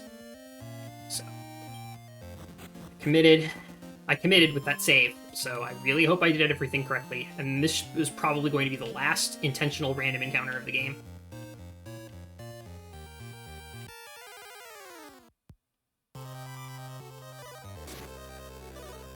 Of course it's an ambush. Huh? Doesn't matter.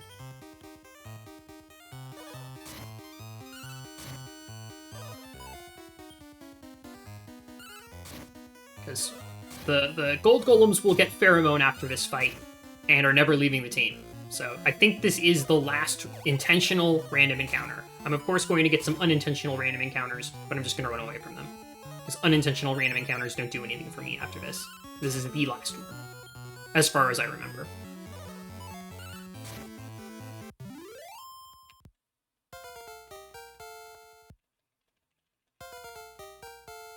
Fun fact, while in the level up text, I'm moving the directional pad, which advances texts, and I'm also rapidly pressing select, as opposed to any other button, which also advances texts. The reason is I can't be spamming A, because that confirms that you want to learn moves, and will replace things if I'm not careful. And I also can't spam B, because that will say that I don't want to lose moves, and then I might miss out on a move that I actually wanted to learn. So, the only safe things to spam are left, up, right, down, select, and start, which don't commit you to learning or not learning skills, right? So they're safe to spam, as long as I'm then careful when I'm actually presented with an option. I stop spamming and pay attention again. There we go. Good. Strategic mashing option select, it's true. I put a lot of thought into my mashing. Oh wait, no, what am I doing? I just finished saying I don't need random encounters anymore. Going to bed early because of work tomorrow. See you in the morning. Best of luck with the run. Thank you. And tell Lulu you said hi. I will. Catch you later, immorality. Yes. I've had to put a lot of thought into the mashing, because it does matter. Any RNG manipulation in this game, assuming for run this long, it'll only help the first 10 minutes. I mean, you can do RNG manipulation from power on, and it is useful. Any percent does it. I probably should do it. It's mostly just useful for controlling items that appear on the overworld. Like, any percent basically wants to get friend staves, but I'm less reliant on friend staves because I prioritize getting twin hits online earlier on in the route than any percent does, and I'm also playing a longer game. I don't bother with friend staves at all in this run. I guess it would save time if I got some, but nope.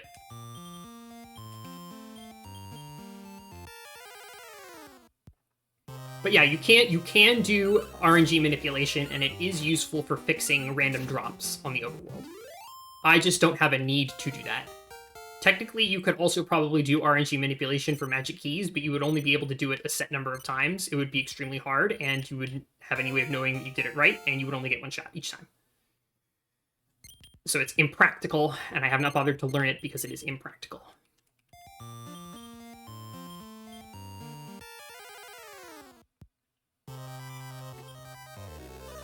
It would also require me to have, like, active knowledge of the game. You know, like, it would require me to do, like, really in-depth research into what magic keys result from what RNG seeds, and stuff like that. For a trick that I literally cannot make consistent.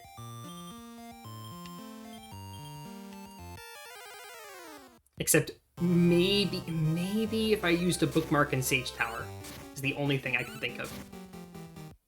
And that's only one. I would only be able to RNG manipulate one key. Semi-reliably. Maybe. Plus, that would also require the first possible RNG frame to be a good key. I guess I can get a consistent key, but I don't know if that key is any good. I'm speaking a lot. This is all very vague and immaterial. Sorry for that. I'm just going to take the in, and then we're going to continue this at Limbo because the Sky Monsters have outlived their usefulness. They're too slow now.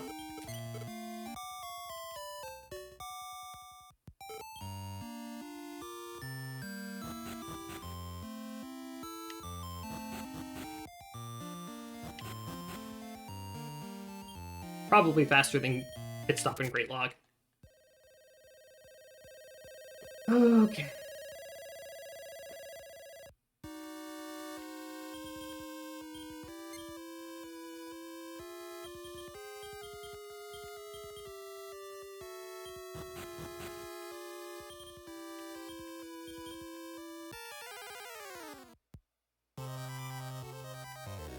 Stunned! Oh man, you love to see it. No sacrifice, right? Good. And no sacrifice. Good.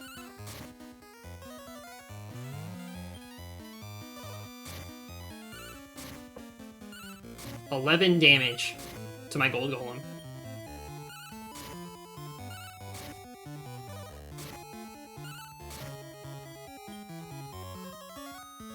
These things can't... Well, the Misty Wing, at the very least, cannot touch my guys. They're already incredibly strong. GoldGolem is so strong it feels like cheating. It's like a Grizzly, but more so. Don't want Guardian. Don't want Poison Air. Don't want Surround.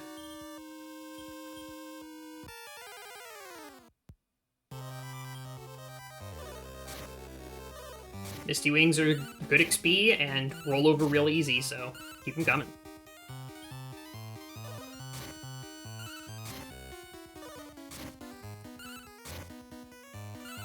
Tankier than I remember, though. I'd put the Steel Fangs on the GoldGolems now, but I really want them to get those extra points of intelligence because I want them to learn Revive at the earliest possible opportunity, which is level 27.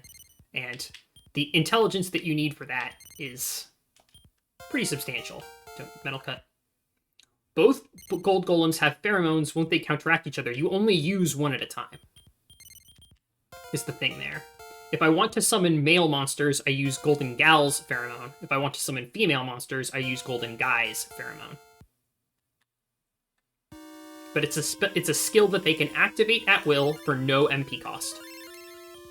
It's like a dream. Do you want to have only the encounters that you want whenever you want them? And then, yeah, if you have two different monsters, you cover all options. Pheromone works 100% of the time. And it only ever gives you what you want instantly. It's so good. I cannot imagine trying to do this run without Pheromone. Yeah, it's not a passive benefit. There's no passive benefits from skills. Skills are used. And they don't do anything when you're not using them. It's weird to think of Pheromone as like a skill that you use. It's just like, okay, start stinking. Golden Gal, start stinking. That's essentially what Cobi's doing. diegetically. Stink it up. I don't know, start doing push-ups. Or I don't know. Eating garlic? I don't know. And start wooing the male monsters, specifically. This game forces me to do such bullshit stuff. Controlling gender, participating in heterosexuality, like... It's only because it's an interesting puzzle that I still like this run. On a moral basis, the speedrun sucks.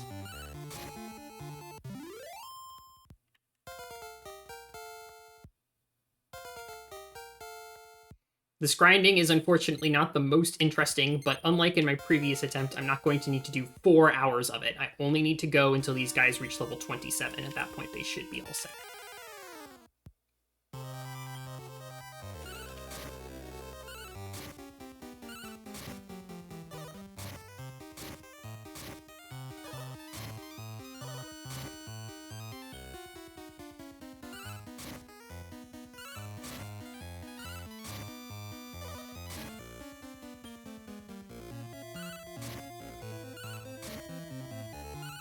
Grinding in Limbo is also the fastest EXP available to me, by the way. There's nowhere I can go for more. Hunting metal slimes is not worth it. Ooh, spicy.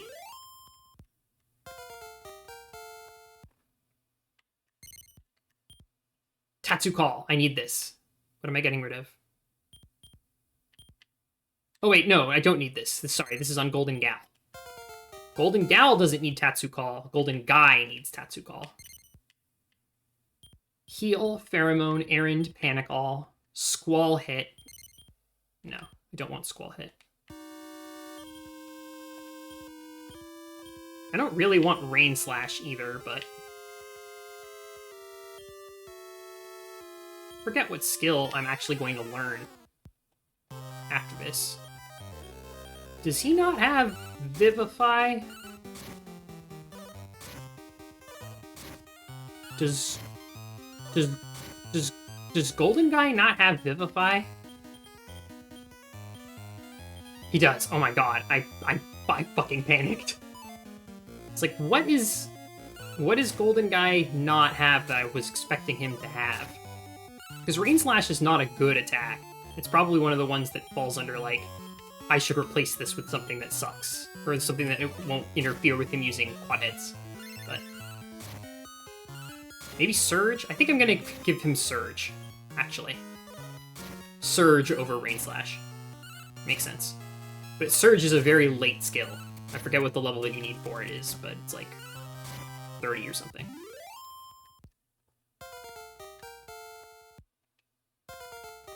I need to trust in my notes. I need to trust in my notes. My notes are correct. Usually. Ignore the part in the speedrun where I said, hey, my notes aren't correct. That point being about 10 minutes ago when I said my notes don't include put the cleric rings on the gold golems, which is in fact a necessary step to save time. I would lose a lot of time if I did not do that. It would require actually more of the exact grinding that I'm doing right now. And even then, the grinding that I'm doing right now is not strictly necessary, but makes the run a lot safer. It is necessary, actually. I'm gonna need it anyway. I'm basically upgrading Vivify to Revive, which is a 100% success rate and brings monsters back to 100% of their max HP. It's an incredibly useful and powerful spell, and it's really necessary for the Bard grind. I can't really efficiently grind Bards without having Revive on at least one of, but I of course go for both of my mains. But you need level 27. It's just a flat level requirement of 27 and some stats, which I'm optimistic about meeting. I think in pretty much every case I meet those stats, so should be okay at level 27. But Revive makes the remaining aspects of combat kind of a joke. I shouldn't lose fights at that point. Ever. I guess some circumstances in the arena, you know, there's the spell Chance, which can, like, throw a wrench into everything, but... random RNG bullshit, basically. But on a tactical level, on a strategic level, once these guys have Revive, I'm unstoppable. There's nothing more that I could want.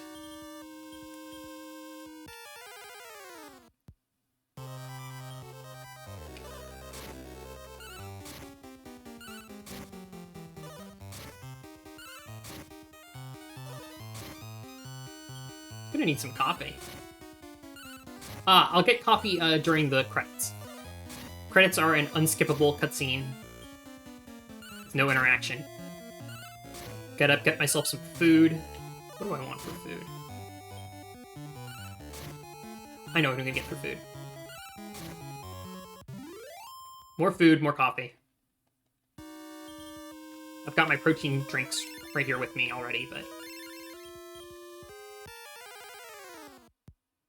more food, more coffee. And I'm gonna use the bathroom, and I'm gonna stretch.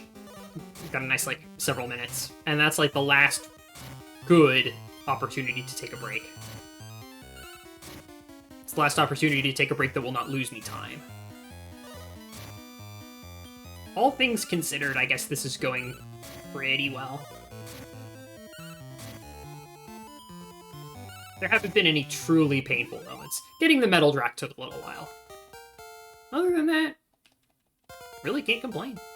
There's Defeat. Defeat is very useful. That's an instant death spell that targets all of the opponents. And there's Quad Hits, which is the most powerful offensive skill in the game and pairs excellently with Twin Hits.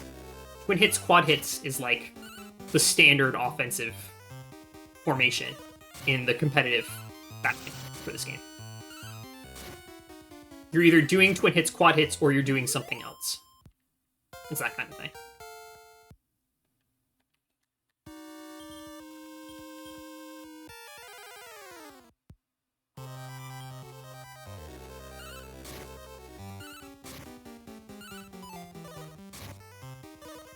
Dodge. Guess I don't really need to be, like, pressing the A button during these fights. I just need to be a little bit careful during the level ups, but I'm holding Turbo A right now. There's no usage of skills that would make these fights appreciably faster.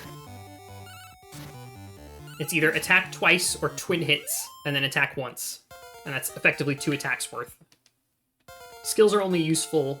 skills are only worthwhile to cast if they, like, save a meaningful number of turns in longer fights.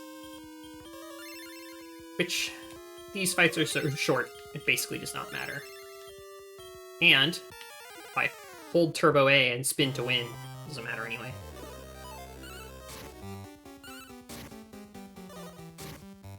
I could put Golden Guy on charge, I guess. The Quad Heads.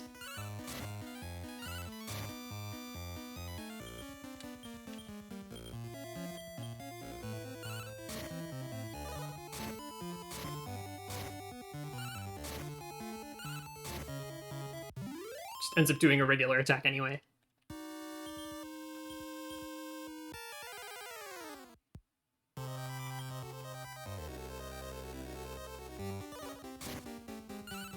Not too much grinding left.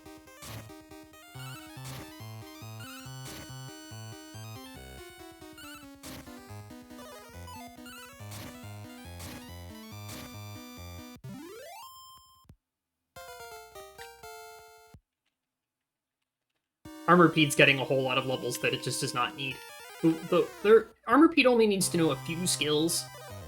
Increase is decent-ish for support. Twin Hits is great for support. But the most important skills that it needs to know are Twin Slash and Sacrifice. Because it's going to be repeatedly killing itself. But it's okay, because it'll come back. The gold golems will just bring it back to life.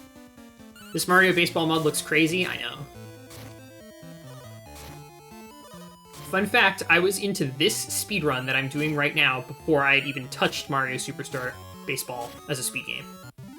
This was the challenge that got me into speedrunning. And when it initially proved too difficult, I pivoted to Mario Superstar Baseball. But I've been wanting to do this particular run for a very long time. 6 years. Longer, even. But working on it, on and off, for 6 years.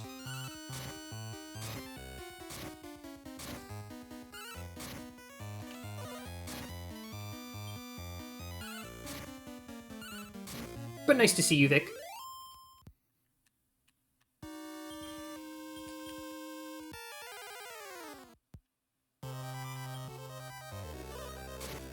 I hope calling you Vic is okay. It just seemed very natural.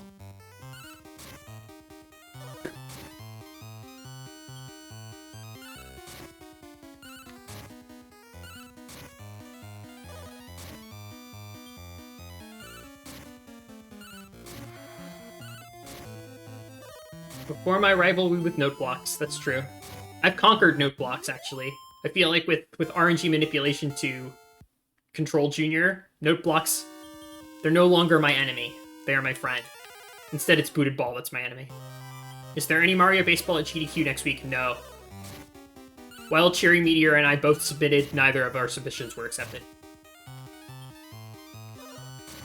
The feedback that I got from the games committee was, there wasn't anything wrong with your submission, we just decided to go with other games. And I have to assume that that's because Mario Superstar Baseball for the Nintendo GameCube is not a terribly popular game. Fair enough. They're trying to raise money for charity. I'm glad that they told me that my submission was, like, had no obvious problems. That was nice to hear. And I'm gonna keep... They also said, keep trying, keep submitting. Or we would... What do you mean? They literally said, keep submitting. So, I'll keep submitting. It's not like my Frost Fatales run is gonna go bad. Makes it nice and easy to do the submission. I don't have to do another one. And we'll see. I'll keep trying. It would be really nice to be at a Games Done Quick, but...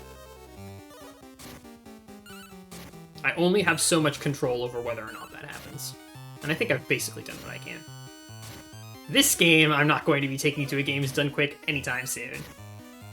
The only category that would be appropriate for is any %, and it's extremely RNG dependent. You'd probably have to put as an estimate, what, 2 hours? This might be it. Revive? Revive. Let's go!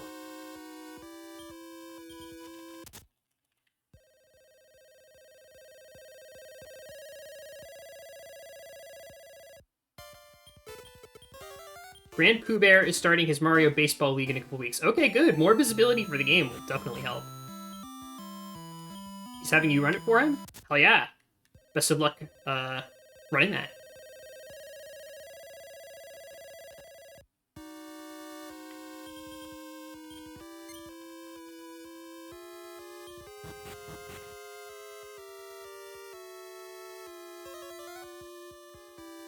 Okay, so our gold golems have revived. They are now extremely strong.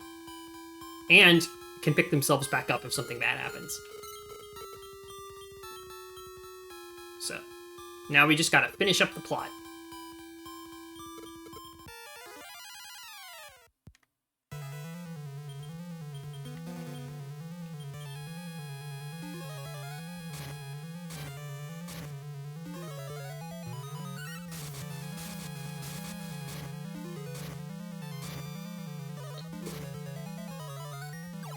I guess Rain Slash isn't that bad.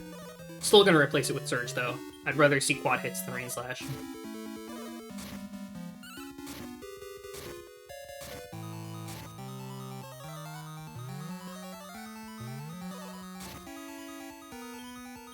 Right, twin hits online. Get him, folks! Get him, Golden Guy, Golden Gal, and Bug. Note block is how you found the community? Aww. There have been plenty of people who have been, like, leaving comments on my YouTube videos. How do you do Booted Ball? How do you do Note Block? It's like, well, do I have the video for you?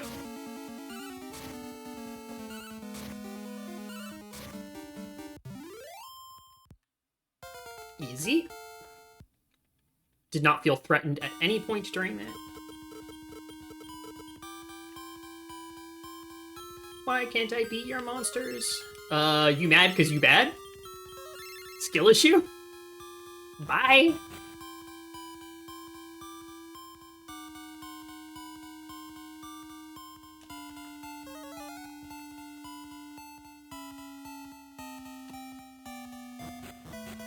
And that's it! Here we go. There's no encounters in this room. Awesome. Final boss time.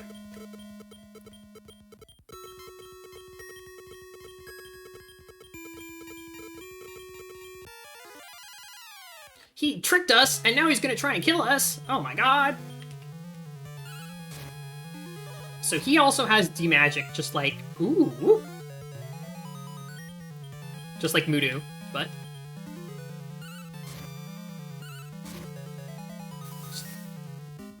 There's D-Magic, yep. Which just buys me time to heal. You predictable doofus. You think you got it randomly? It was just marked off? Yeah, you can get it randomly. It's always great when when that happens.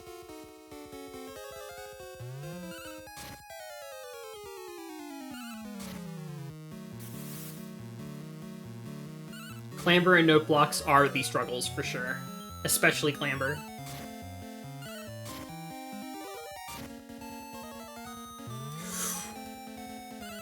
Oh, okay. Hold. No, no! My guy died! Whatever will I do? Oh, he's back! 100% of the time.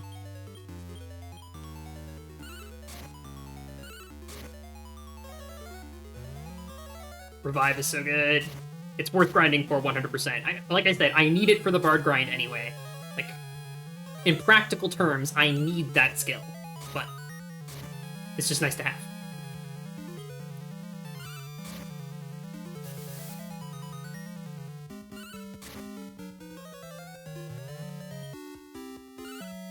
The any percent runners who have to put up with this fight killing their runs are just watching this right now going, I hate this. I hate that Jen gets to enjoy this fight and does not feel like they're in peril.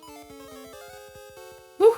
Armorpede is immune to Giga Slash, a fact which any percent takes advantage of. I think any percent fights Darck with like a Grizzly, an Armorpede, and Squiz, is my recollection. Evil Slash, ooh, spicy.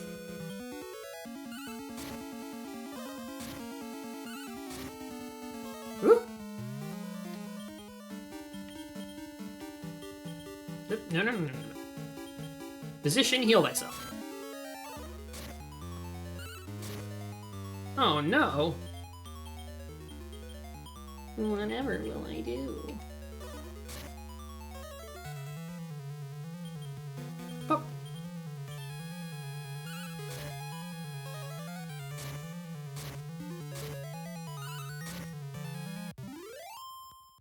That's it. Oh, I forgot to split for Rival 3.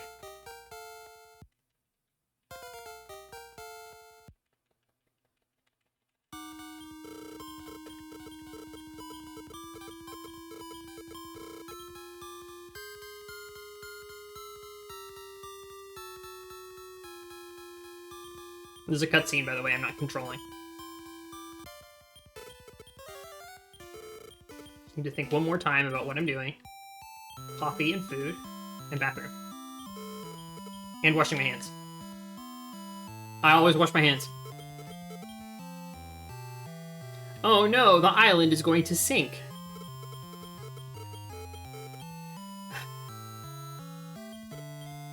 If only all of the people who we met and helped along our journey were in some way capable of bombing the plug with their combined spirit. Some kind of bomb spirit. Something like that. Maybe that would have enough power to save the plug and our log. Oh. Interesting. The Desert King. The beavers. The old man who only talks to you if you have a fish. Or a squid. Oh, he forgot the fish, and there he is.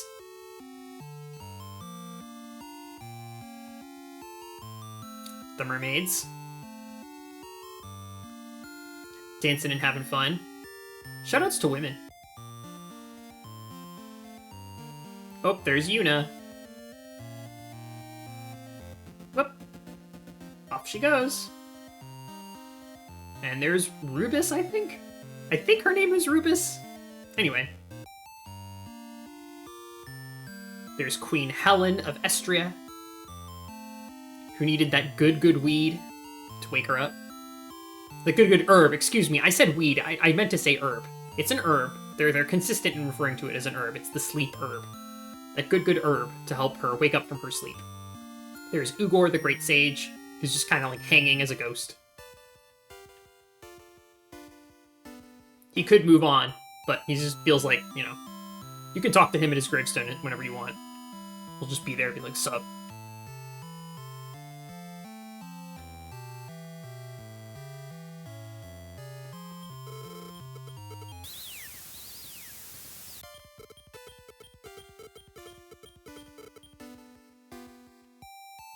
Let's celebrate. Okay, bye. Almost there.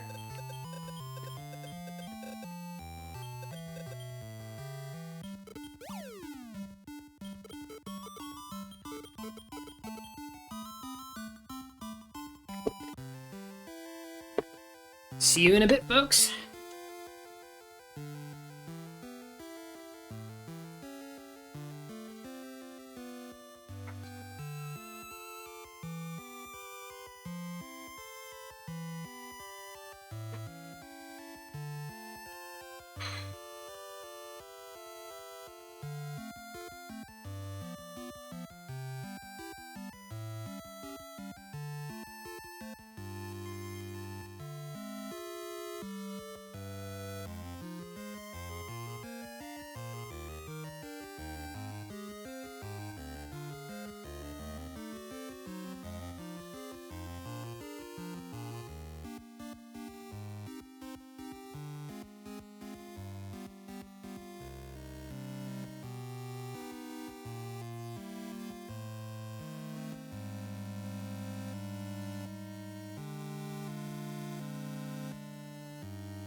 Good enough. Who's texting me? Aw. That is a very sweet message. From someone who was watching my stream, and I appreciate it. And, thanks. I'm gonna focus on the run rather than texting reply, which I hope this person understands, but I appreciate the encouragement, really. Thank you.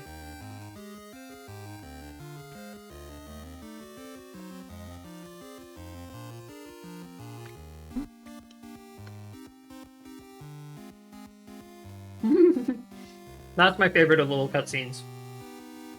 Are we gonna jump after him? Nah.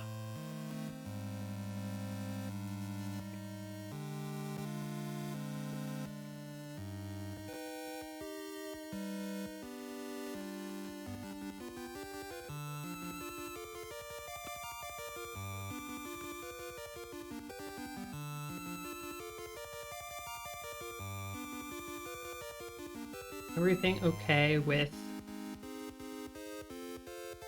the tracker? I have Flora J, I have Misty Wing.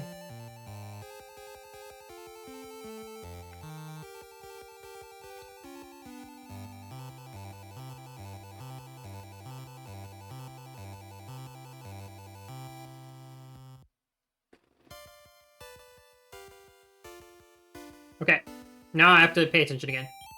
That was the unskippable cutscene. And now I have to advance dialogue.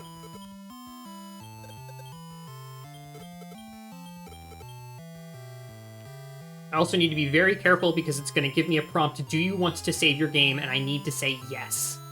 So I'm actually just going to hold Turbo A right now. And nothing else.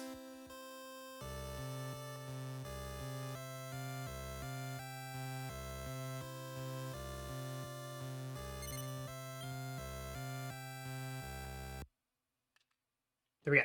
If you don't say yes, you have to do the final boss and the credits again. No thanks.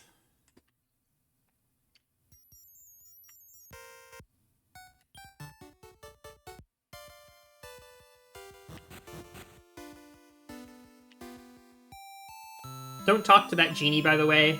There was some questionable localization choices. We don't want to see that. I don't want to read that. You don't want to read that. It's not worth... That's not dialogue worth going out of your way for.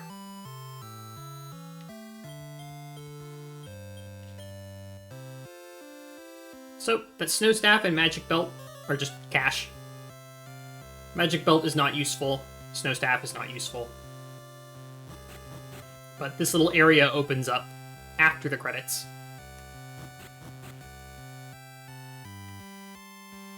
What also opens up is Kameha's room.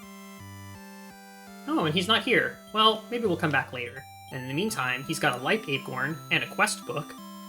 And we're just gonna take those. And if he doesn't like it, tough.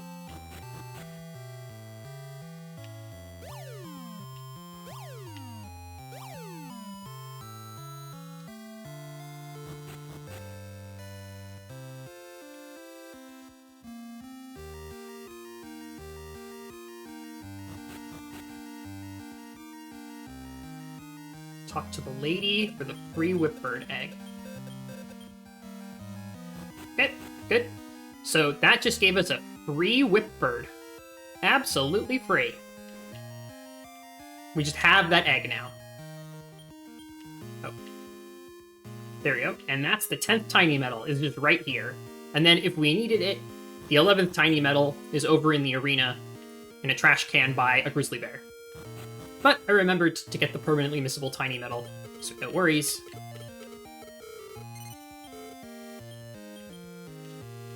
And since we defeated the final boss, we can redeem it for a Darck egg. Which is exactly what I need to do. I'm now out of Tiny Metals, and I will not be visiting the Tiny Metal Man ever again.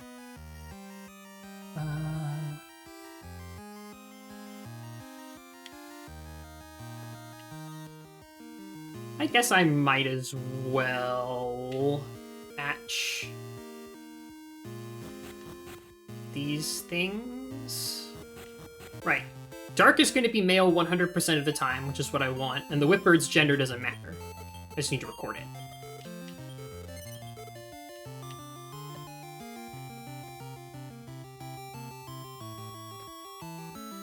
It doesn't need to be something specific, I just need to track it.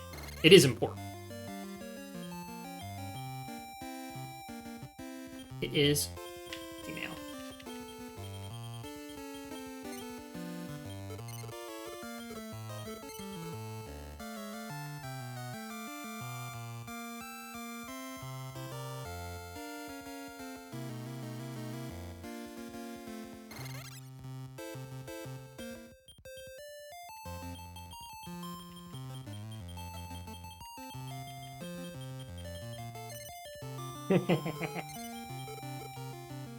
No, we will not.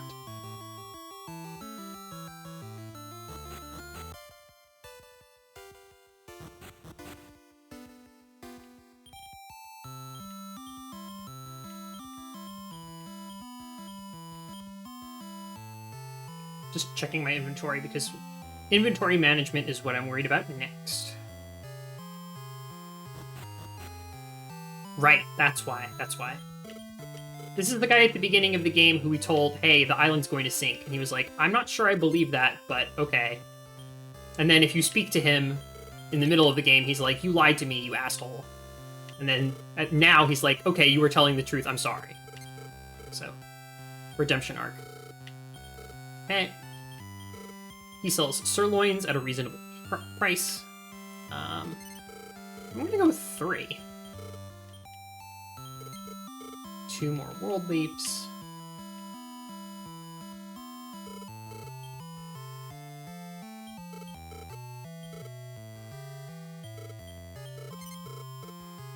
Two world dues.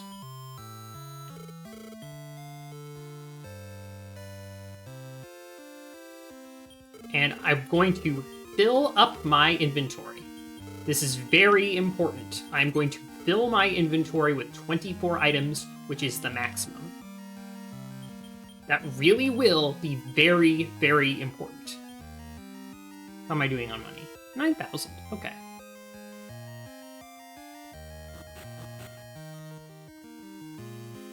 So, I have a full inventory.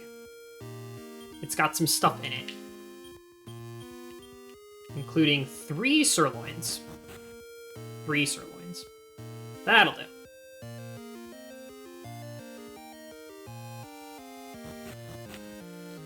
First, we're gonna go to Pirate and fight an optional boss-like encounter, just for fun, and because we want to recruit them. It's an auto-recruit afterwards, like the Curse Lamp at the beginning. There's no, like, particularly great time to do this. I just went for now because it just seemed like it made sense.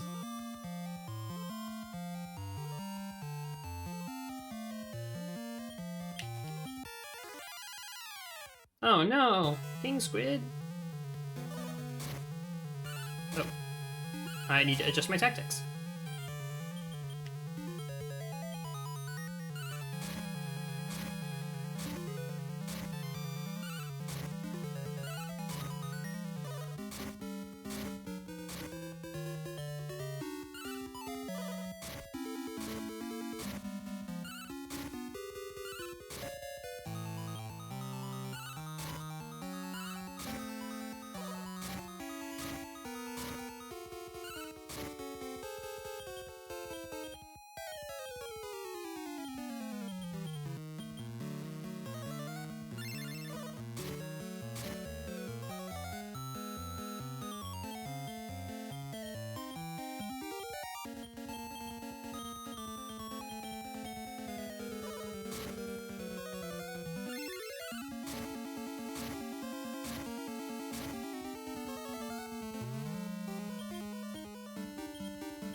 Good.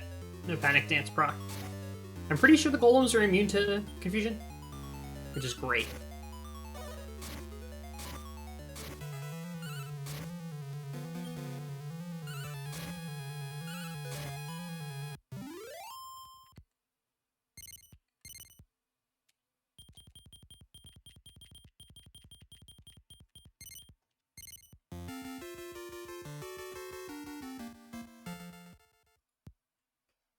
King Squid is female. Okay. Nice little warm-up. We're now ready to start the Bard grind, approximately. We just need to do a little bit of prep first. These are my skills. Both of them have Heal All, both of them have Pheromone, both of them have Revive, and then they have a bunch of offense and support skills that are good. This guy has Twin Slash and Sacrifice, and Ramming, which is also good. So, but... Experience 174. The experience that he has is 174. I want to make that number be 222. I want the last 3 digits of this monster's experience to be 222. So it's starting at 174. Plus 9.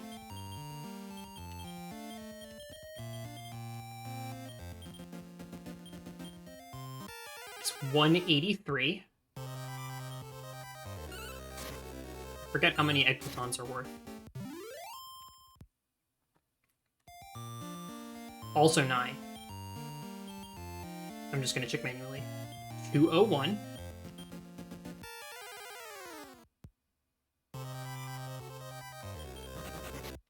Overshoots.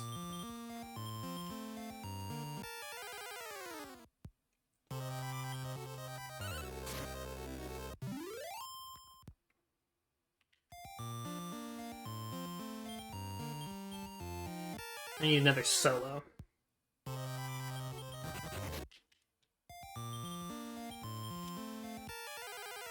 This is just faster than doing the desert encounters, I think. Yep, there we go.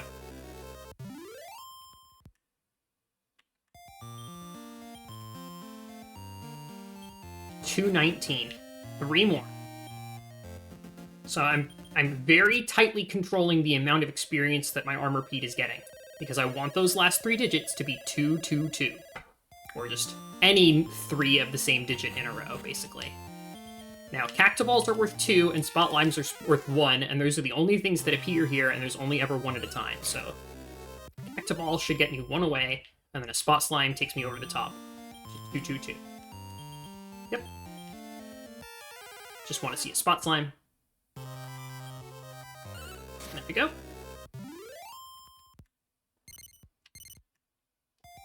No, not yet. 222. Alright, we're primed.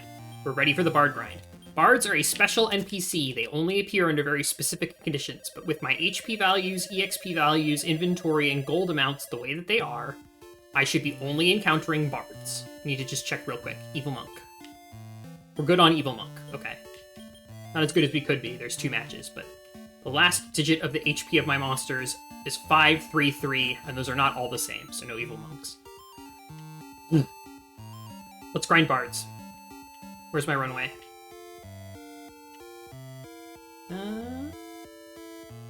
I like this as a runway better. Okay. There he is! It's Bardin time! A Sacker? Hardly know her. Okay, he'll give us special medicine if we manage to defeat him. I'm pretty sure that there's not a lot I can do here. Death.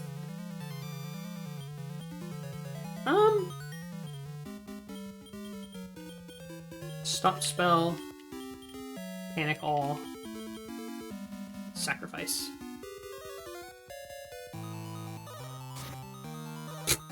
Okay.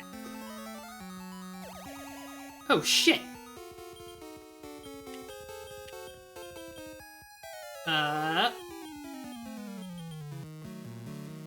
No, no, no, no, no, no!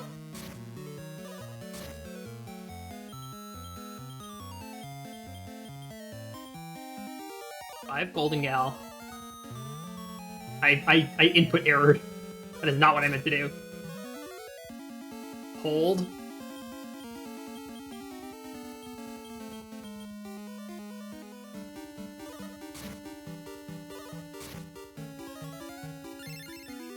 If I didn't guard, I would have been dead.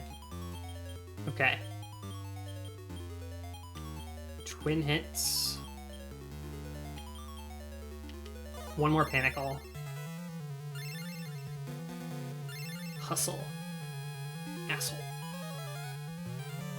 Serpentia paralyzed. It's basically defeated. Okay. Stop spell. Quad hits.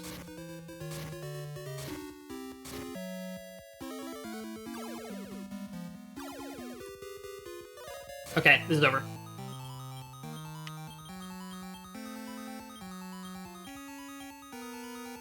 These fights are actually a little bit tricky at first. They're gonna get easier over time.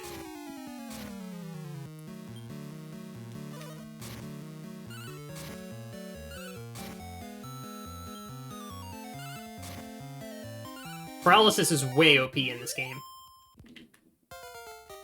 You have to do something to remove it. It does not go away on its own, and it fully paralyzes you every turn. Okay, so when you win a Bard encounter, he raises the lowest stat of the monsters that survived the fight by 20. But he'll only appear if you have this condition where the last 3 digits of your EXP of one of your monsters is a repeating digit, a thrice repeating digit. But you don't get any EXP if you are dead at the end of an encounter. So if you have a reliable way to kill a monster, such as the sacrifice skill followed, if necessary, by ramming or twin slash, you can summon a bard and then die during that bard fight in order to keep summoning more bards. So Armor Pete isn't getting its stats raised, but the gold golems are.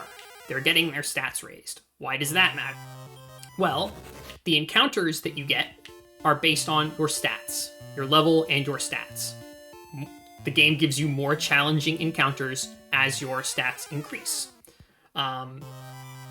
It's the same for magic keys. You get more impressive magic keys, but he moved. You jerk. You get more impressive magic keys the stronger your monsters are. So, you are incentivized, actually, to do exactly what I'm doing, which is artificially using this Bard's Medicine. Oh.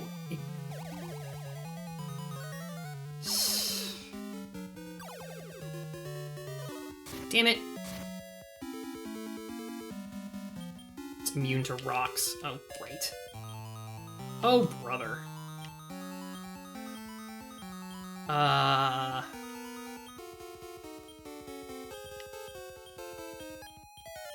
Guess ramming is the best that I can do now for self-damage. They stop-spelled my Armor Pede before he had a chance to use the sacrifice spell. So...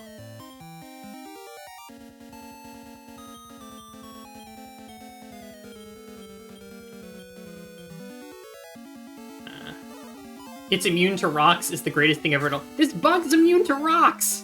That is not how it works in real life. Mods? Hello, Duck. Nice to see you.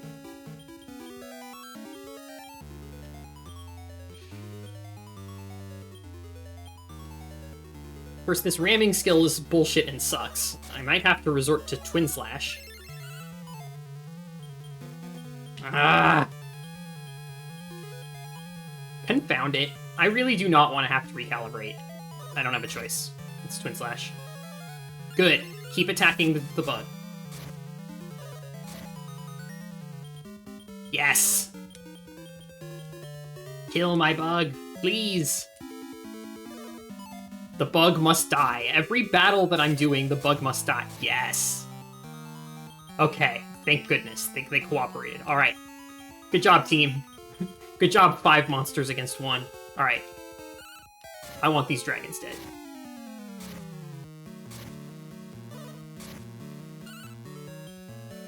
We've had a lot of fun here killing my bug, but now it's time for you to exit the scene.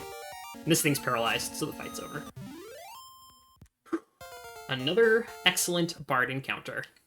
It's like fun little puzzles that appear every so often, and I have to solve them.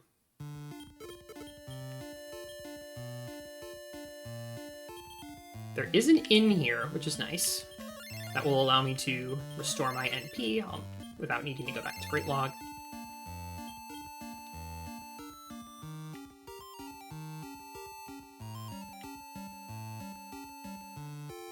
I think this is better just because I'll have an easier time reaching the Bard once I actually encounter them.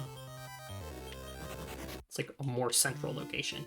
And even with my agility what it is, I should have 100% flee rate, first turn flees, against these random podunk beasts and dragons.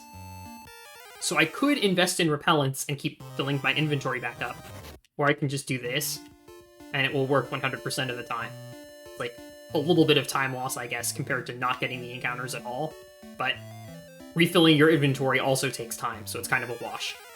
And this way does not force me to consider my gold or anything like that. Plus, even if I were to fail to flee, these things can't hurt me. The bards can hurt me. These random half-star monsters, those cannot hurt me. Shantak spotted.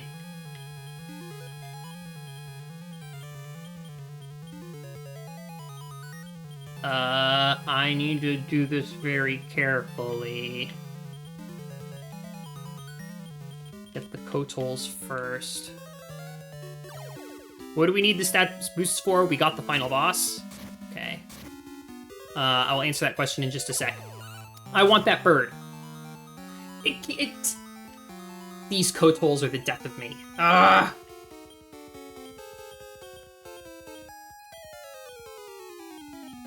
Not twin hits, twin slash.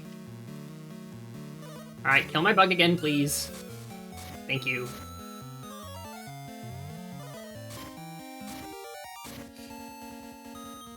Nice.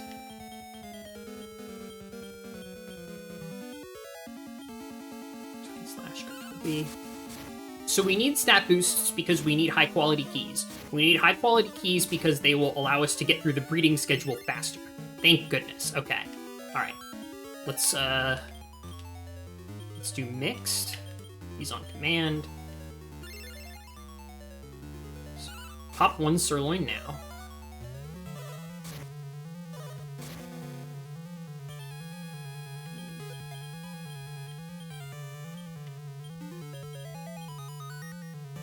I'm not gonna bother with quad hits. In order to recruit this Shantak, it needs to be the last thing that I defeat. Okay, I guess that's fine.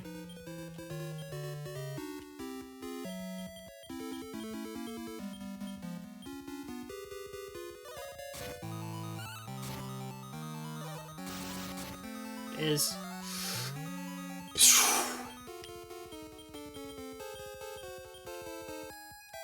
I'm not scared of a crit. Okay, I'm a little scared. Are you kidding me?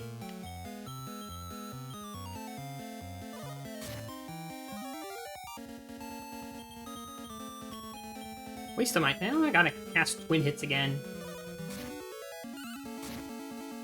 I'm mad because these fights are now wasting a little bit of time, but it's not really, you know... Not really, like, dangerous. I should be able to solve all of these. Show me the recruit. 2 sirloins is good. Show me the recruit. You do not want Surge. You will take Surge over Rain Slash. Good. Yes! Okay, good. That is the one monster besides the much more important monster that I want to steal during... It was female, right? Okay. If you noticed which gender that Shantak was, call it out. I'm pretty sure it was female, but I just had like a momentary lapse of like, what? And then just immediately memory hold that important piece of information, which is going to come up later. You could even start making a clip and just see, like, was the Shantak female? It says on the immediate screen when it says, oh, I need to adjust my inventory. I have a chance. Okay. This is why I get the errand skill, is because I just used 2 sirloins. But using the errand skill, I can spend 100 gold, and that will just give me a random shitty item. But it fills my inventory back up to full. I need my inventory to be full, because if I don't do that, I will get people who are not bards, and I only want to see bards. I'm chasing bards right now. And it is not as bad as it sounds.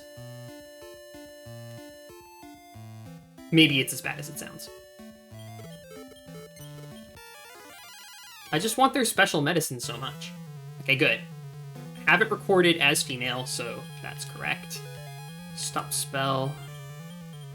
Panic All. Usually my opener is Stop Spell, Panic All, Sacrifice. Because again, the bug must die.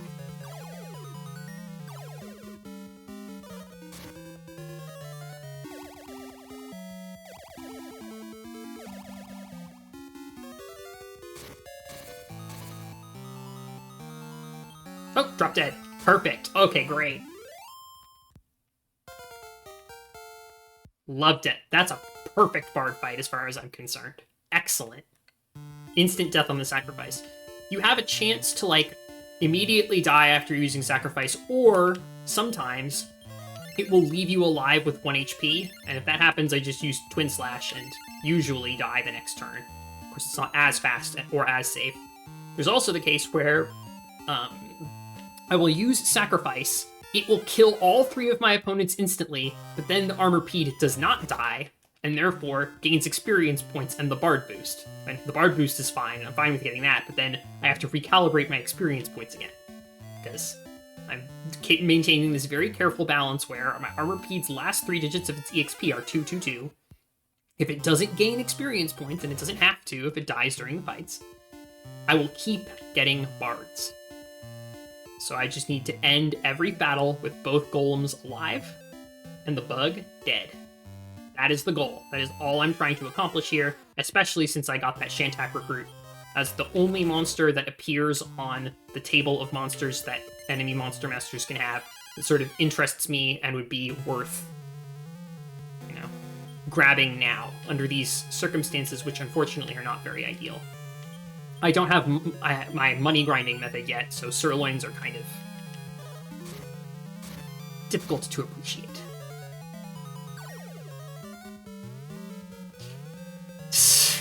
I swear to God, this is making me want the Brave Cape.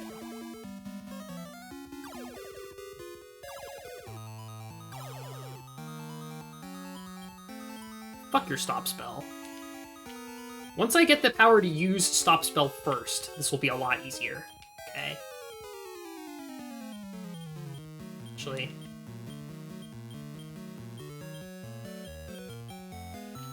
To use Twin Slash. Ramming is just such bullshit. Actually, is ramming... What does ramming roll on? Sacrifice Kamikaze ramming. Lizardi. Kitehawk is 0. Okay, alright. Never mind. I want to try something. I haven't been accounting for resistances. Ramming should be a connect here. Nice. Okay, good. We're gonna keep doing that.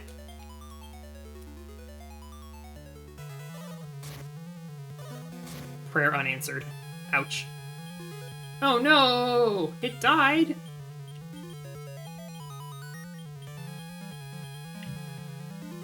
I'm gonna stop doing the whole, oh no, my worm died bit, because it's not funny anymore.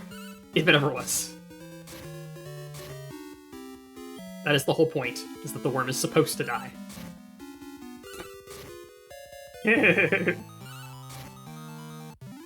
I've fallen and I can't get up. Ouchies.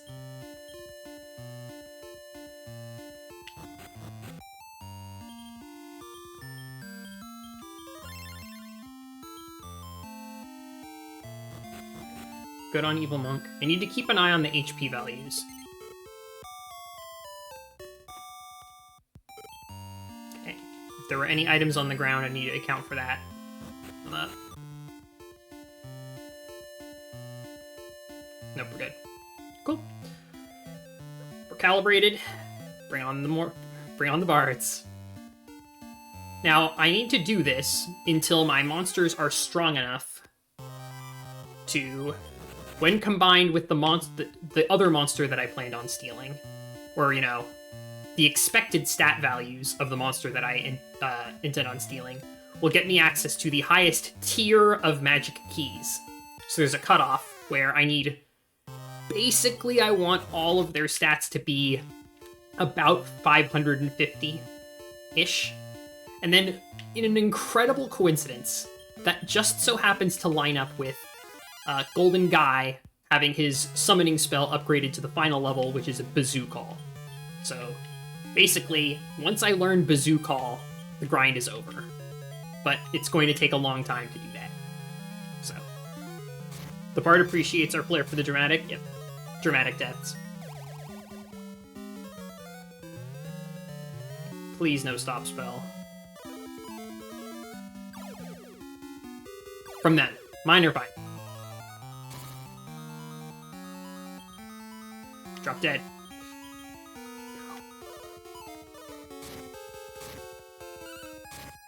Lightning?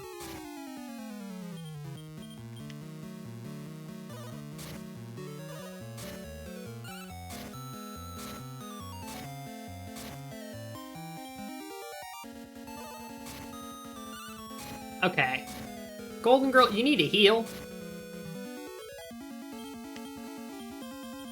You need to heal. Meditate, annoying. Whatever.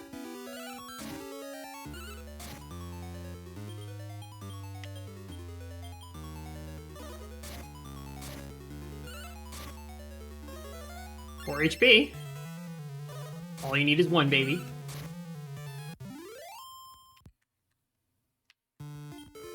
Bard down. Worm down. MP boosted. Okay.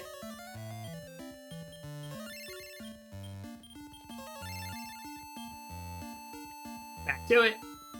So now hopefully that people who have been watching can like understand the sophistication, right, of the Bard grinding strategy. It took so much planning to get to this exact phase of the run.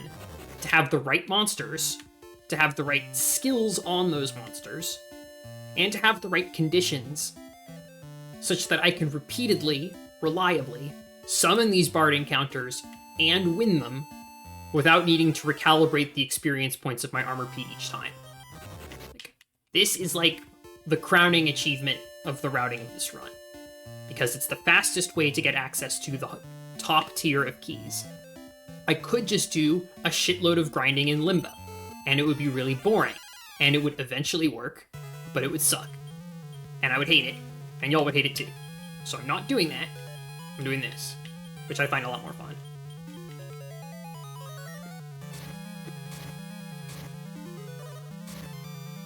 Again, it feels like solving puzzles, right? These are like combat puzzles. And I have some really incredible monsters that are very, very talented and have a diverse array of skills. Drop dead. Perfect. We'll call that good. Oof, friendly fire. You'll love to see it. Increase. Get out of here. Alright.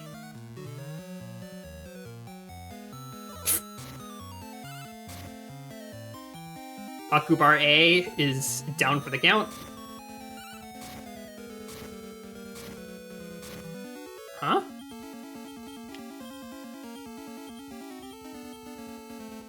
I guess increase is making it... Oh, there we go. Alright. This thing's paralyzed, it's over.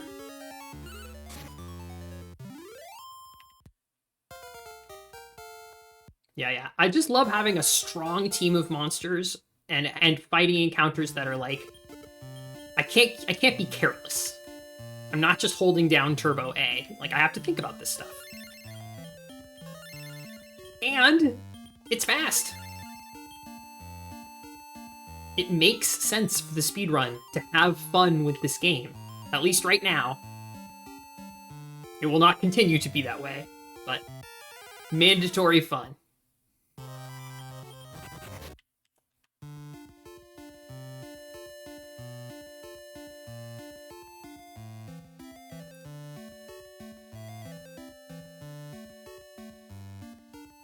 The way that NPCs in Magic Key Worlds works is you have to walk a certain number of steps. You don't know how many that number is, but you do have to walk that number of steps. And then when you change screens, like I just did, like when you move from one area of the map to the other, if you've walked enough steps, it will spawn the guy. Like that. So I essentially walk a whole bunch of steps and then every so often cross the screen to check if I've hit the number. But you don't just want to go back and forth over the line, and you also don't want to not cross over screen transitions at all, because those are inefficient. Well, the second of those won't actually work. You'll never spawn anything. But it takes a little bit of time for the screen scroll, and you don't want to be doing that on every single tile, especially before you've walked an appreciable amount of distance.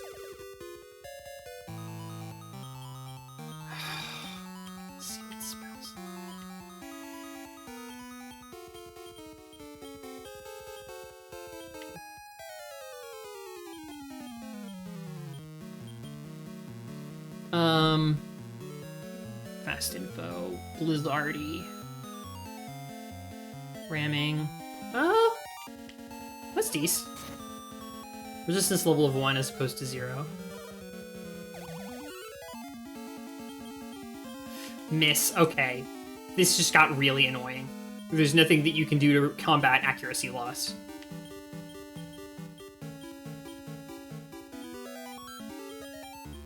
Actually, just for safety.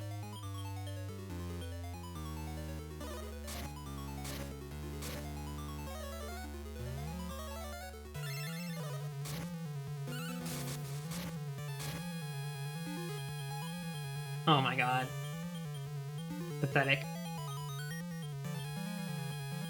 I need to do ramming.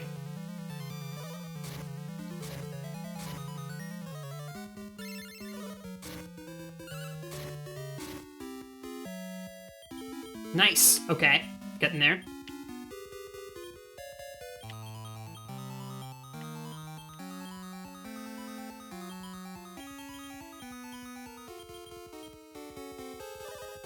Oh, no, no, no, no. Did I do the right thing? I don't think I did the right thing. Oh, it doesn't matter. Okay. I think I did an input error with armor bead, but it doesn't matter anymore.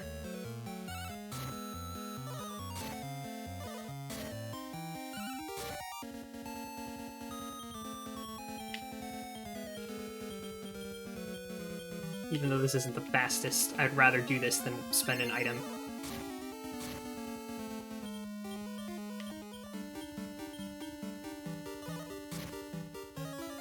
The Blizzardy is paralyzed, so I just need to get rid of the Skullgon, and then this should be over. There it is. Okay, we're good. Worm down, Bard down.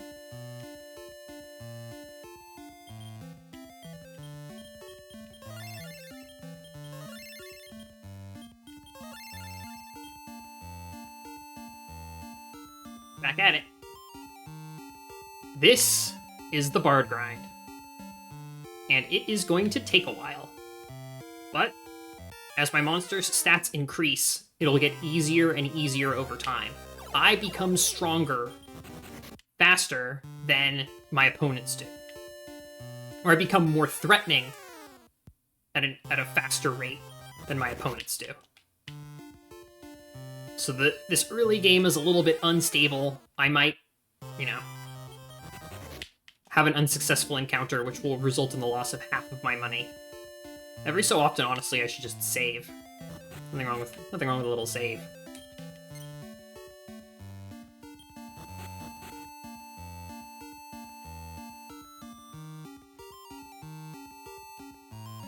Save your game? You never know. There isn't anything, like, catastrophic that could happen. Losing half of my cash is basically the worst thing that could happen right now. Actually, no, with Foreign Monster Masters, you don't immediately lose half your cash. You can still escape. They, like, leave you with one monster alive at 1 HP. They don't kill you.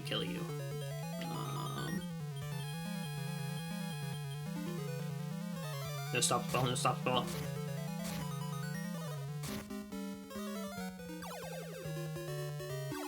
From that, minor bind. Why is my armor bead so slow? It's like it's not getting its speed raised after every single encounter. Brutalized. So there's an example of it hanging on with just a small token amount of HP. The correct response in this case is Twin Slash. Or dying. And we're good.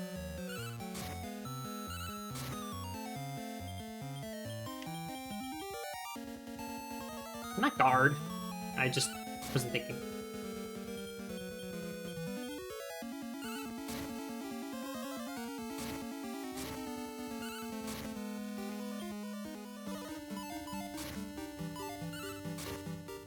Oh, it's got quad hits. Oh, looking fancy, huh?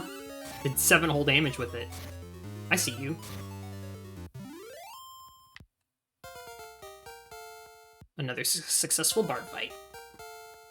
This is also pretty good for experience points, too. Like, my golems are still leveling up, which is also giving them points.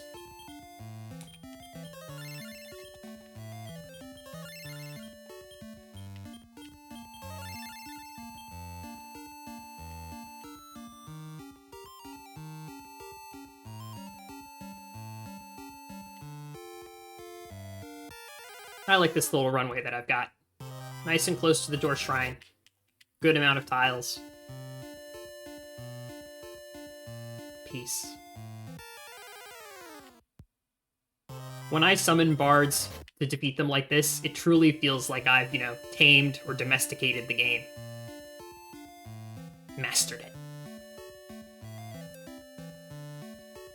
It's still going to take a shitload of time to do what I want to do with it, but I'm doing it quickly, in context, and reliably. Which is cool.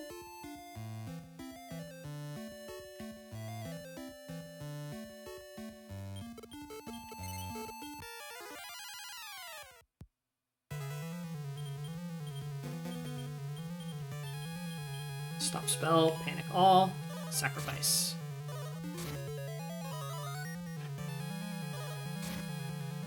Ooh, 3 straight misses on panic all.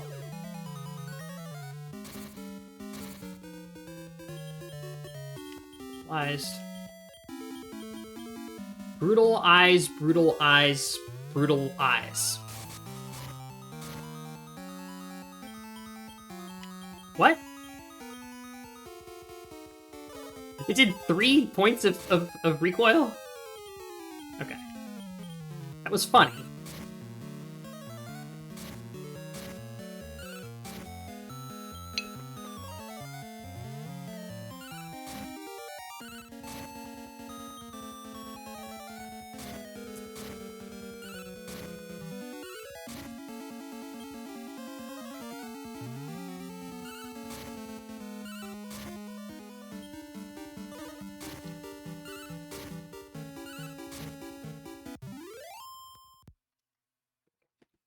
I don't like that Akubar's increase.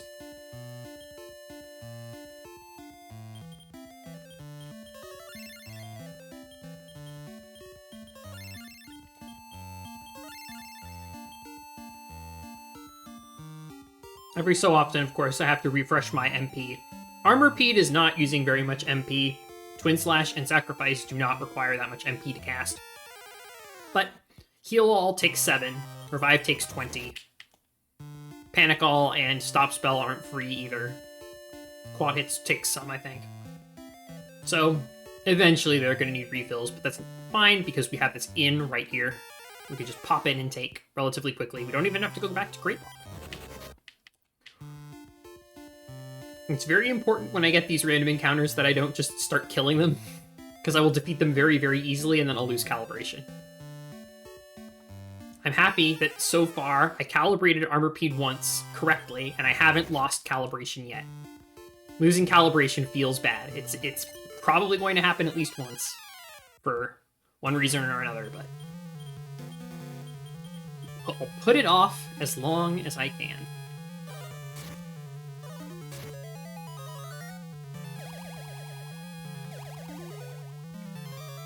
Two confuses.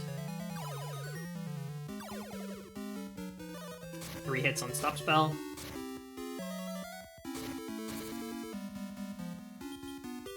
Brutalized.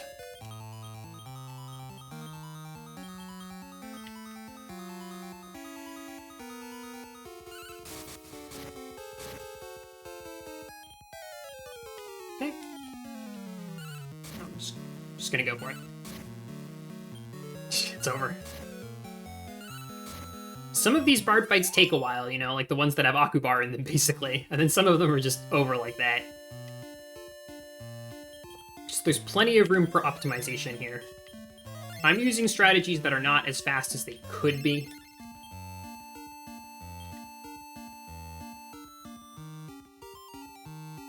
They're a reasonable balance of safety and speed. But you could go harder on the speed if you wanted to.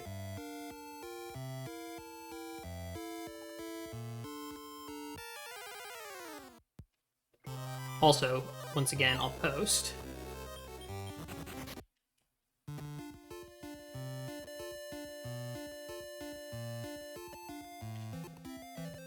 If anybody wants to see the tracker, which also has notes on the route and other stuff,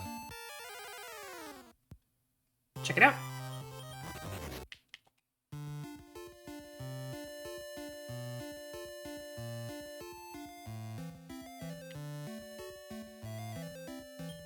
Later on, I'm going to be asking folks to help me with tracker. Probably. Because I'm going to be doing something that requires rapid data entry.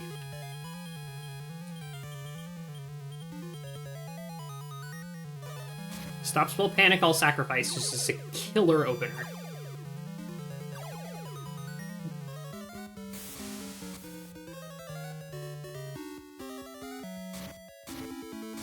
Three hits on Stop Spell, but... okay. Quad hits should take.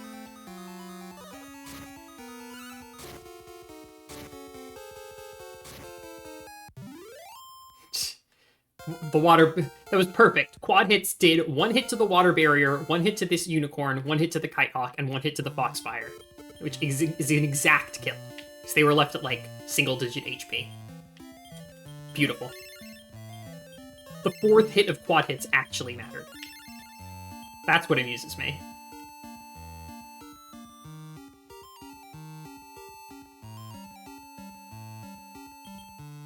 How are we doing on stats?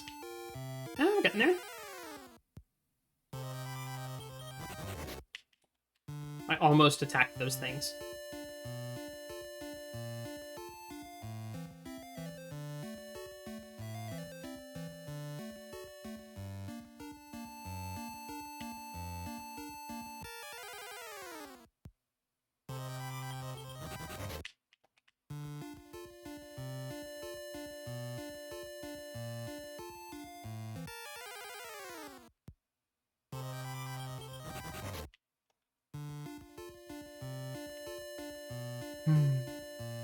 I love the music of Magic Key Worlds, too. It's not quite as good as the ice music before you've beaten it. That's still definitely the best. Ooh, I think I just got an upgrade. Hold on. What am I at? Darkhorn, Metal Drac, and Super 10? Okay, cool. I'm on the Alpha 11 table now. I'm not going to explain what that means. Just kidding. I'm going to explain what everything means. But basically, there's different tiers, right? Depending on your stats.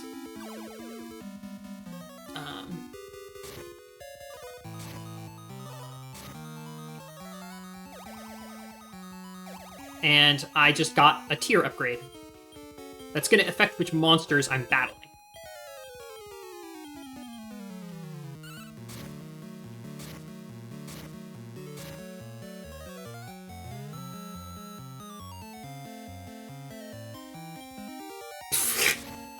Confusion into Paralyze. So broken. It's over. Could use some more MP, though. I think I'm going to take the in after this, and save.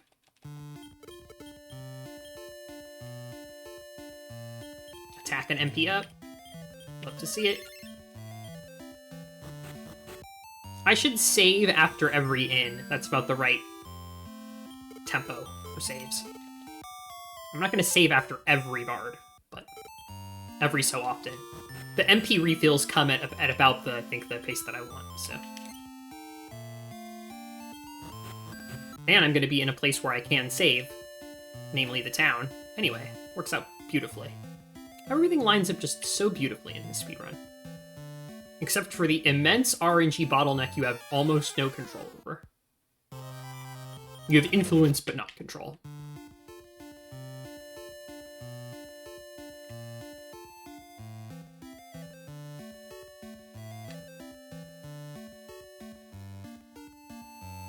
You might have noticed that there's little sprites for the monsters next to each of my splits. For this split, the MVP, without a doubt, is Armorpeed. Challenges Bard, dies, repeat 100 times. And then after this, it's going to retire. As soon as my gold golems are strong enough, it's benched forever.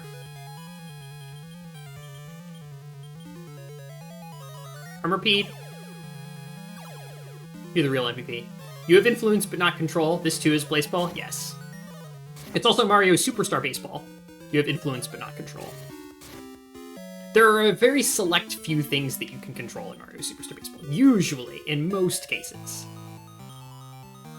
you don't have control.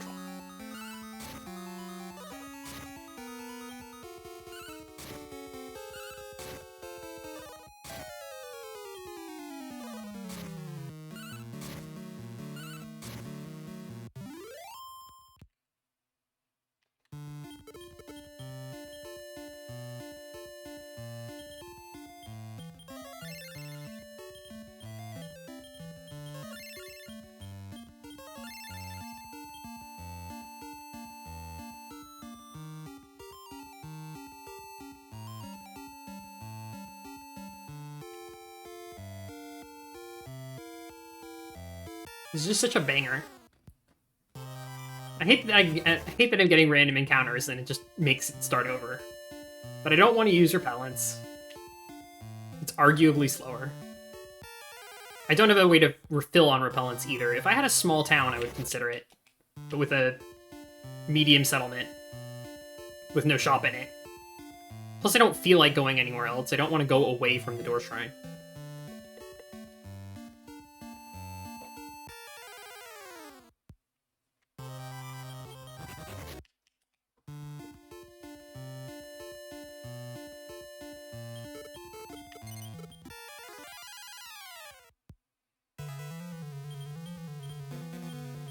Shark.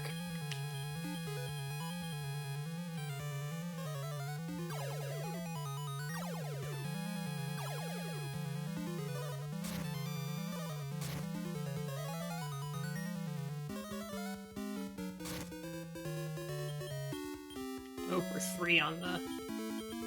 Just gonna do mixed charge. Nice, twin hits before the offense attack. Yes.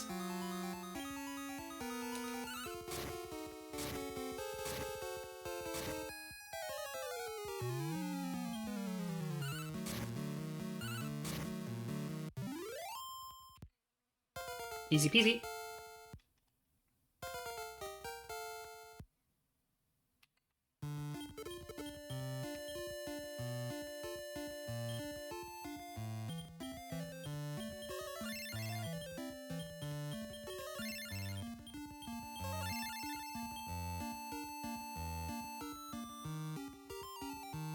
It's nice. I'm just remembering where I was 6 years ago in my first attempt, where instead of doing this, which I find very, very fun, I was just grinding encounters in Limbo over and over, just pheromoning encounters up. And pressing A against Limbo monsters that very quickly could not do anything against me at all. Posed absolutely zero threat. Did not have a way to defeat my team. So it was just Turbo A, use Pheromone, Turbo A, use Pheromone, heal very rarely every so often. And I don't even think I did it right, because I didn't understand how the stats were evaluated for the purposes of magic keys. I had an incorrect understanding, so...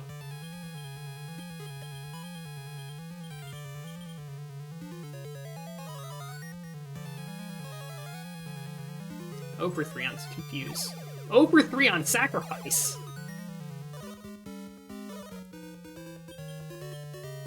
Good thing I think I'm immune to sand. I'm gonna panic all again. I want 1 Confuse. Nothing? You're kidding. Alright, if you insist. Spin to win.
Nope, wrong spell.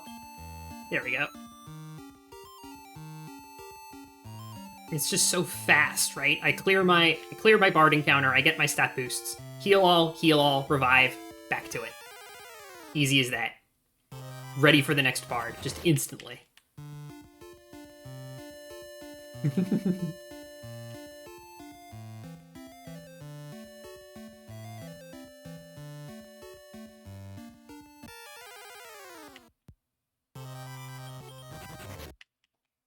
I'm just curious about something real quick.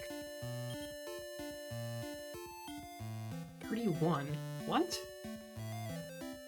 31. Okay, so my tracker is off. I'm missing 2 monsters.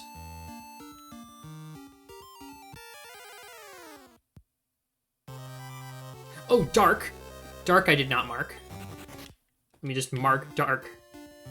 Mark? Let me just mark Darck. King Squid. There we go.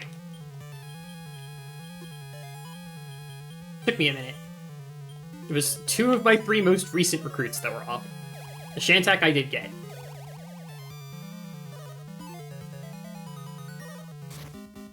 It appears unable to move properly. Falls down. I've fallen and I can't get a rip. Drop dead. Blech.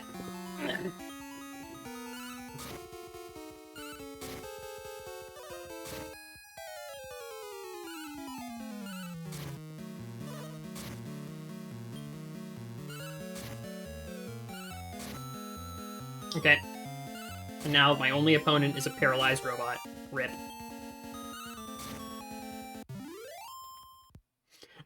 A robot that got so confused that it disabled itself. Relatable.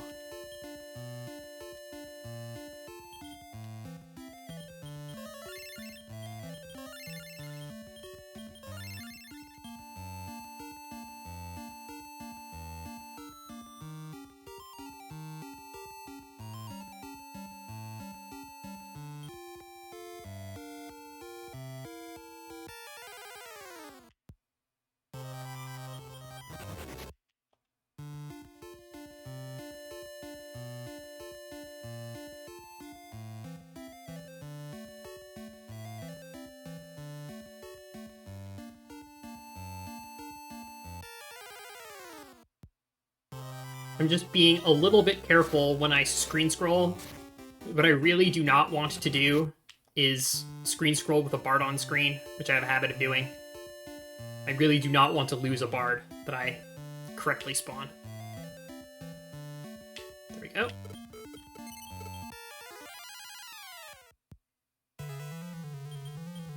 It's a little dicey, I'm now realizing, using this runway that, like, is very near the town and the door shrine. Because if I go into the town or the door shrine, I'll lose the bard. And just need to summon them again.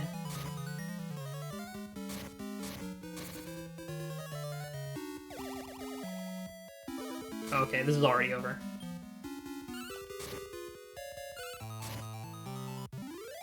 When sacrifice hits, man, it hits like a fucking truck. I like that sacrifice A, kills my monster, but also reliably eviscerates many of my opponents. Not all of them. The devils, the zombies, the dragons often too, are pretty resistant to sacrifice, but the plants, the beasts, the waters, the bugs also often. They just shatter.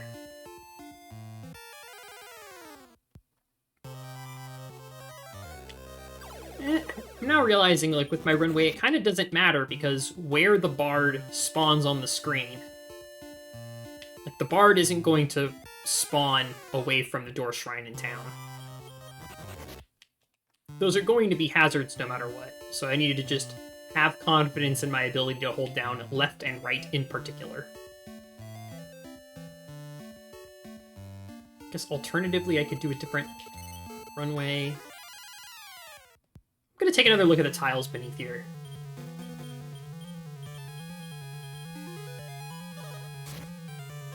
I'm getting my muscle memory for stop spell panic all sacrifice.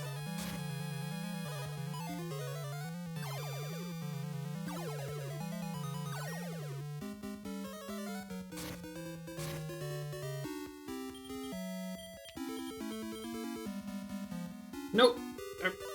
I meant to use Twin Slash.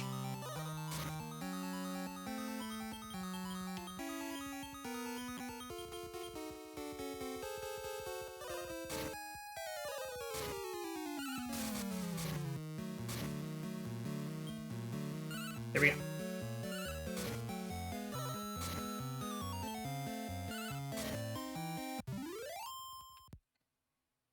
Can already feel these encounters kind of stabilizing.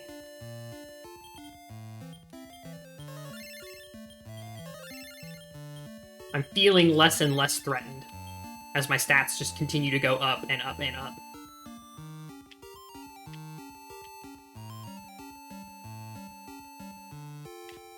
I'm gonna do this, yeah. This is nice, because now no matter where the bard spawns, it's not going to be near something that can fuck me up. And I can just go up to heal. So it's a very short trip. I'm gonna use this for a runaway.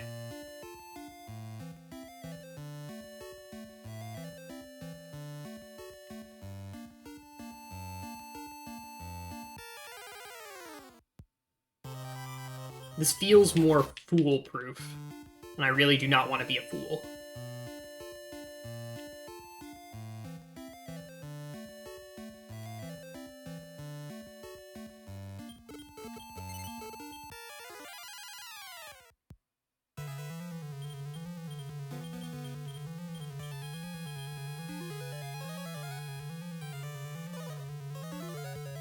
No confusion.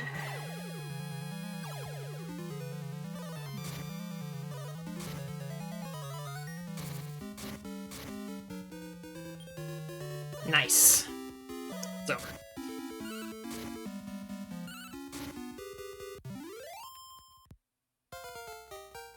Nice and fast, just the way I like them. Samsy call. Nice. Samsy is the 3rd level. But we don't stop until we see Bazoo.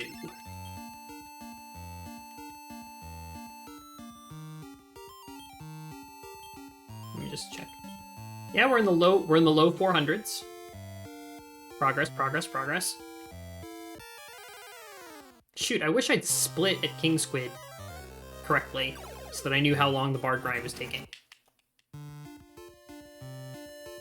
Of course, I'm gonna update my splits on the rewatch of this, just so that I have good splits. Assuming that the route that I do in future attempts of this, if I do future attempts, is reasonably similar to what I'm doing right now. I don't anticipate that there's going to be, like, huge reroutes, unless I abandon bard baiting and level 90 keys. Or maybe if I figure out some faster way to get keys than grinding a class, but I don't know what that would be. Foreign Monster Masters are terrible. B class isn't better. S class sure isn't better.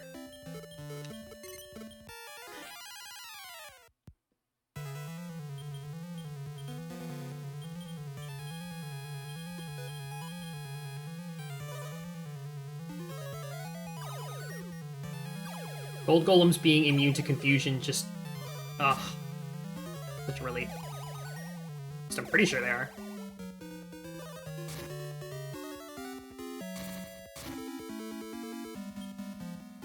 Drop dead. Perfect. Oh yeah, they're immune to confusion.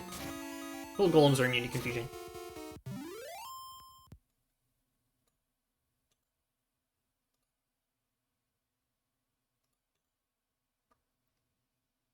One sec. There we go.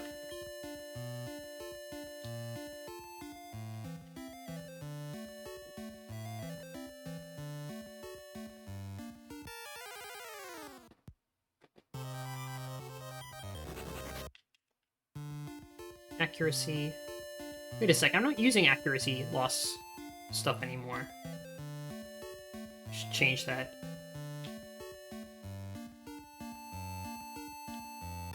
Death. Itself. Stop spell. Yeah, GoldGolem is immune to stop spell, it's immune to confusion, it's immune to death, and it's immune to hurt yourself skills. And it's immune to accuracy loss.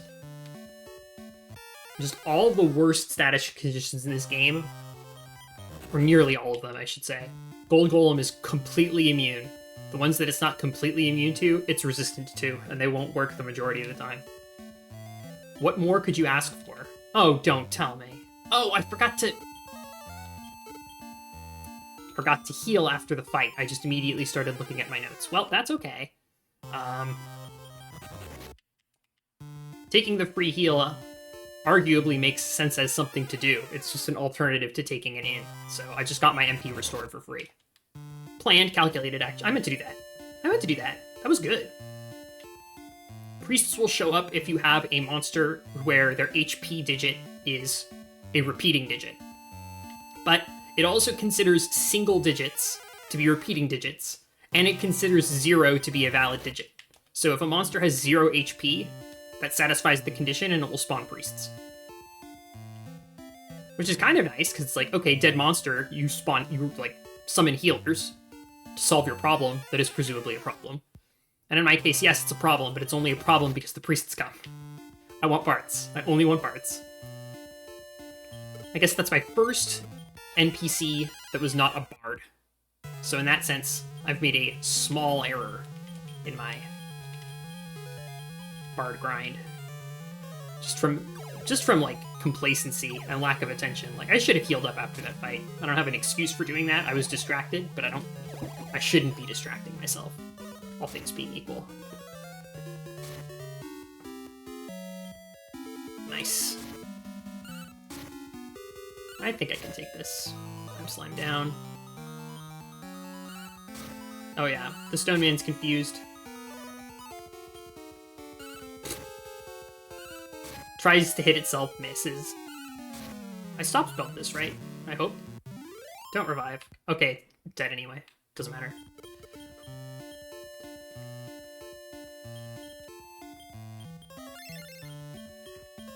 If the best that I could do was like an every other thing, where I alternate between bards and priests, that would probably still be fine.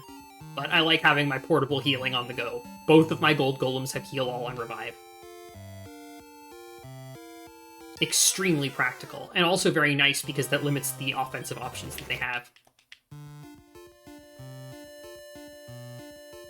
It's like I was saying about taking bad skills or inapplicable skills or overworld skills so that they don't interfere with the AI choosing what you do when you hit charge or mixed is an important part of planning for this game. Every skill is on my monsters list for a reason, except for a few of armor beads, which are not a problem. Go bard.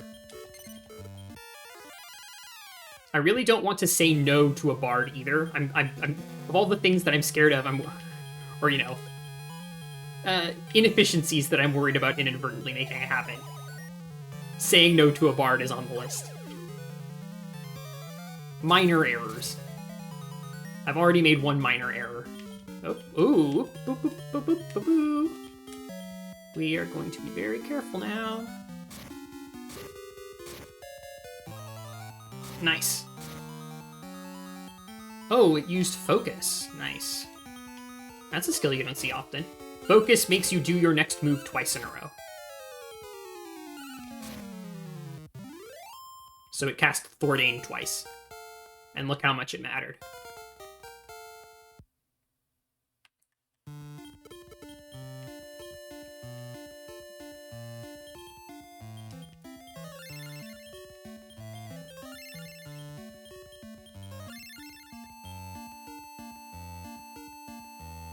Back up. Onwards we go.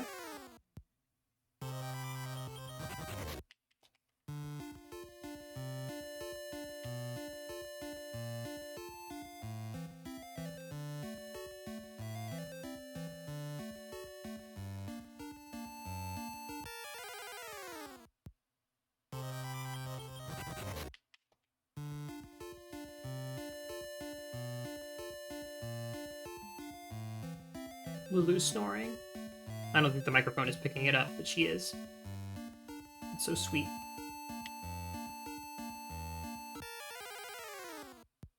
I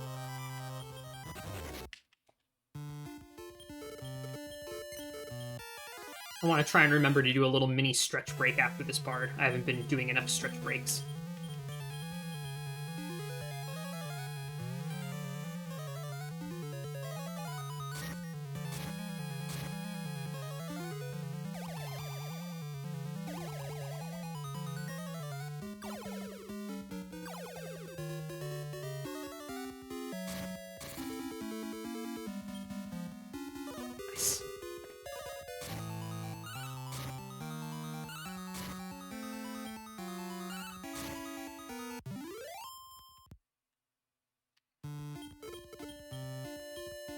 Another nice thing is, because my monsters are becoming more threatening faster than my opponents are, the bard battles take less time, which makes this feel like it's happening faster. I'm not getting those Akubar fights anymore, and even if I was getting them, my team would be able to handle them a little bit better. It wouldn't take me as long.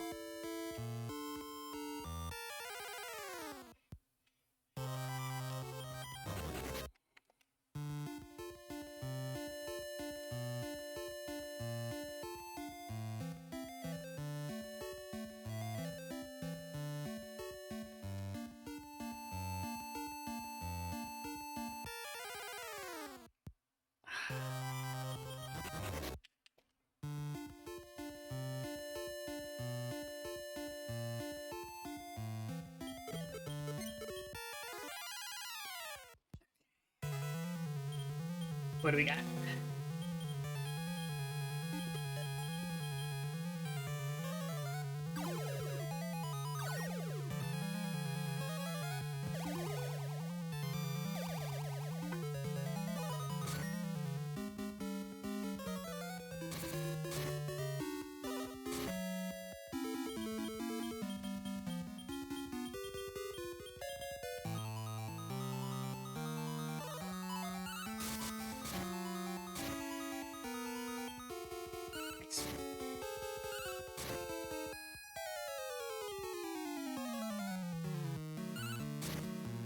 Ah, what the?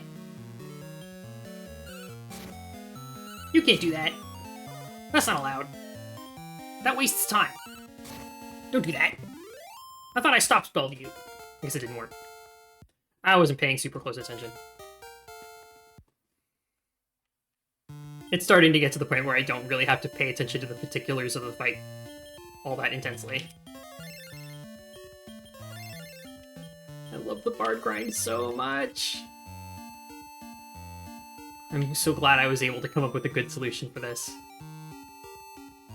The final piece that put it all together was using the NPC Spiky Boy that I previously did not use. Any percent uses it, but I previously did not use it. I was thinking, how do I get sacrifice on a competent monster? And the answer is, oh, you just get it for free by doing this other thing that you might as well do and don't have a better use for. And the giant worm being the one to do it, to give you Armorpede, which is an overall extremely competent monster with good resistances, just all lines up. Oh no, do I have a repeating digit? Don't tell me I have 444. I have 444, but that is why I have this. Remember, from Kameha's room? Max HP rose by 5. Boom, baby. And then an errand to fill up the inventory slot that I just used, and now I don't have repeating digits anymore. There are other ways to solve that, but they're slower.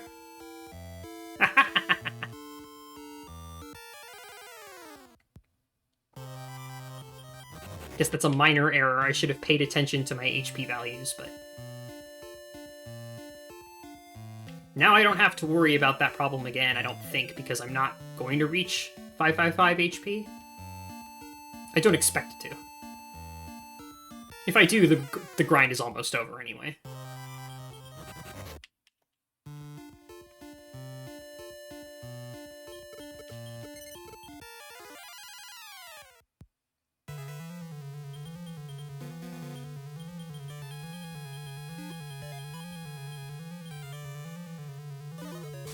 So if I accidentally gain XP on the Armorpede, is it better to reset to your last save or recalibrate some other way? The answer is recalibrate. Pirate and desert encounters can give you experience in chunks as small as 1 or, 9. There's basically a whole bunch of pirate monsters that I can get for 9 experience at a time. And then if I go into desert, Cactiballs are 2 and Spot Slimes are 1. So it's a little... oh, I'm not paying attention. I need to actually... forgot that sacrifice was... 1 sec. It should be fine now. Yeah. It just takes a little bit of time. But it's absolutely safe. It reliably works as long as you're paying basic attention. And then you're back to it in a couple minutes. you just would prefer not to. That kind of thing. But I'm not saving often enough for it to matter. I cannot imagine a situation... Because the other thing is, if I lost calibration, that's presumably because I got a triple kill on sacrifice that left me brutalized. That means I would lose the bird boost that I earned. You know, I don't want to redo fights. But it's a good question. That's a question that demonstrates understanding of what's happening, so I appreciate it. Oh yeah, of course. Any other questions like that, I'm happy to answer them. I love talking about this game.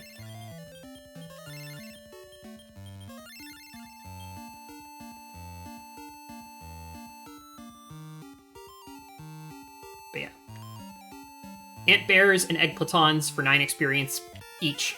Cactoballs for 2 experience each. Spot slimes for 1 experience each. You do a bunch of those, you'll reach repeating digits before long.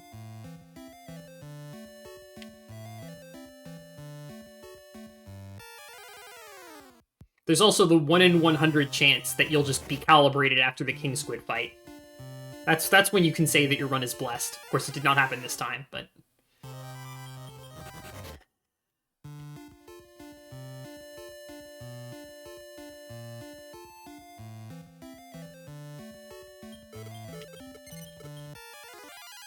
Of course, it's not a 1 in 100 chance. It's a 50-50 chance. You're either calibrated or you're not.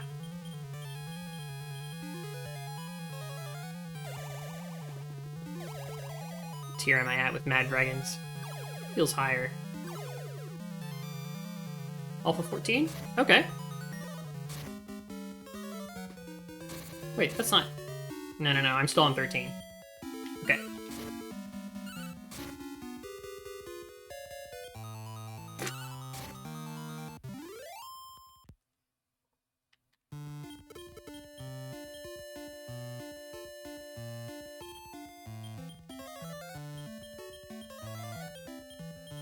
Oh. I didn't take any damage.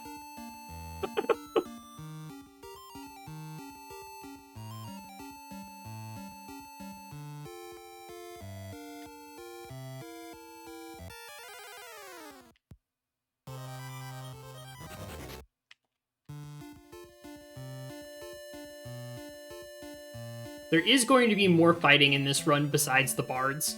I'm also going to need to clear castles for the bosses of the Magic Key Worlds so that I can actually recruit the monsters that are in them. And I'm also going to need to do a shitload of fighting at the arena at A-class level, which is not trivial. It's trivial once I have the team that I'm getting the stats up of right now.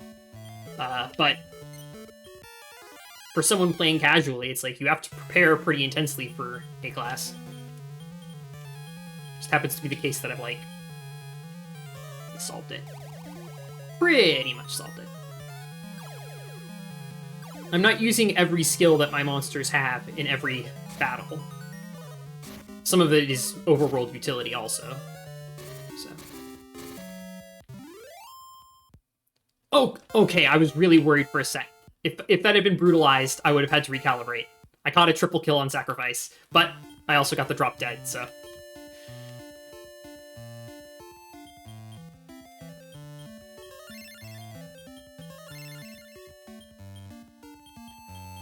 It's like big money, big money.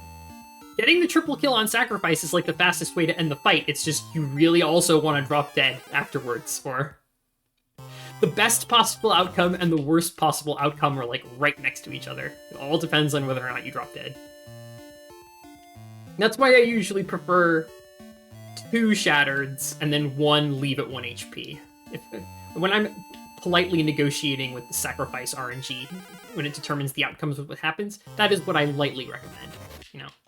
Just take 2 of them out, leave the last one at low HP so that Twin Slash can finish it off. If you would, game. Thank you. Would you?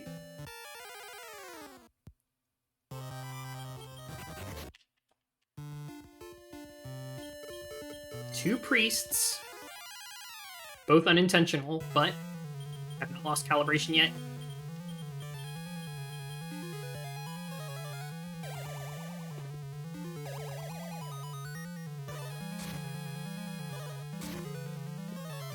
Oop.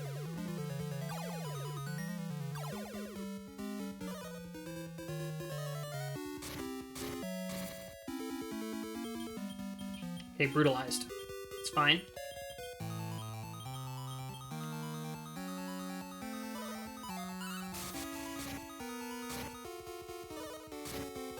There we go.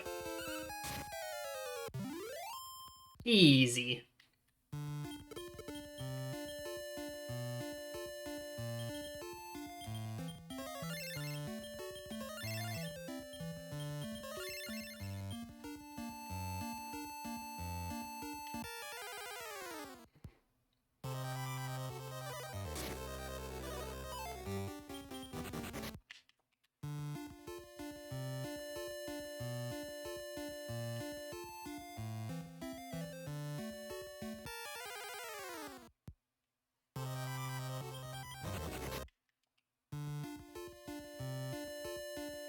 Just realize if my gold golems are at 470, I'm a really appreciable amount of the way through this grind. I think I'm definitely over the halfway point, actually, in terms of the number of bards that I need to defeat in order to get the stats that I need. I'm definitely over the halfway point.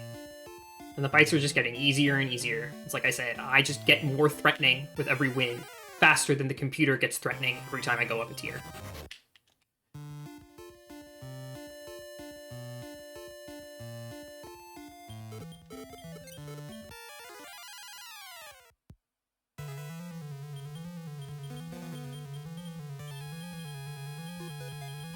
I probably don't need to open Stop Spell Panic All Sacrifice anymore, but AP is lost in a daze. Sacrifice isn't accuracy based though, so I don't think that matters.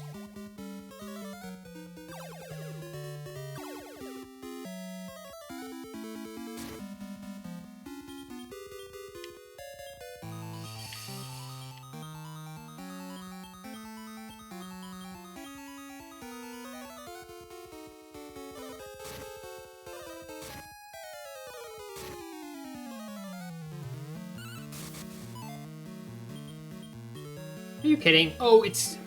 right. It's because of the accuracy drop from Ultra Down. Stop that!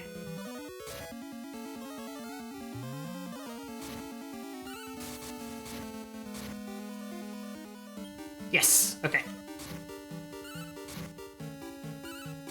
Oh, it's defense drops. Actually, small amount of extra safety here. It's worth it. Okay, we're good.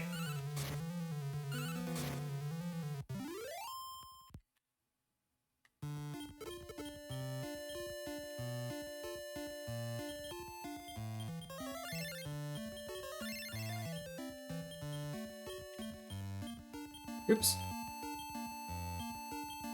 No, I don't care what's around.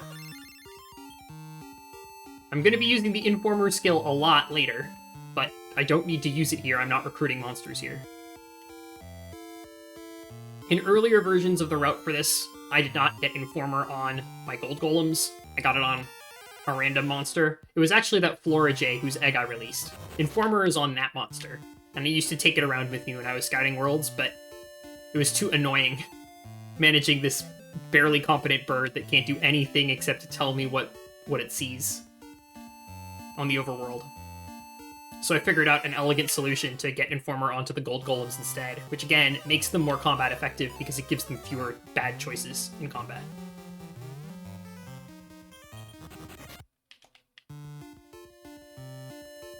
Night Whip is like just barely good enough to get beat by the time that I need it. I had to do one extra level for beat, I think. Which, all things considered, is not that bad. I wish its int growth was a little bit better, but, you know. That's the kind of compromise where it's like, alright, that's a way reasonable trade for catalog-efficient breeding. That doesn't really require me to go out of my way or change up much, except get an orc.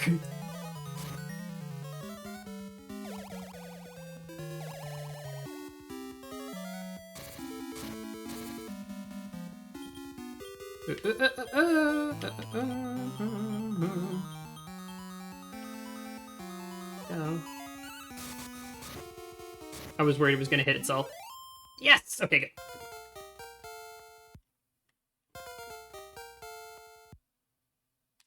calibrated. Even still.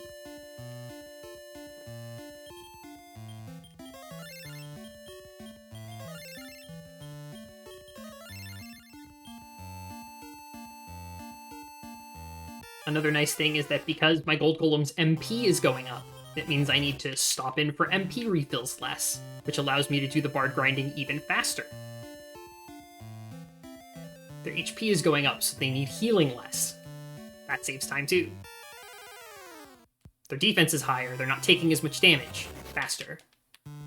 Their speed is going up, they're outpacing their opponents. Faster.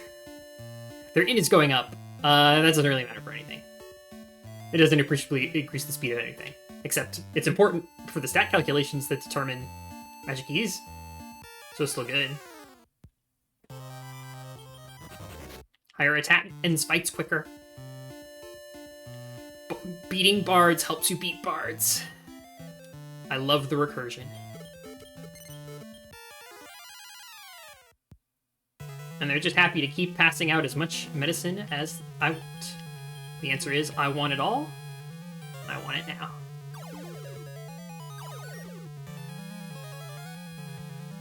No.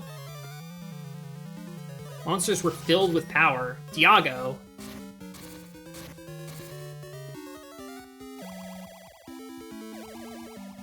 Okay. Filled with power, I'm pretty sure, turns everything into a crit, so I need to end this fight, like, now. They're at 1 HP, so it shouldn't matter. Chance is, like, the one thing that can, like, really fuck up my battle strategies and give me unplanned problems. Drop HP to 1, take all MP, stuff like that. Fuck Chance. No Chance. I don't even think Chance is sealed with Stop Spell.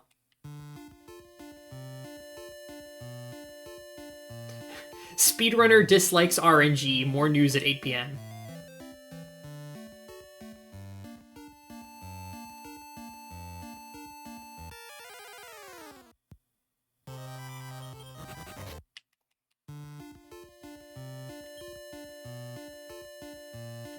Good. No evil monk. Just gotta check every so often. We don't have the first 3 digits, or we don't have the last digits of all 3 monsters' HP being the same. I guess for Armor P, that's going to consistently be 3. So as long as both of the GoldGolems aren't also 3, we're good. I think I reached a new tier.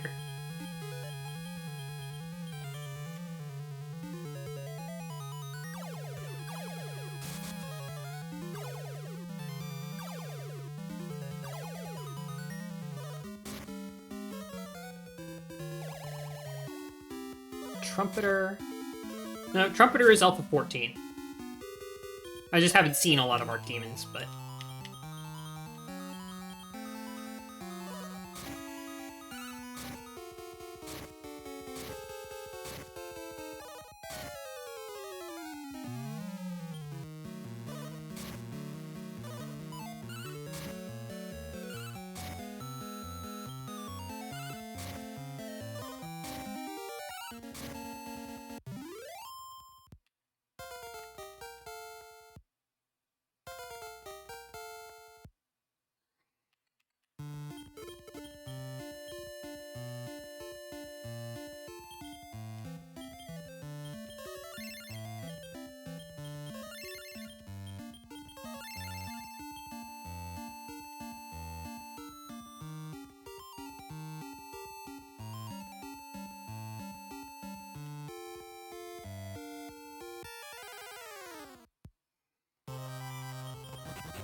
It's a lot less stressful using a runway that doesn't have the town indoor shrine nearby. I'm glad I moved.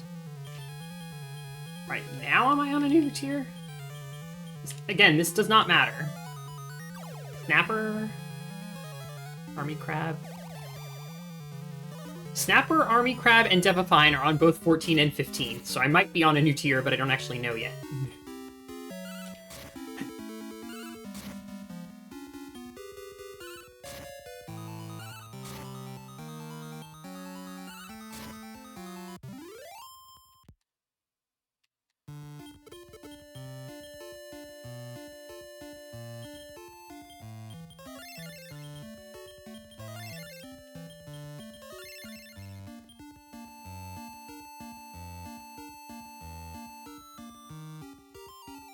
Is tier just based on total stats of your current party? Yes. There's an incredibly complex, unnecessarily detailed formula that basically adds points for your stats, but also decreases points based on your number of levels. So you want to have high stats and low levels, which is one of the reasons why Bard grinding is so effective. The Bard's special medicine increases your stats without increasing your levels. So the game considers you more impressive for the Bard boosts, because you're not also gaining as many levels as you otherwise would have from straight grinding. Yeah, those are the things that it checks. Level, and then the 6 main stats, it ignores wildness. Wildness is irrelevant. HP, MP, attack, defense, int, and agility.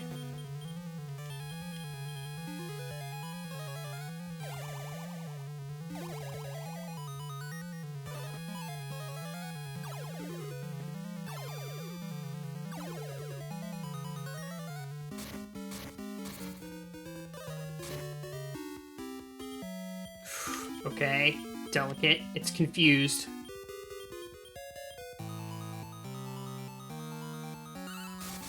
Paralyzed. Thank goodness. Almost didn't do enough.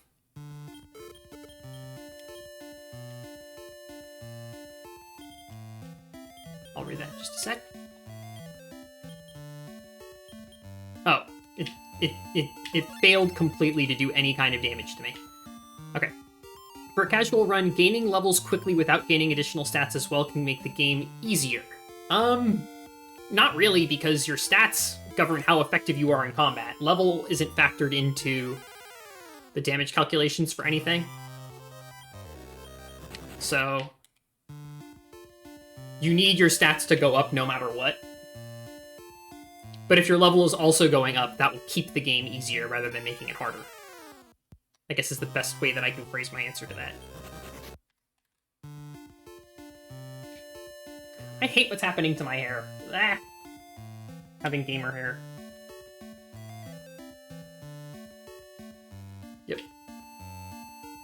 And again, the reason why I need high stats, for those of you who have since joined late, is magic keys are bonus worlds that can have rare monsters in them. But what's in a magic key is random, and it's based on the stats of your monsters at the time that you pick up the magic key. If you have higher statted monsters, the magic key that you get, on average, will be better. And there are some things that you can only get if your monsters are strong enough. So, I'm raising the stats of my monsters so that the keys that I get later will be better. I was like, wait, did I just use sacrifice twice? And I think, no, the enemy used sacrifice against me. That's what happened there. Good. Alright, safe. But I need to do this grinding now.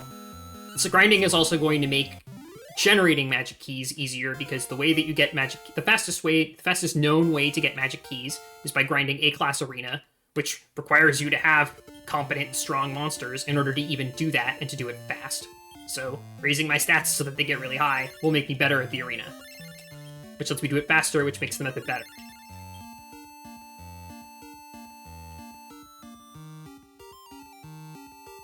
It all comes together in this beautiful, beautiful way.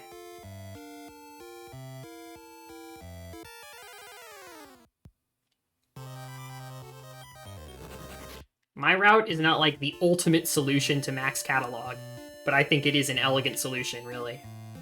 All things considered. And it uses facets of the game that you might not think are relevant, like bards. You could play this game and never encounter a bard, just from your sheer chance. And you definitely aren't going to, in practical terms, figure out what spawns bards unless someone tells you. Because you're not keeping track of the EXP of your monsters constantly. Noticing what spawns them would take you quite a while. What am I doing? Stop spell, panic ball, sacrifice. But, as it happens, manipulating bards like this... Ooh. Mad Dragon used Guardian, and that prevented sacrifice from being more effective. Interesting.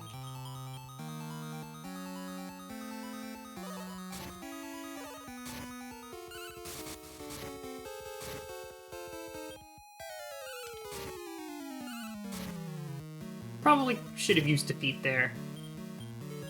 You know what? Fuck it. I haven't even cast Defeat yet. Welcome to Die. Unaffected! You're a plant! What is Snapper's resistance to death spells? Excuse me. It's got 2? Okay, alright. Nope, game's right. Game's right and I'm wrong. I should have checked. I should have checked the effectiveness of my spell before I cast it. I have no right to complain.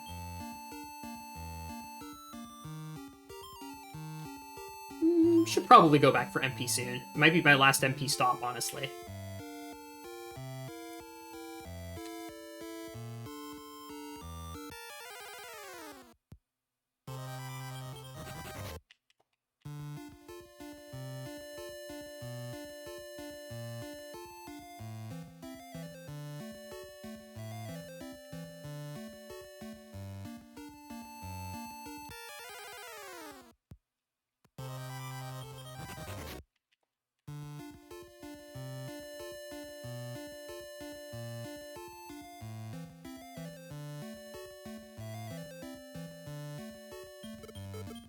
You always get one eventually. It's just a matter of time. You walk the requisite number of steps, which is an invisible value, but not that high. And then you get a bard. Because bards are the only foreign monster masters that will spawn for me. I do not meet the spawning conditions for any other type. My inventory is full. I have 1,000 gold. My HP and EXP values are precisely what they need to be.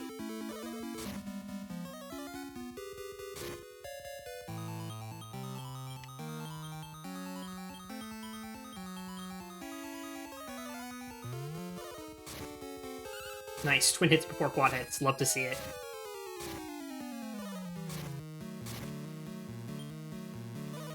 Alright. Bring it home, folks.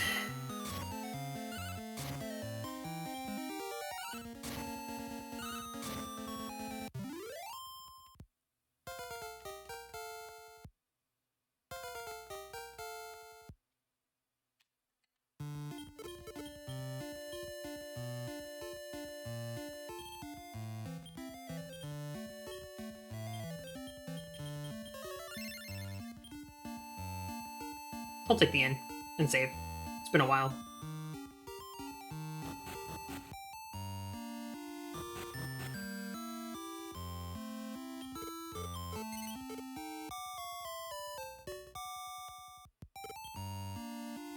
Another nice thing about this strategy is it doesn't require any gold. But even if you feel like spending amounts of gold, they would be modest amounts. Oh, okay.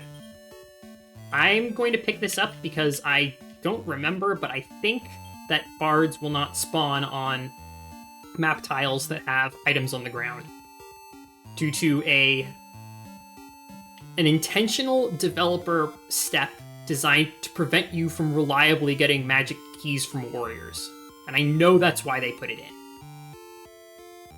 Basically, NPCs have an extremely unlikely chance to spawn Or no, it's not even extremely unlikely. There's like, it checks to make sure that there's no items on the ground when it does the check to spawn an NPC.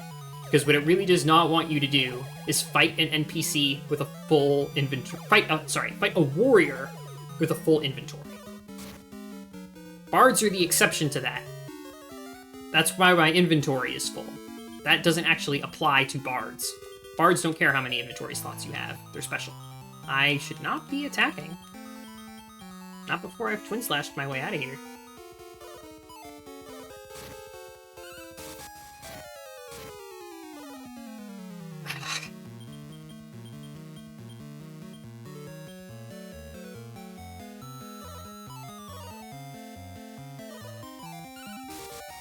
I think I'm immune to curse. Or the gold golems are immune to curse.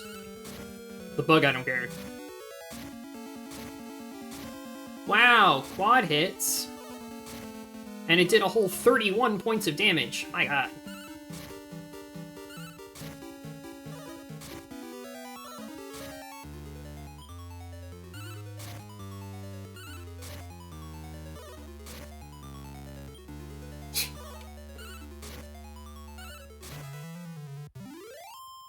Oh, one-eye clown? I reached level 15 for sure then.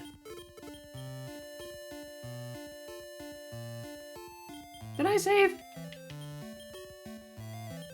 I forget if I saved. It doesn't matter.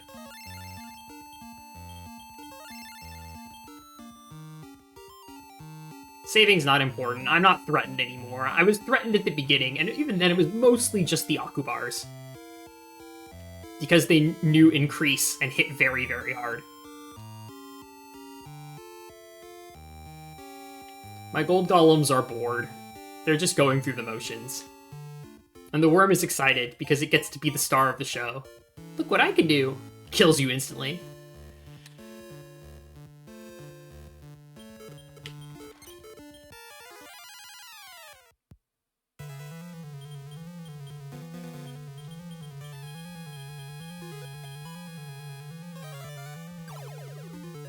This isn't likely to accomplish anything. Actually, it's impossible for it to accomplish anything. All three of these monsters are immune to sacrifice. I'm only using it as a way to kill the worm. Which, to be fair, it did do. Boo, quad hits first.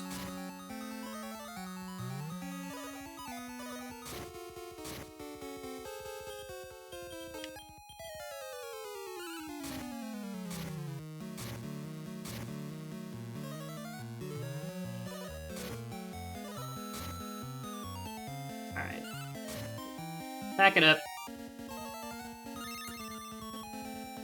Aw.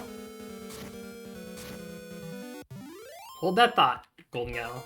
We're gonna heal on the overworld like usual. Although I should change my tactics so that doesn't happen.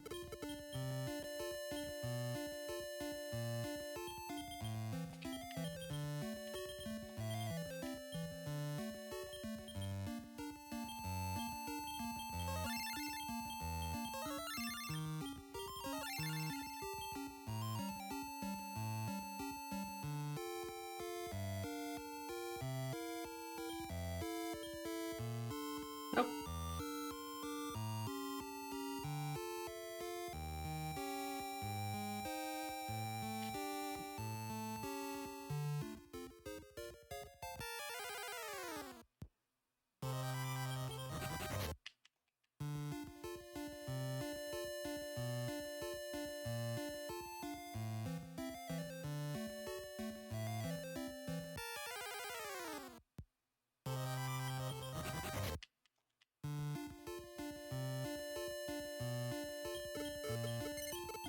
There's our fine fellow.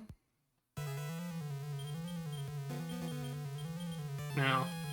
Sacrifice probably isn't going to do anything against these guys.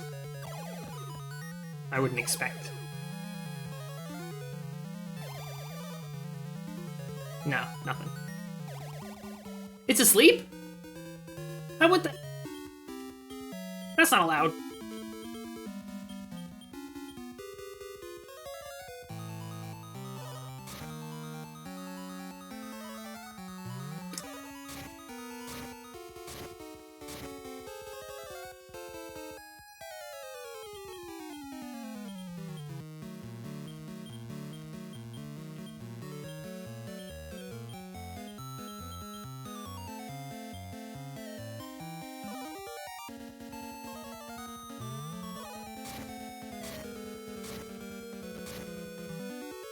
Yay!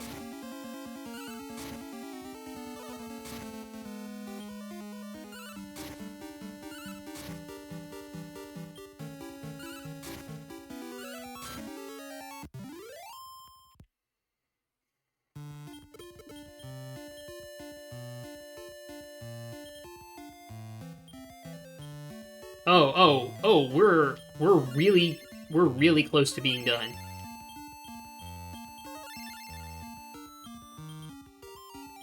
We're really close to being done with the bard grind.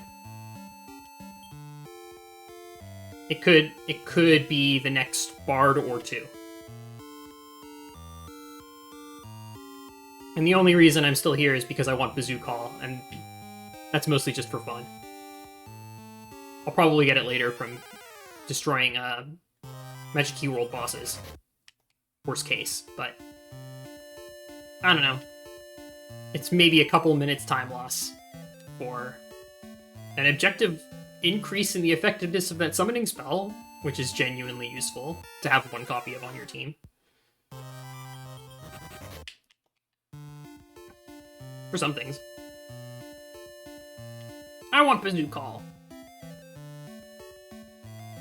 I just forget what the last stat... I think the last stat requirement for Bazoo Call is int. I could look that up, but... Ah! Stop moving around. Jeez, quit moving around! Sorry. I shouldn't have done that. I shouldn't have done that. We don't need Star Fox 64 references.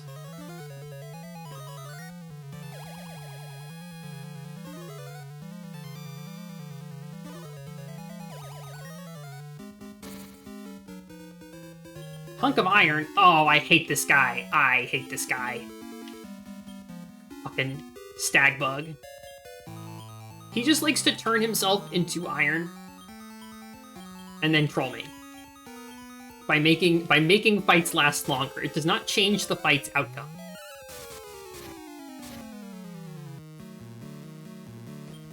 Good.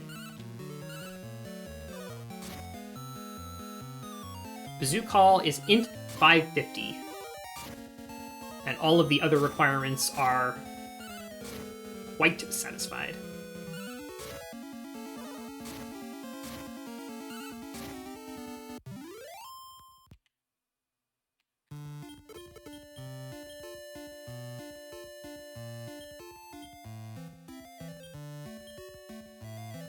Oh, almost.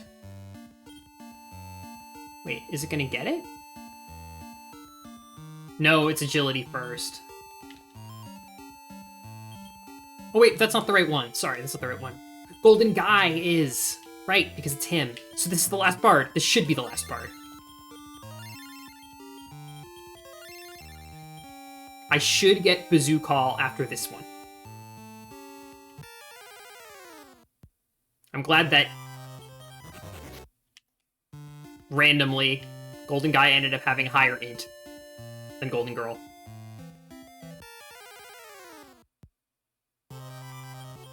Bazoo Call!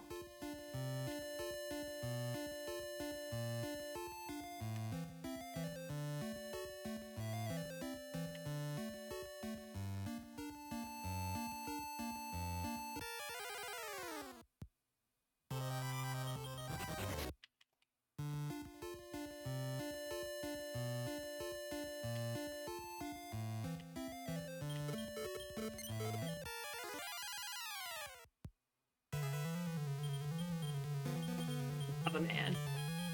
Scary. Ah, dance step. Well, now you're confused. Have fun with that dance.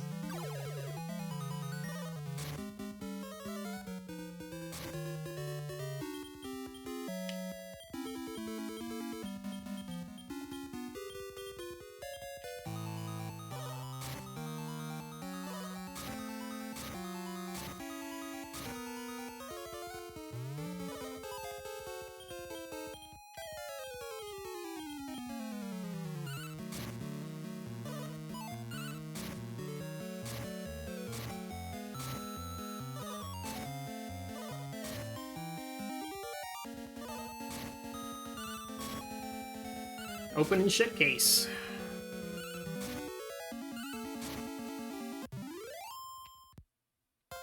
Let's see it.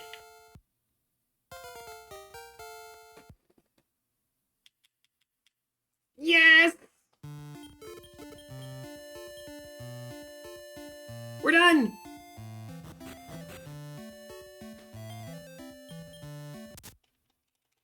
Okay, next.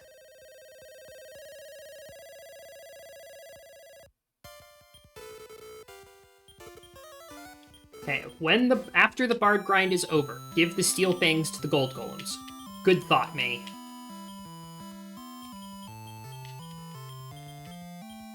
Steel fang, cleric ring.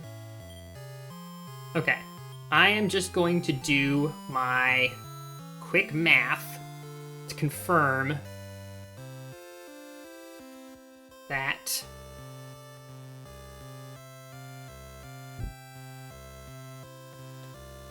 I'm going to get the encounters that I want. Oh, no. 47, 6, 7, 2, 6, 5, 9, 6, 9, 4, 7. No, not 57, 47, 6, 1, 5, 6, 1, 6, 4, 5, 6, 2, 6, 3. Betas of 20. That gives me Alpha 20. Robuster 2s are on the table, so are it's the most threatening bracket of monsters. I overshot a little bit, but overshooting is fine because it just makes it even more likely that once we get our Robuster 2, it will be what we need. You can sell stat growth rings now, that's right. Leave at least one inventory slot open. Stable AP'd. Yep.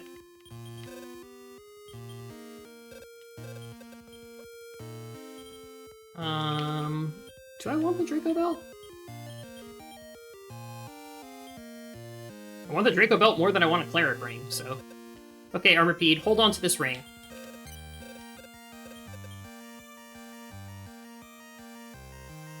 And also, rest well, Armorpede. You killed yourself so many times for speedrunning.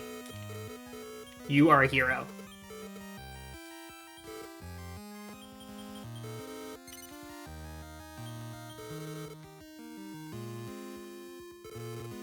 Rest well.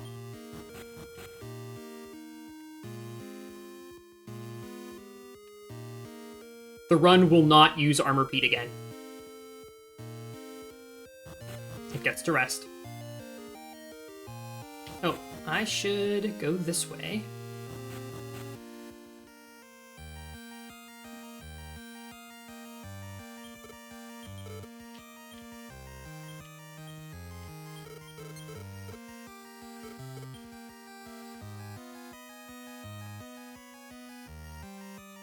Okay. Give the Steel Fangs, sell stat growth rings, retrieve the Meteor. Meteor.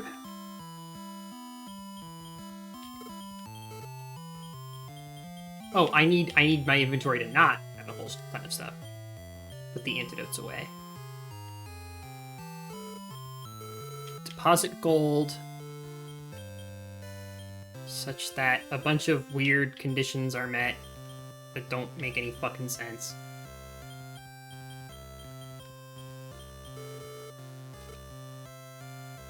That'll do it. Deposit gold such that you have between 1,000 and 4,999 gold, and the sum of the digits is 13 or higher. The sum of the digits is 15. No evil monk. No bards either. We have the right amount of gold. We have a spot open in our inventory. No other NPC spawning conditions are met. We have the Meteor.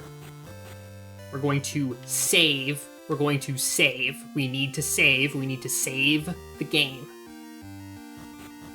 I'm going to save in the Door Shrine of Plain Field. I need to save. If I start doing stuff, tell me to go back into the door shrine and save, but I need to save.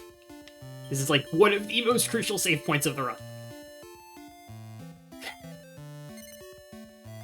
That looks good to me. Okay. Alright. So now, we're gonna steal ourselves a robot.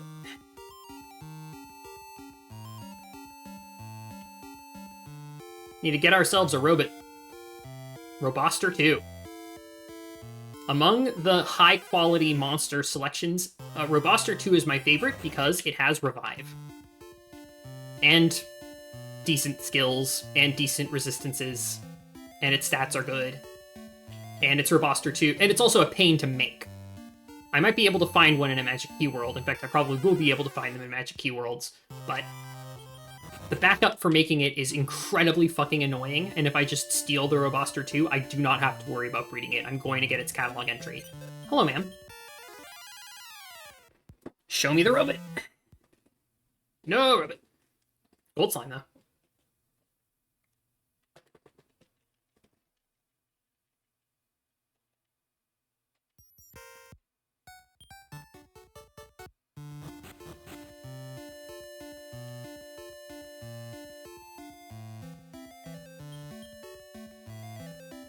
$20 gold. Yep. Bad keys have bad items on the overworld. High-quality keys have high-quality items on the overworld, like sirloins. But this is among the worst keys that there are.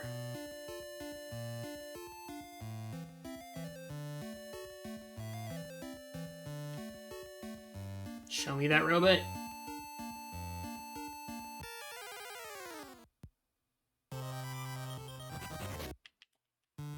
Now you might be asking, Jen, why do you need to steal a robot? Well, technically I could start grinding for magic keys right now, but I would be doing arena grinding with a team of 2 monsters, and it's much, much, much better to have a team of 3 monsters. Like, by a lot.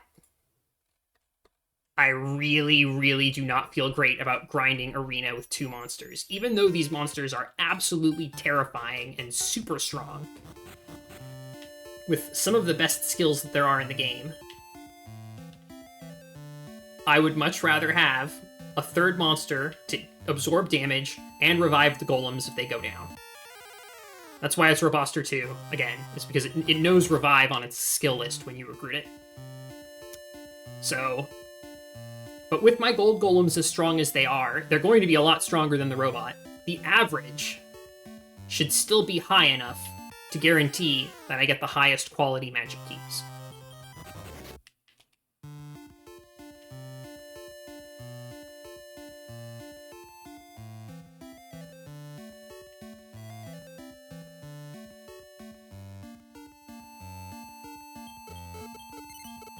Do I really need a reason to steal a robot?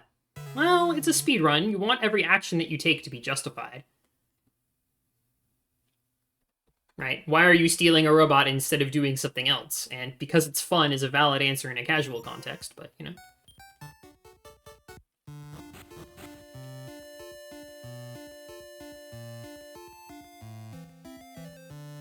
It's slightly, I think it's 27% chance-ish that Roboster 2 will be one or more of my opponents in this foreign monster master match.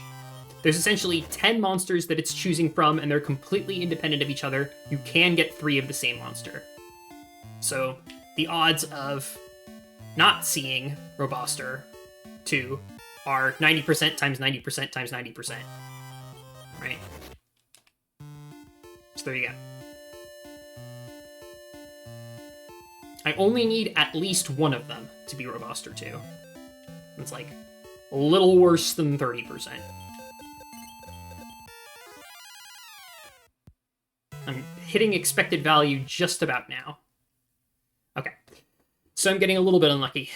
Even then, it's not over. I need to maneuver very carefully. I need to stop spell the Roboster so that it can't revive its friends, and I need to take out both of its allies first, assuming that there's only one of them. And these opponents are really fucking strong. This is the strongest set of opponents in the game. This is Alpha 19+. They don't get any stronger than this. Fighting them with 2 monsters is a really risky proposition. It's just that these 2 monsters are strong enough that they can actually handle it. And I think I should, all things being equal, unless something gets weird, and especially if I don't have to fight a GoldGolem, I should capture the first Robuster 2 that I see. That's really the 2 monsters that I'm concerned about fighting are GoldGolem and Gold Slime. But anything else doesn't impress me much.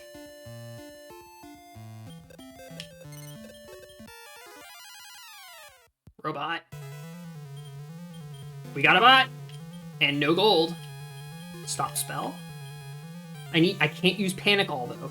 That's the problem. Because if I use Panic All, the Meteor, I think, doesn't work.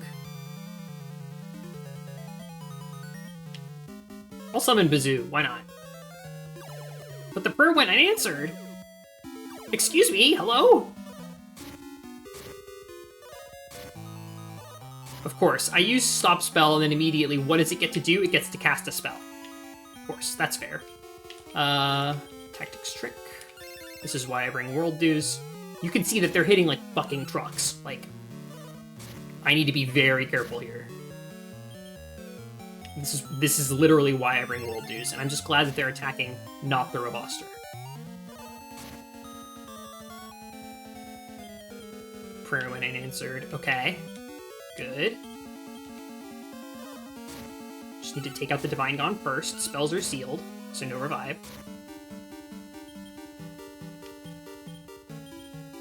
I'm gonna do heal all, attack. And I have World Leaves. Good. Good. Meteor.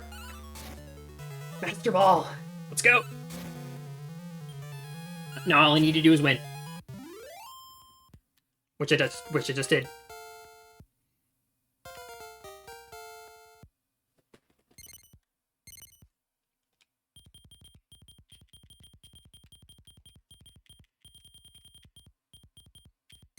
Rob 2, baby.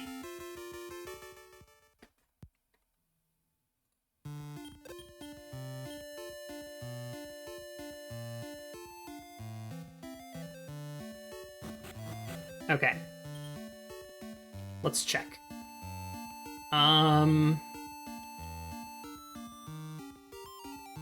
88, 562, 646, 0, 656, 103.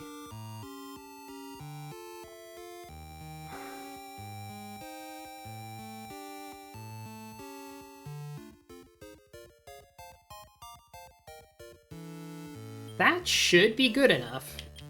Oh, forgot. There's one missing piece. Put the Draco Belt on the Robuster. Now its HP is 736.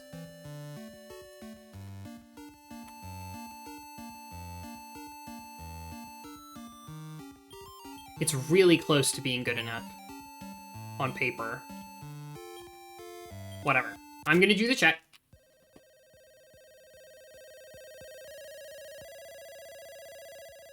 So there's a way for me to check if my keys are good enough. I just need to be extremely careful and save my game. So the way that you can tell how good a key is going to be is by paying attention to the price of the appraisal. The appraisal price. I need the appraisal price to be 910 gold or more. If it's 900 or less, that is not good enough and I need to raise my stats somehow, probably with more bards. So, save the game.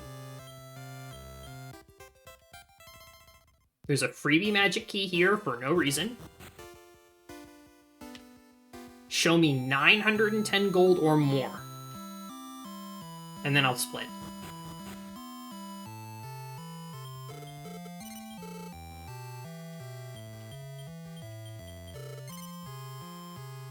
Yes! Actually, wait, no, I'm not going to appraise it right now because I need money. There we go. 950. Okay, so we had plenty of clearance. I definitely did not need the Draco Belt there. There we go! This is our endgame team. Let's fucking go. Check off Robuster too. There we go.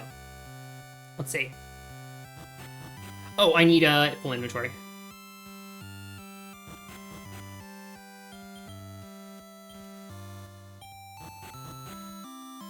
I'll just buy up the full. Roster 2 makes it so I get the Darck scale. No, I don't need the Darck scale. I'm taking the Draco belt instead. Pawn all growth rings and unnecessary treasure. Fill inventory with antidotes. Okay, alright, I need to go back to the vault. Cool. Next phase of the run begins.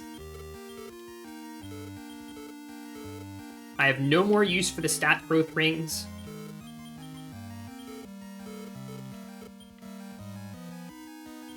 Oh. I'll leave the gold in there, it's fine.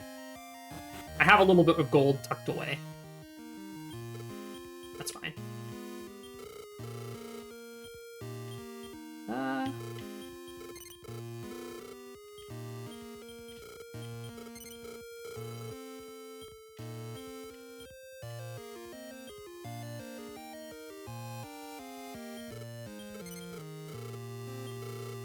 I'm just getting this crap out of my inventory. It's not ultimately that important. Why do I have exit bells? Oh, errand. The errand skill gave me some exit bells. That's why. How many antidotes? 8?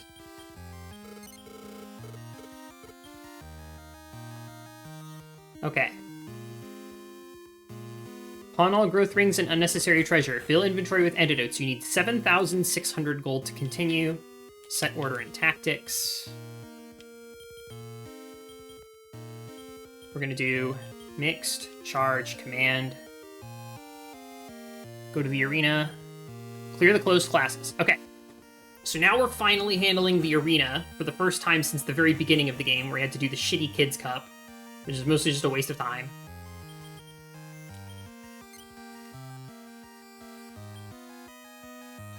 That'll be 550. Yes! So we have a deal? No, goodbye. I just wanted to see how much it cost. I'm window shopping.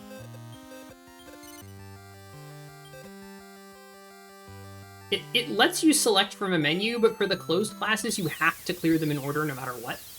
Also, I definitely should not be using mixed and charge. I should be using straight command. Or straight no skill down the line. These are C-class monsters. Rob 2 is disobedient, of course. No, this is one of the most turbo A segments of the run. This is like stuff that you were supposed to do between Pirate and Ice. So hours and hours and hours ago is when I was supposed to have done that first arena class.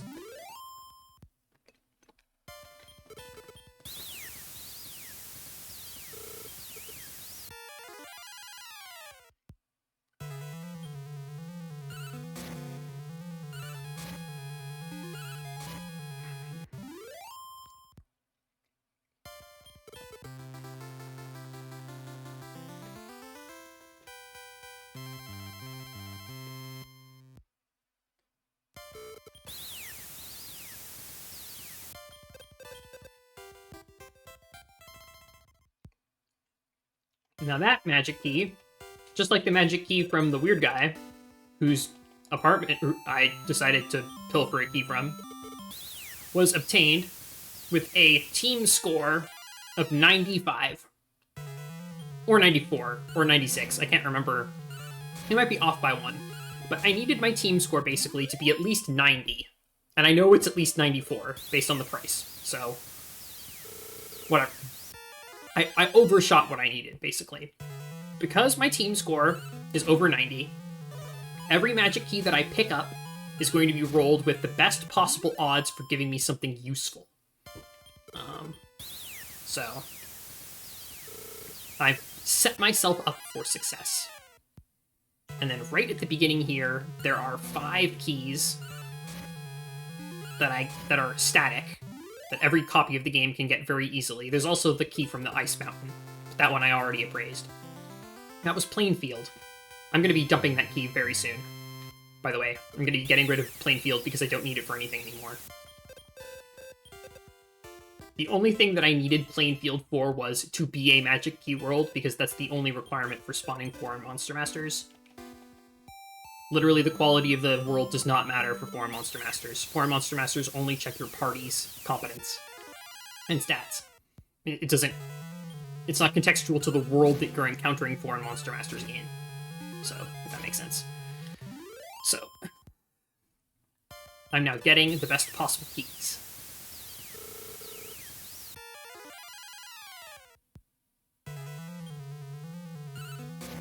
And you can have up to 20 keys, and I will be getting 20 keys. And hopefully, between those 20 keys, I will have what I need. It is very, very unlikely that I will have everything that I need in the first 20 keys that I get. So, I'm probably going to have to throw some out and get some more. And the way that you get more keys is by doing the arena. Love that.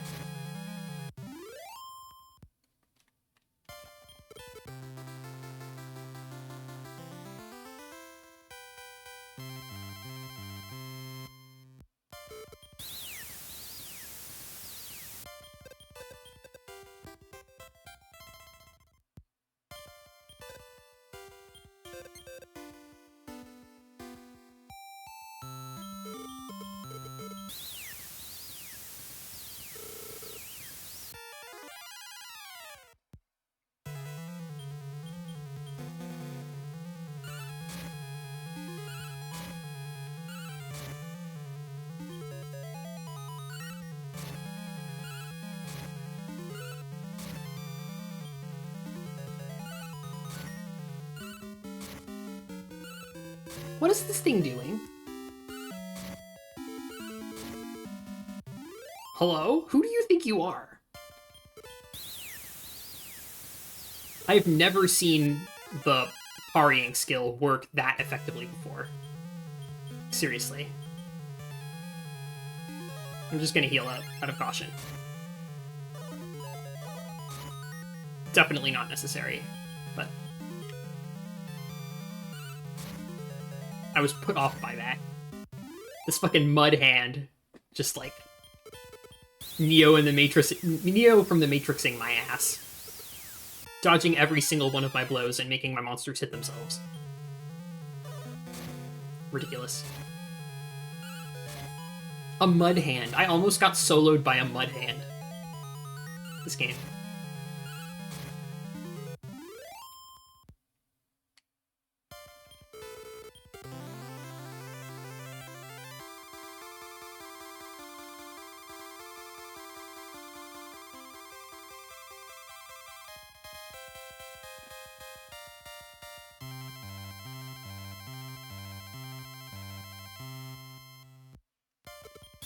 Spirit Fingers.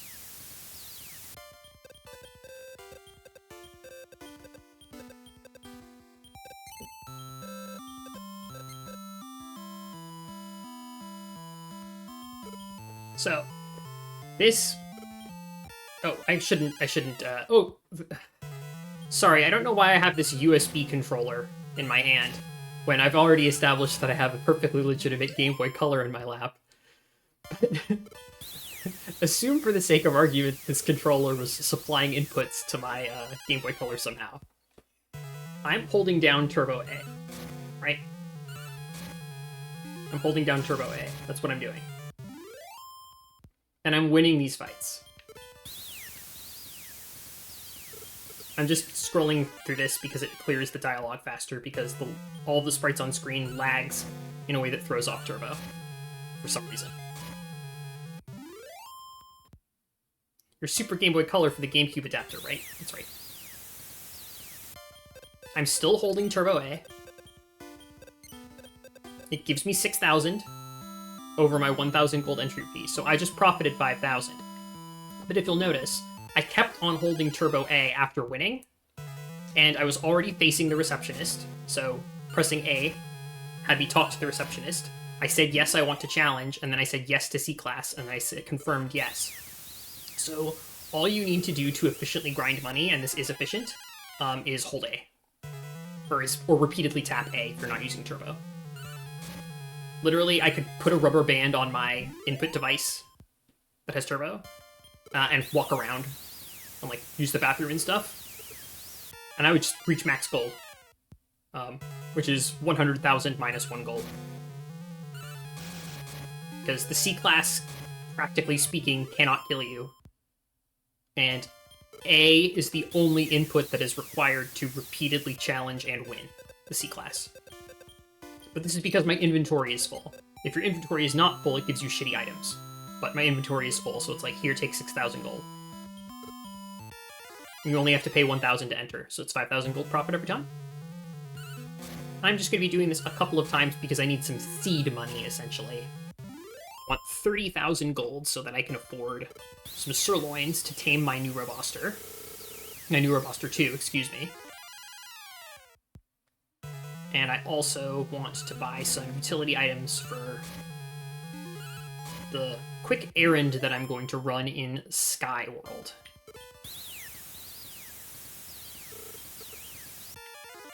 And there's 3 monsters that I want to pick up in Sky World while I'm picking up the free key that's there. And it is worth it to pick up the free key that's there, for sure. As opposed to just doing more arena grinding. I'll take every guaranteed key that I can get.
I'll make this my last C class for now.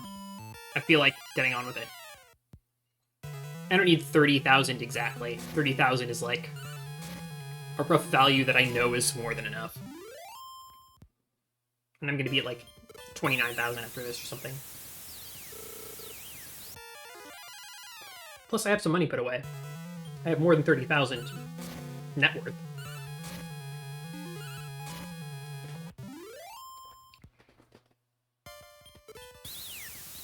In fact, I should take that money out, so otherwise it's just going to be wasted. Well, I'm also going to be putting money back, probably.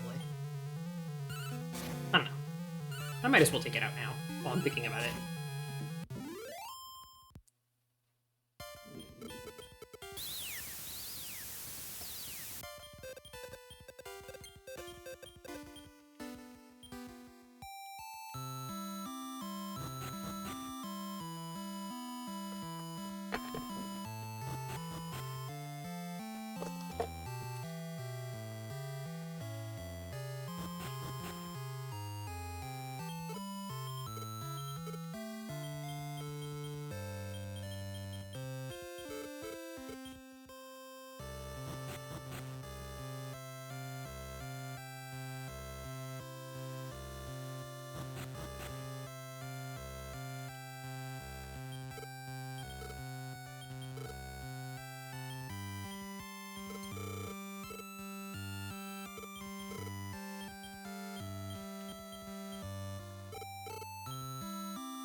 How many sirloins do I have? Just the one, right?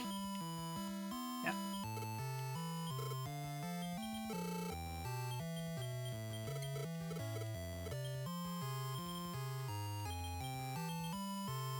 I love giving meat to my robot. My robot that eats meat.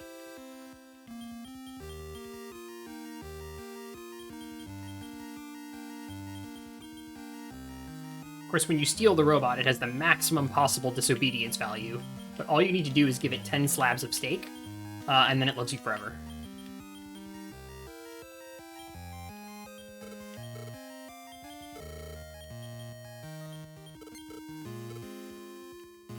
That's about right. I'm gonna need to refill on items before the next arena fight anyway, because I'm gonna be using these sirloins, so...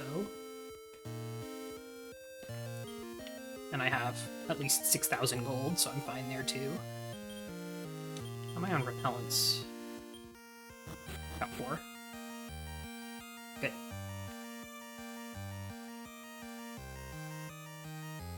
Go collect the free magic key and Fun's Sage Tower along the way. Recruit Fairy Rat F, Tambira F, and Fang Slime F.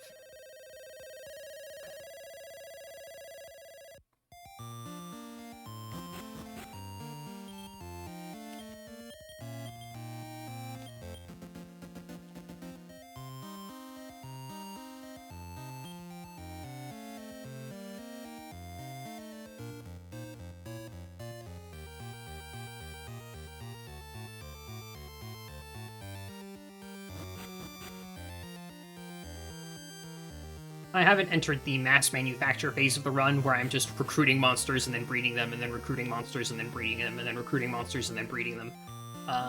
It's just that while I'm on the way to the free key, there are a couple of monsters that it's convenient to get now. 3 of them. So it's just like, oh, okay, might as well get them now. I think they're here. I'll just double check real quick. Tambira Fairy Rat. Great. All I needed to hear.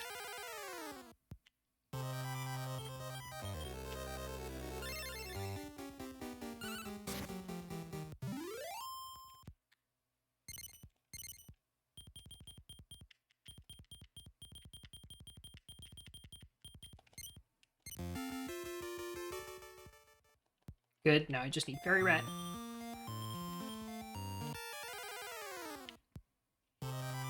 That was an Undertale reference, by the way. Not me being anti-woke.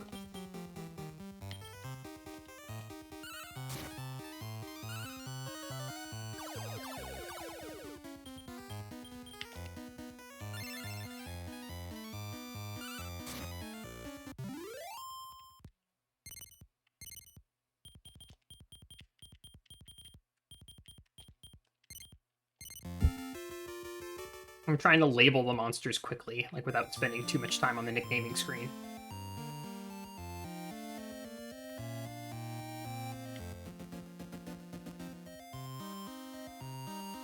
I think there's a faster way to reach Bunt again, but...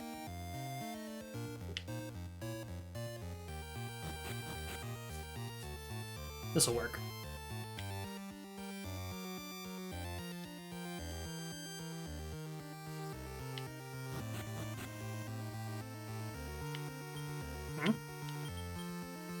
Thought so. Don't need that.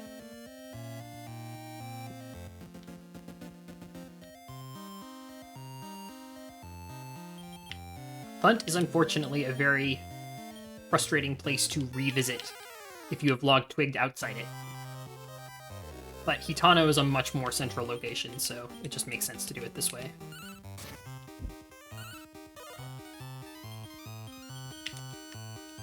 But nobody came.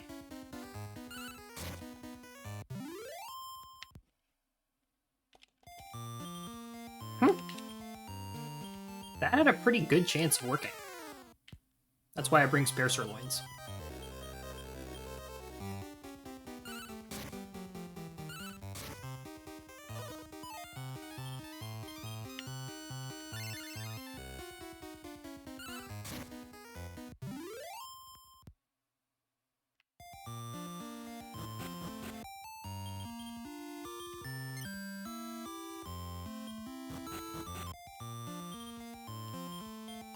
Cool.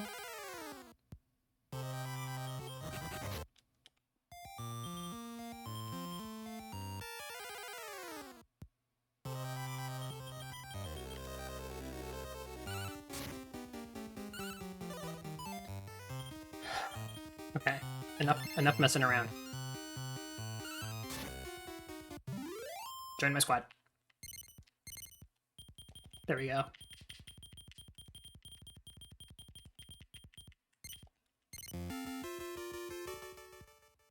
Good.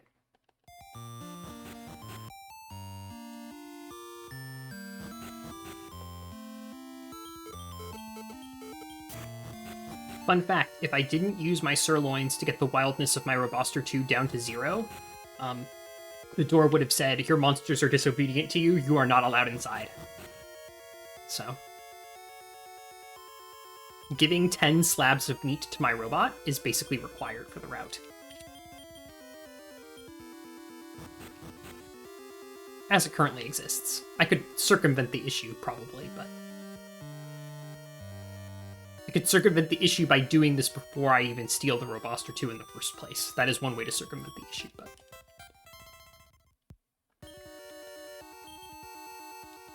Here we go. And I know I have at least one Warp Wing because I got one from the Foreign Monster Master, so...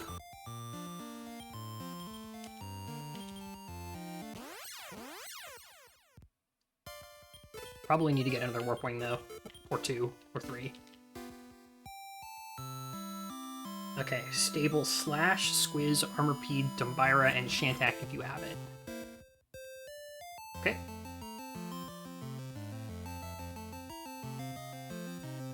Oh, I didn't need to stable Armorpede, I just needed to put it on the farm. Well, I stabled it early. I guess that's fine. Slash. Squiz. Armorpede's already asleep. Dumbira. And Shantak, because I have it.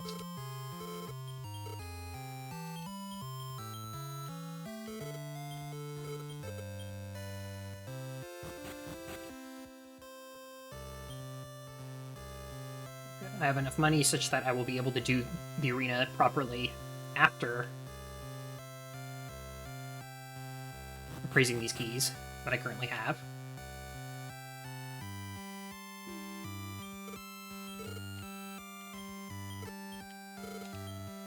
Right, I need those.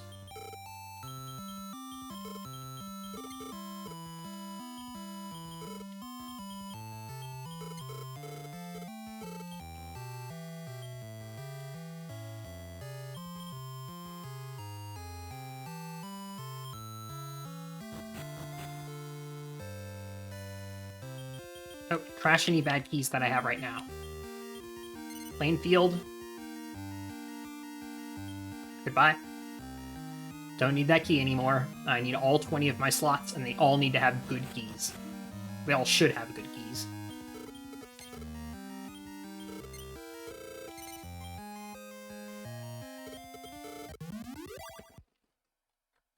Red Beast. I already know I'm getting rid of that key. Sorry, now I need to do the data entry portion of the run. We're officially starting the magic key grind now. But Red Beast, I know it's hopeless. Base rarity, what? Oh, I got it. It's an inclusive value. Yeah, I'm definitely scrapping that. Red Tree, I'm also scrapping that.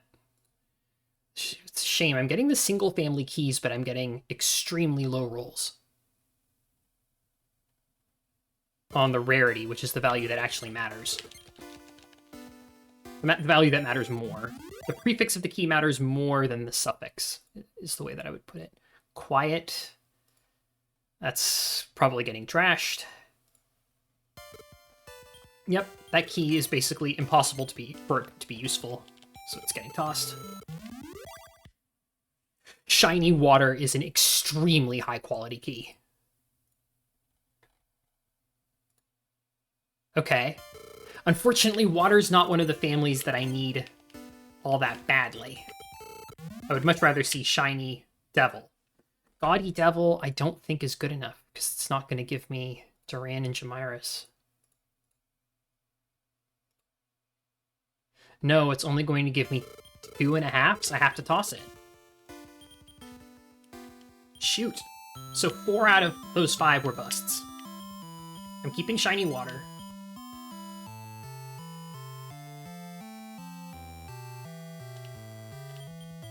There's an edge case reason to keep Gaudy Devil for now. I might do some catch and release. But mine is just Dragon and Plants. There's no chance. There's no chance I use Quiet Mine. Okay.